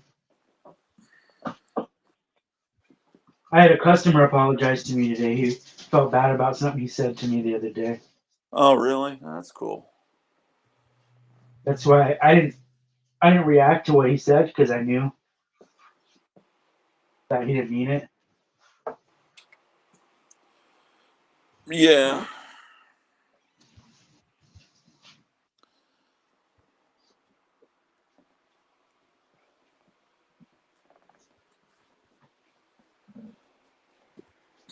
So it's weird. I have the Haunt of Fear. I have Volume 5. Vault of Horror. I have 1 and 2. Oh, I guess never mind. Haunt of Fear. I have 1 and 5. So I need 2, 3, and 4. Do you have the Russ Cochran? Hold on. I Yeah, I just did. realized I'm broadcasting a blank screen. Do you have the Russ Cochran black and white sets from the original art? I have Vault of Horror and I have Haunt of Fear. I've And got that's like all. almost all of them, except I don't have. I just got them recently from that lady. Remember, I was showing you the collection. You got some of her Oh, books. that's right. But yeah, but what I don't have is Weird Fantasy. That's the one I would like to have. I have Weird Science. Yeah, these copies I have were marked down to 75 cents. What is? These copies I have were marked down to 75 cents. A hardcover Russ Cochran book, Yeah, 75 cents. that's what this lady must have got them for. Are you sure? Probably in the 90s at a used bookstore or something. Yeah, well, they're supposed to be part of a set. Maybe it's because who knows Yeah, why. they didn't have the slipcase. Yeah.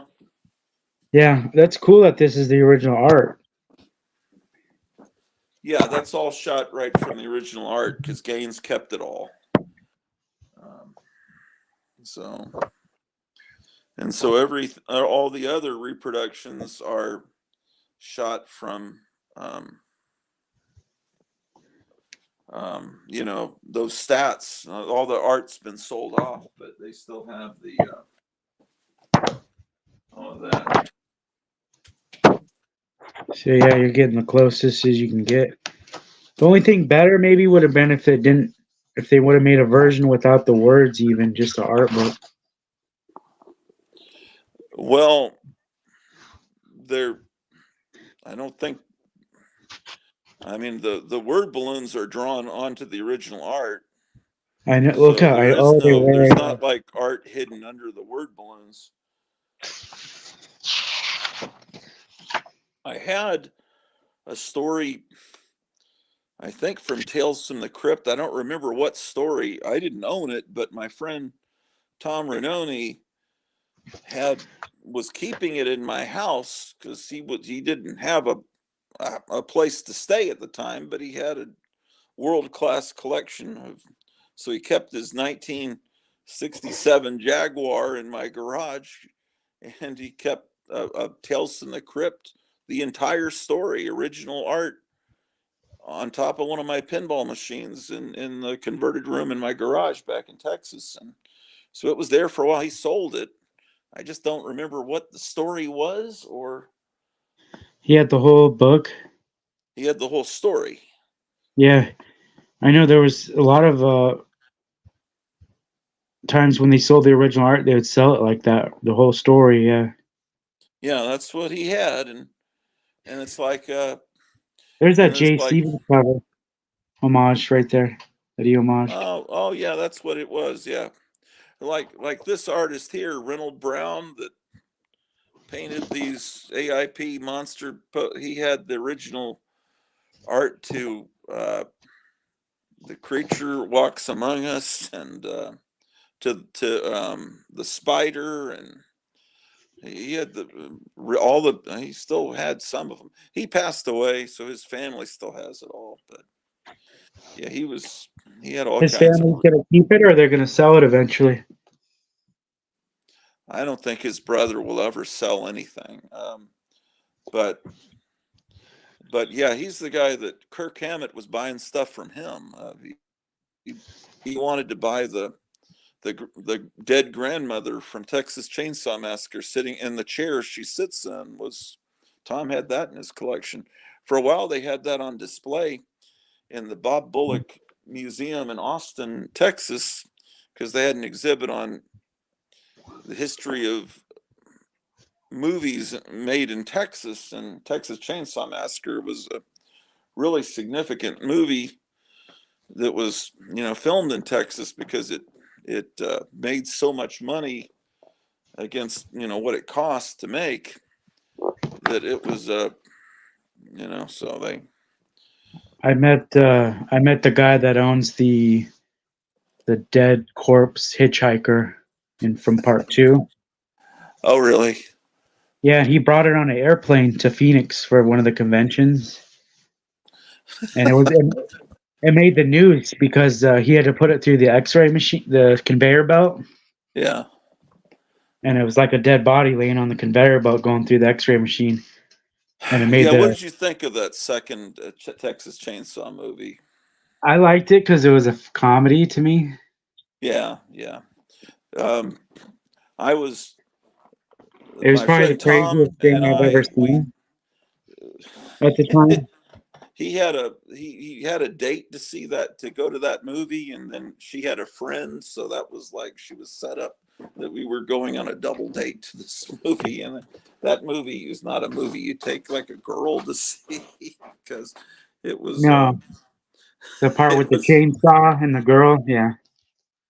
I don't really remember it that much, but it wasn't like it wasn't like the first one. It was more silly, but also more ridiculously over the top gore. Afterwards, Yeah. it's real hard to explain why you took them to that particular movie. Yeah. So there's the part right there with the girl. Yeah. She was at the radio station. Oh yeah, I remember that. I think her name was Stretch. She was really annoying. Yeah. She does all the conventions. Look at this, is signed by everybody. There's Bill Johnson, that Leatherface. Yeah, was in part 2. I remember that was one of the reasons that actress was. I didn't like her accent, her fake Texas accent. There's Bill Moseley. He wrote that Dog Will Hunt. Yeah. And then there's Stretch. What's her name? Caroline Williams. There's her name right there. Okay. I don't remember, man. This is a memory from 1986. That was a long time ago.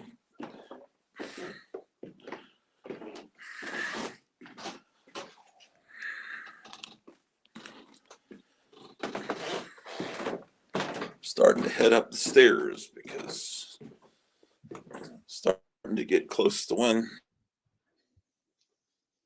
my wife works, and I need to plug this phone in. Oh my gosh. Shit.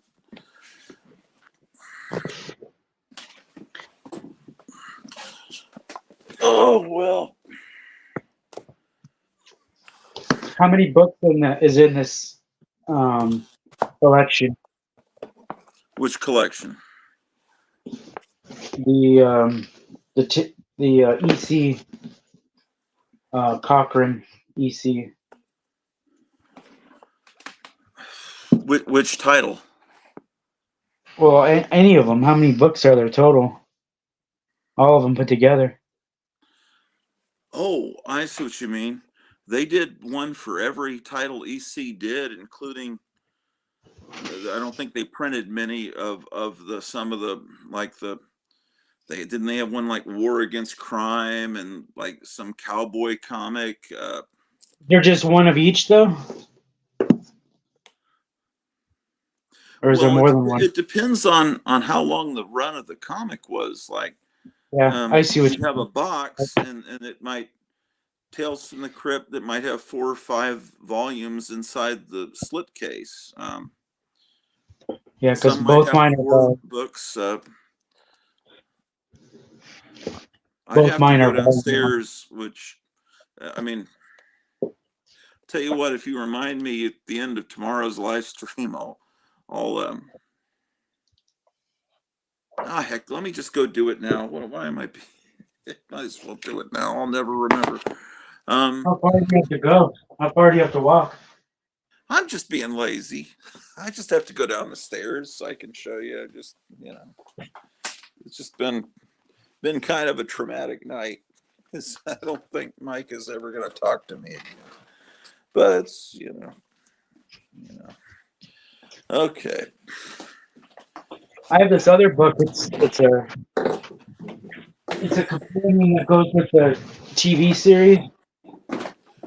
What's that? I have this companion Oh yeah, I hardcover that have goes that. with, I have that also. Yeah. and I think it tells you where each episode is from. Right. Now the Mad one, those books were released not in a slipcase initially. They were released one book at a time when they first came out, and with color.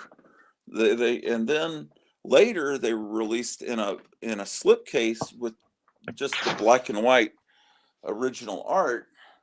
But I got all but later, after you bought all the different color books, they can come out one every few months. Then they released a slipcase that you could get to put all of your separate volumes in, but I never got the slipcase. So, okay, so all right, let me give myself full screen. So was the slipcase sold separately, or was it like, did you get a book For inside Mad, the slipcase? yes. For Mad, it was sold separately, but everything, okay, so here's what we got. There's Tales from the Crypt has 5. Vault of Horror has 5. Haunt of Fear, 5. Crime Suspense Stories, 5. Mad has 4. Panic, 2. Weird Science, 4. Piracy, I just have a single volume. And Shock Suspense Stories has 3. So what I need is weird fantasy, because the science fiction. Oh, and wait, I don't have war stuff, do I? I'm just realizing I don't have the war comics, but I have a lot of the comic book reprints. So, man, I could have sworn I had. Oh well.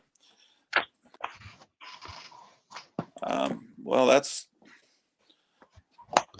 Yeah, so there's on average about 5, because none of the titles really ran for a long time. They were only really around for a few years before they went, they stopped publishing. Oh boy.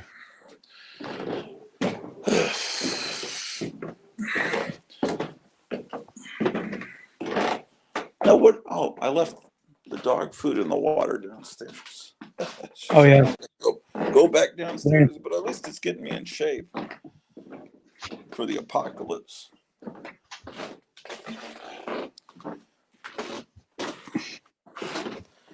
But I don't know. I think it seems like people are paying pretty good money for those.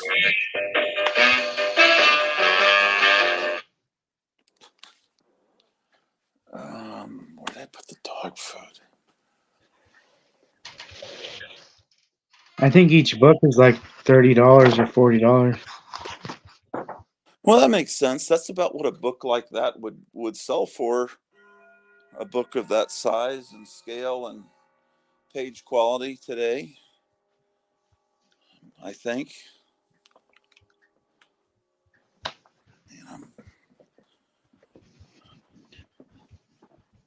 Man, there's people that just stick with you, man. 13 people will just stick with the whole live stream. But tomorrow, you guys have got to come back tomorrow, because with Dr. Fibes, that's going to be great.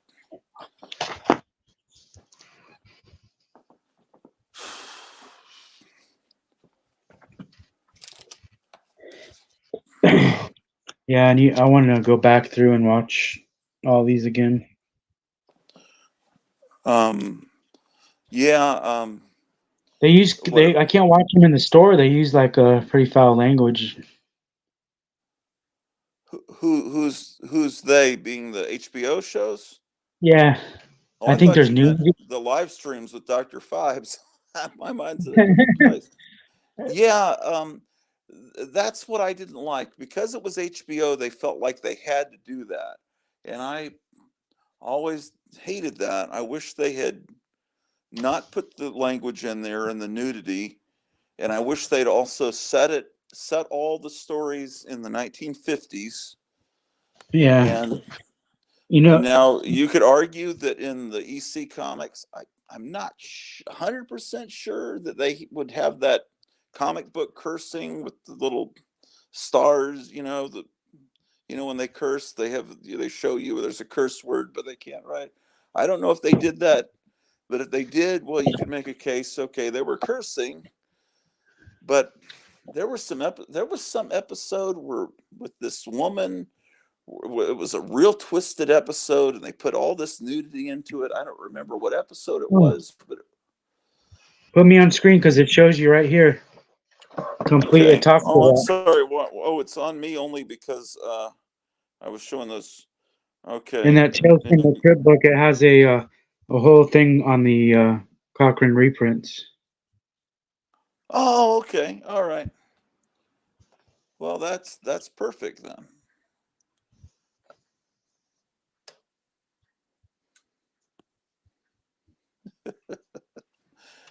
It's just Yeah. So the oh, and I was gonna say about another thing that sucks about it, doing it the way they did with it. Like, there's a new director on every episode. yeah. I think Michael J. Fox directed one. Arnold Schwarzenegger directed one. Yeah. So it's real. It's real hard to make a complete collection of the Blu-rays or DVDs hmm because there's so many hands are in this. Okay. So it's like it's too the rights thing is all messed up on this.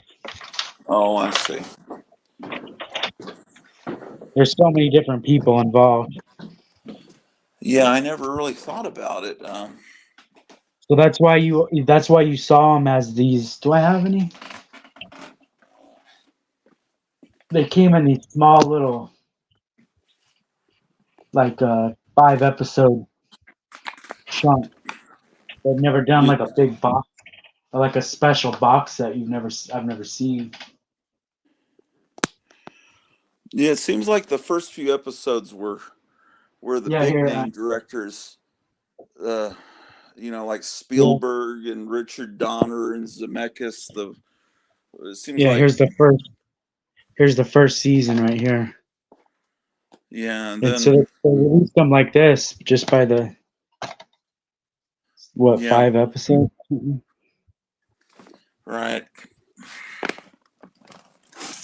So look at Richard Donner, Walter Hill, Robert Zemeckis. Yeah. Because I would buy a nice version of this if they had it. That was always a good episode, I thought, the Santa one. Yeah, yeah. And then it was also in the 1972 movie, the same story with Joan Yeah, all these Collins. are. That's why this is cool. This book, because you can look them up by episode, and then it tells you what book it's in. Yeah, that's good. Yeah.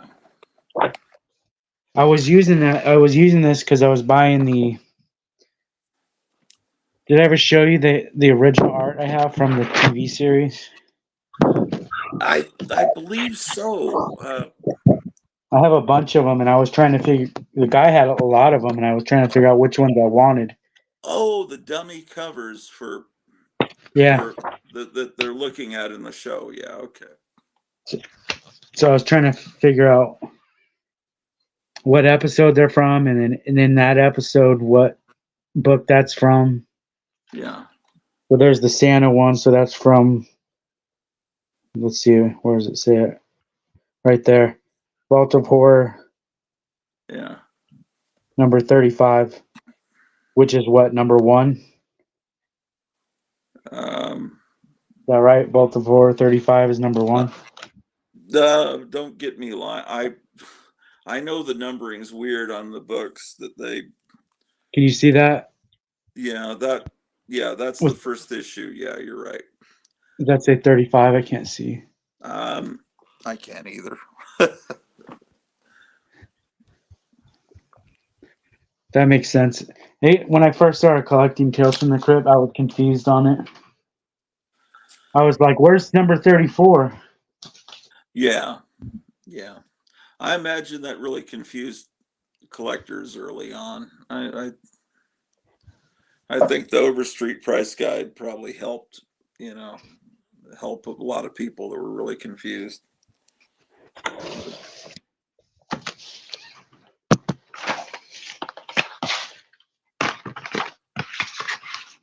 Yeah.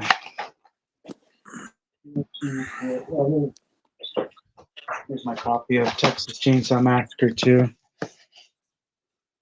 Yeah. Oh yeah, I forgot Dennis Hopper was in it. Yeah. Yeah, those were the days.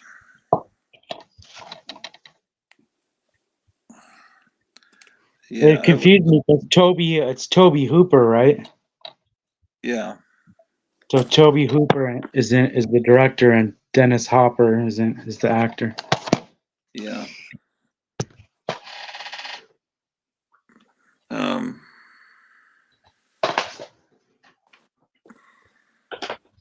Oh, here's a brand new Blu-ray I haven't even opened of it. Oh, okay. Oh, look, there's a collectible card inside there. Oh, and exclusive artwork. Yeah. That movie was something. I don't know that I've ever watched anything beyond that. I know they've made probably a dozen other Texas Chainsaw movies, but Did they really wait 10 years to make the sequel? what sequel? That one? No, the number 2 was 10 years apart from number 1, wasn't it? I think more than that. I think, the first one was 74, and then the other one I think was 86. It took them 2 years to make it, probably. Oh, I don't know. 2 years to film it, maybe. I don't know. It didn't look like it would have taken that long to film it, but Oh, maybe not to film it, but to put it together and everything. put it together and hire people, and yeah, that could be, yeah. Market it and everything. I mean, There's Tales from the Hood from the 90s. That's another one I never saw. Yeah, Tales from the Hood. I never saw the Bordello of Blood, Tales from the Crypt. Yeah, that's good. There were 2 Tales from the Crypt movies. Yeah, Bordello of Blood and Bordello of Blood, and the one with the vampires at the strip club. Oh. Or was that Bordello of Blood? No, Bordello of Blood was the prostitute thing. Yeah, I think you're thinking of From Dusk Till Dawn, maybe. Yeah, wasn't that Tales from the Crypt? No, that was No. No. I don't know, but someone told me one of the Tales from the Crypt movies was good, but then I don't know how much I trust that person. Then, Demon. I think maybe it was a Demon Knight. Oh, I think it was. And then Yeah. I never watched the TV show Tales from the Dark Side, and then they made a couple of movies. Some people That's swear really those good. are really good. The best thing about that is the opening sequence in the song. It's real scary. Yeah. I guess I thought that it was like a shot on videotape series and was like a cheap rip off of Creep Show or something. I don't know. Well, the Tales from the Dark Side movie is Creep Show 3, just renamed. Oh, I think I heard that. Yeah, because it's everybody that worked on Creep Show. It's Tom Savini. It's all those guys. Huh. And it was supposed to be named Creep Show, and then they just repurposed it, called it Tales from the Dark Side. Okay. And it's got Tommy Chong's daughter in it. Oh, I forgot about her, Ray Dawn Chong. She's in it. I remember seeing the movie where she was a cave woman. What was that called? Quest for Fire, maybe? I saw that with my parents. Because I must have been too young to see Did you like R-rated this movie? Transylvania 5000. I never saw that. Did you like this? I never saw it. This is really good. Okay. Gina Davis as a vampire woman. Well, that sounds. I think she'd make a You good get person. the guy from Seinfeld. Is that Michael Ritchie? Who's the guy from Seinfeld? The crazy guy from Seinfeld. Kramer? Michael Ritchie? I can't see on that. I think it's the guy that got in trouble. That I guess that, yeah, Kramer. saying bad words. Yeah, Kramer. Okay, so he was in that. Yeah, he was in a. There was a. Oh, his real name is Michael Richards. Yeah. Mike. Yeah, there he was on a. You got Jeff Goldblum. Okay. Yeah, there was Saturday Night Live on NBC, and then on the ABC had an imitation show called Fridays that was on Friday, the day before Saturday Night Live, and it had Michael Ritchie on it before he was on Seinfeld, and yeah, that was it had some pretty good bands performing on that show too. I wonder if there are episodes of Friday. You never seen this? Huh? You got to see this if you never seen it before. Yeah, I'll have to ask my wife if she's seen it. I think she'd probably enjoy that. Yeah, since she's around my age, she would definitely have seen this. Yeah, probably. Yeah. It was on TV a lot back then. Yeah. So I don't know why I didn't see it. Maybe I should have. Have you ever seen The Wrestler? Is that with what's his face? Yeah, Mickey Rourke. Yeah. Yeah. No, I haven't seen it. I've heard good things about it. Yeah, you got to see that. Yeah, sure. I'm always Got Marissa Tomei's in it. Okay.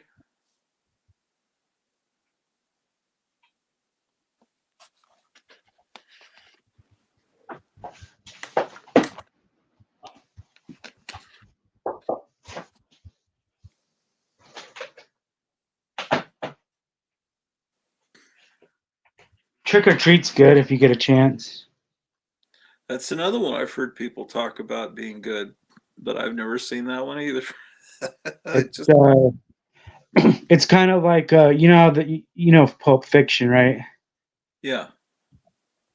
How it's like interweaving and and it all ties together. Okay. That's how this movie is. Well, that sounds good. And this became my favorite movie to watch on Halloween. Oh, good. Yeah. There's a lot of good things about it. And it's made by the guy that did that new Krampus movie. Now, that one I saw. I like that. Yeah, this is done by the same guy.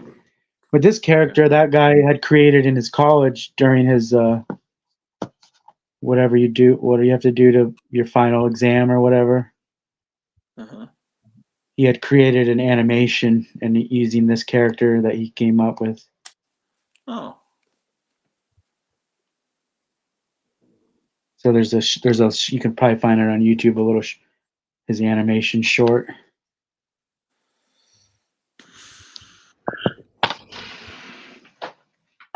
I'm just worried that Gary Davis's feelings were hurt tonight because he just disappeared right about the time that he was being insulted. No, he left way after. He had left way after. I'd heard him say something, and then the screen had cut out like as soon as you went back over. Well, no, there were a couple of things in the chat that I didn't comment on. I don't know if he saw them, that I didn't put on screen, and then Yeah, I don't. that were right before he disappeared. I don't know if his phone died or it could be nothing. Maybe he doesn't care, but bunch of This was pretty good. I never gave it a shot until recently. Night of the Creeps. Oh, that one I were think yeah, that one I saw when it came out, and yeah, that was good. I saw it. Yeah, Because it's not what I thought it was. Like I thought it was an 80s like movie, but it's more like a 50s movie, yeah, that's right. which I There were liked a about couple it. of movies in the '80s that wasn't Strange Invaders was an '80s movie that was like a '50s movie, I think. Another one is The Woman in White, I think it's called. That's an 80s movie that's filmed exactly like a 50s. Like they have the cars and the kids on the bikes and Okay, the classroom, everybody. When I that one. saw it when I was a kid, I thought it was a 50s movie. It's like Woman in White, I think. It's a ghost story. Okay, I'll look that one up. I have it at the store. This movie I was disappointed about because I liked it, and then you hear about the director and you're like, okay, I Oh can't. yeah, I know. I did hear about that. That kind of takes the fun out of it, doesn't it? I wish I didn't hear that. That's why I don't want to hear all this. Not that it's the same kind of rumors, but I don't want to hear about Stan Lee or Gil Kane or Roy Thomas. Let me just keep my happy fantasy that they were all a big, nice bullpen. Um, rather live in my own little delusion. I still have to watch this. Oh, I've never seen that. That's Somebody said it's a lot of fun, so well, before the only Thanksgiving horror movie was Blood Freak. Have you ever I never seen heard of Blood that. Freak? Have you seen Blood No. Freak? I never heard of it. It's a Christian gore film. I mean, it's got this Christian message where this guy, it's like an anti-drug message, and there's some actor that's like some ridiculous, as I recall, bodybuilder with a pompadour, and it's like I think he has smokes some bad marijuana or something, and he starts turning into a turkey that eats people, and it's you got to look up Blood Freak. Uh-huh. I guess Yeah, there's another Thanksgiving one where it's a turkey going around killing everybody. yeah, Remember the Grindhouse movie that Quentin Tarantino did? yeah. They did. And then there Yeah, was that trailer in the between that was the Thanksgiving Day trailer, and right. it was the turkey. Well, they actually made that movie, 20 years later. Has it been 20 years since Grindhouse came out? Man, I'm starting to feel I'm old gonna if it has say, been. yeah, it's been 20 years. I think it's been like 25 years since Fight Club came out. Okay, now Fight Club, I saw that right before 9/11. So, yeah, that's been the reason I know that is at the beginning of Fight Club, isn't there like a plane that's hijacked or I don't something remember that happens on a part. plane? And then at the very, okay, spoiler alert if you haven't seen Fight Club, just fast forward. But at the end, they're in Delaware and they bring down the buildings of the credit card companies so everyone won't be in debt anymore. And you see these two or maybe more than 2 buildings coming down exactly like the Twin Towers. And that movie came, I think I watched it on DVD right before 9/11 happened. Then it happened in real life. So that's how I know when that came out. It was from around Same that thing. time. They lost a Huh? bunch of records in that too when those buildings fell. They lost a lot of records and stuff And what buildings? in those Twin Towers and that other building off to the side. Yeah. Yeah, that was building 5, the one that went down later in the day. Yeah. They were able to erase a lot of stuff, I think, with that. Yeah, it's funny how that works. And there was supposed to be a bunch of gold or money in one of them, and that all disappeared. It's all. Remember when they found the? How can they find like a little paperclip, but they can't find all that gold? Remember they found the ID or something of one of the hijackers that had just somehow survived the explosion, and it was just on the ground. Oh well, now we know who. It's so they just think we're so stupid. Here's another movie I haven't watched, but I heard it's good. Black Phone. Wow, I don't know that movie. At first, I thought it was a Leprechaun. I thought it was going to be but there is a Leprechaun slasher movie already. I heard this is like a.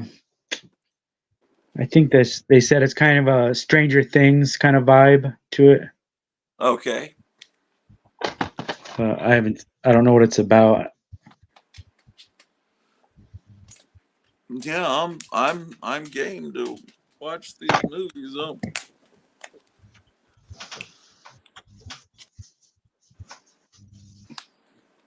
What's another one?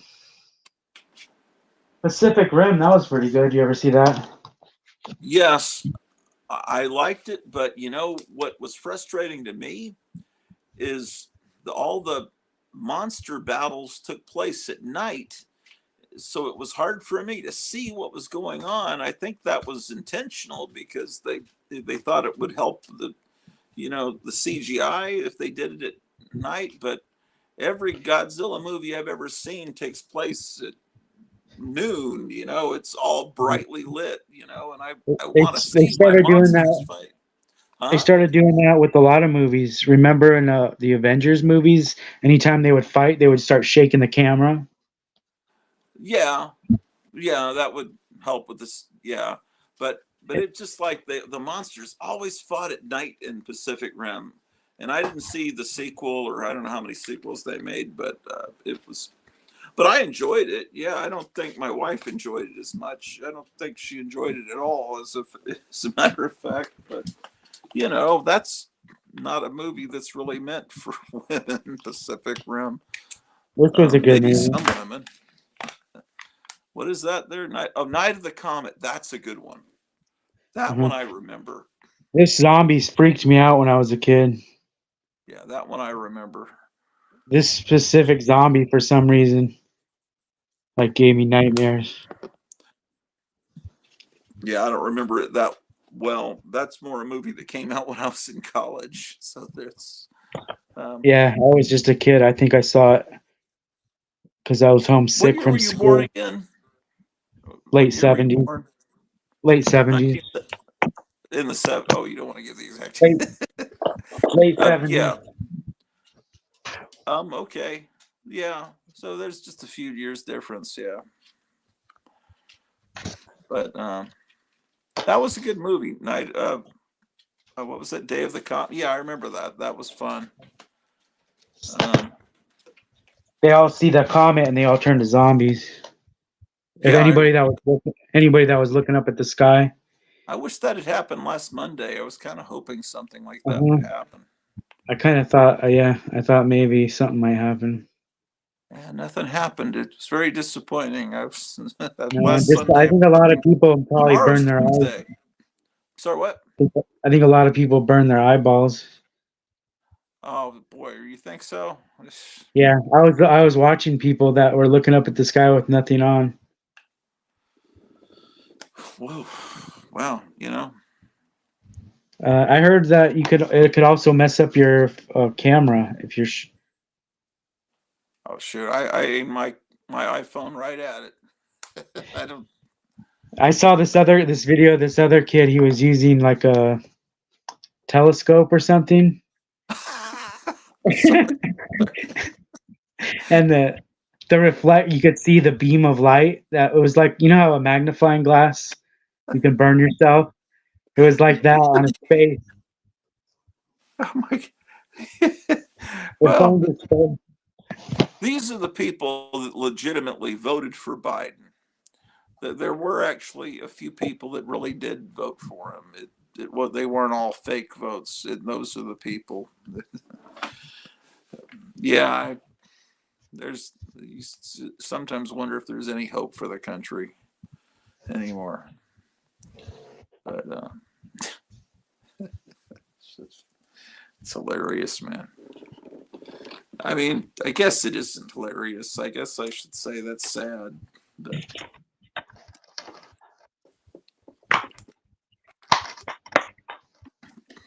Yeah, it's kind of hard once you can't really teach somebody that when they're that far when they're that stupid, it's hard to teach them. I wonder who the 12 people that have stuck with this the entire time are. I'm trying to think, who could these people be? 3 of them are me. 3 of them? Really? You're on 3 different devices? Yeah. Well, shit. I thought I was more popular. Then I'm counting as 1 too, for all I know. You got 3 devices at least, probably too. Maybe your wife's watching. No, because she's still working. She'll be off in actually about 9 minutes. I probably need to be kind of winding up the stream, and yeah, because she works till 11 on Thursdays, and on Saturdays and Sundays she works till 8. But so she doesn't work tomorrow night. So, but I'm gonna do a live stream, and maybe I'll have her on it too. Yeah, that's which Dracula movie is that? Taste of Blood. Yeah, that was always such a great title. Screaming Skull and the Werewolf versus the Vampire Woman. Doesn't that one have intermission, drive-in intermission shorts in between the 2 movies? I hope it does. I haven't watched it yet. Check and see if it mentions it on the back. I think it does. This Killer Creations double features. I think it will tell you on the back that it has like little dancing popcorn guys and soft drink cups. And I'm pretty sure I have that. Oh yeah, intermission cartoon, it says. Yeah. Yeah, I think maybe it's like a Betty Boop cartoon or something that they maybe had in public domain or thought it was.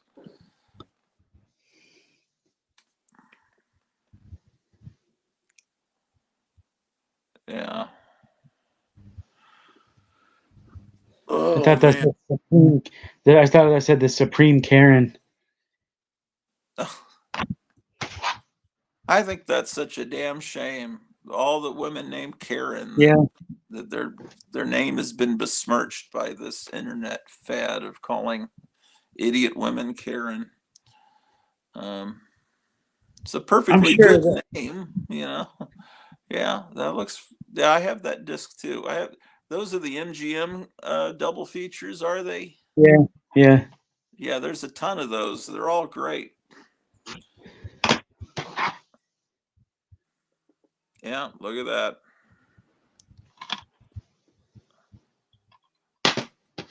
Oh, I guess I'll show the Dick Tracy book I was going to show earlier before I close out the stream. So because that may be, someone stopped watching. We only have 11. Because maybe they're watching, hoping I'll finally show that Dick Tracy book I promised hours ago. That was me. I turned one of my phones off. Oh, is that what happened? Oh, okay. The Lost I'm Boys. we'll That's a good wrap movie. up this stream and try to get a few hours sleep before I go back to work. Did you like The Lost Boys? I watched it. I didn't hate it, but later I knew how terrible that director was. He was the same guy that made Batman and Robin, and so after that, I once I realized what I at the time I didn't mind it. It's okay. It's this book here.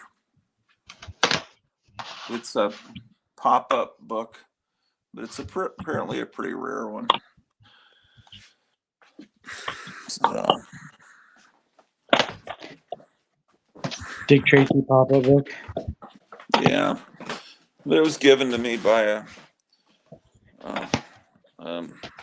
co-worker that later passed away. So I might watch Thanksgiving.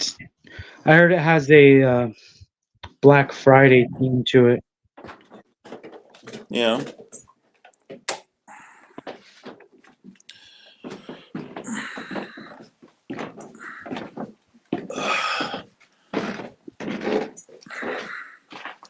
Walmart's putting out these steel books. If you can ever make it to a Walmart, Walmart's been putting out these special steel books. Oh, have they? Does There's a Walmart creature. still have a pretty good selection of discs? They may be the last store that actually sells physical They media. only put out like one copy of every steel book. They put out one copy. Oh, really? Because I'm Well, looking for that's the probably creature. There's a creature from the Black Lagoon steel book I want, and I can't find it. I found this instead. The BMX movie from the 80s. Oh, okay.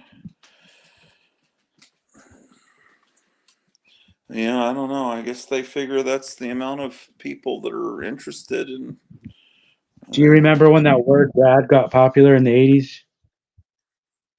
When the what? When that word got popular. Yeah, unfortunately, I remember that.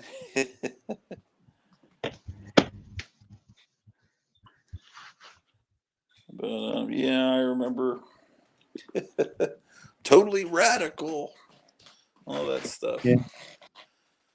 Oh, wow. I remember everything had checkers on it. Everything was fluorescent colors. Yeah. Is it close to the hour? Do you have a clock? Let me see. It's 3 minutes until the hour. Okay, so she'll be off in 3 minutes. So I probably should close out the stream and say good night, everybody, and come back tomorrow at 6 Central, and we'll have a incredible show that will have it's I'm gonna try to make it focused on Dr. Fibes and his incredible collection and his acquisitions, and so I guess I'll see you guys soon, and oh yeah, there's Hammer Horror. And so Kevin, maybe I'll see you tomorrow night on the stream. Yeah, I'll definitely be watching. I probably won't be able to sleep. Great. Won't be able to sleep again after watching his. Be able to sleep again after watching his collection.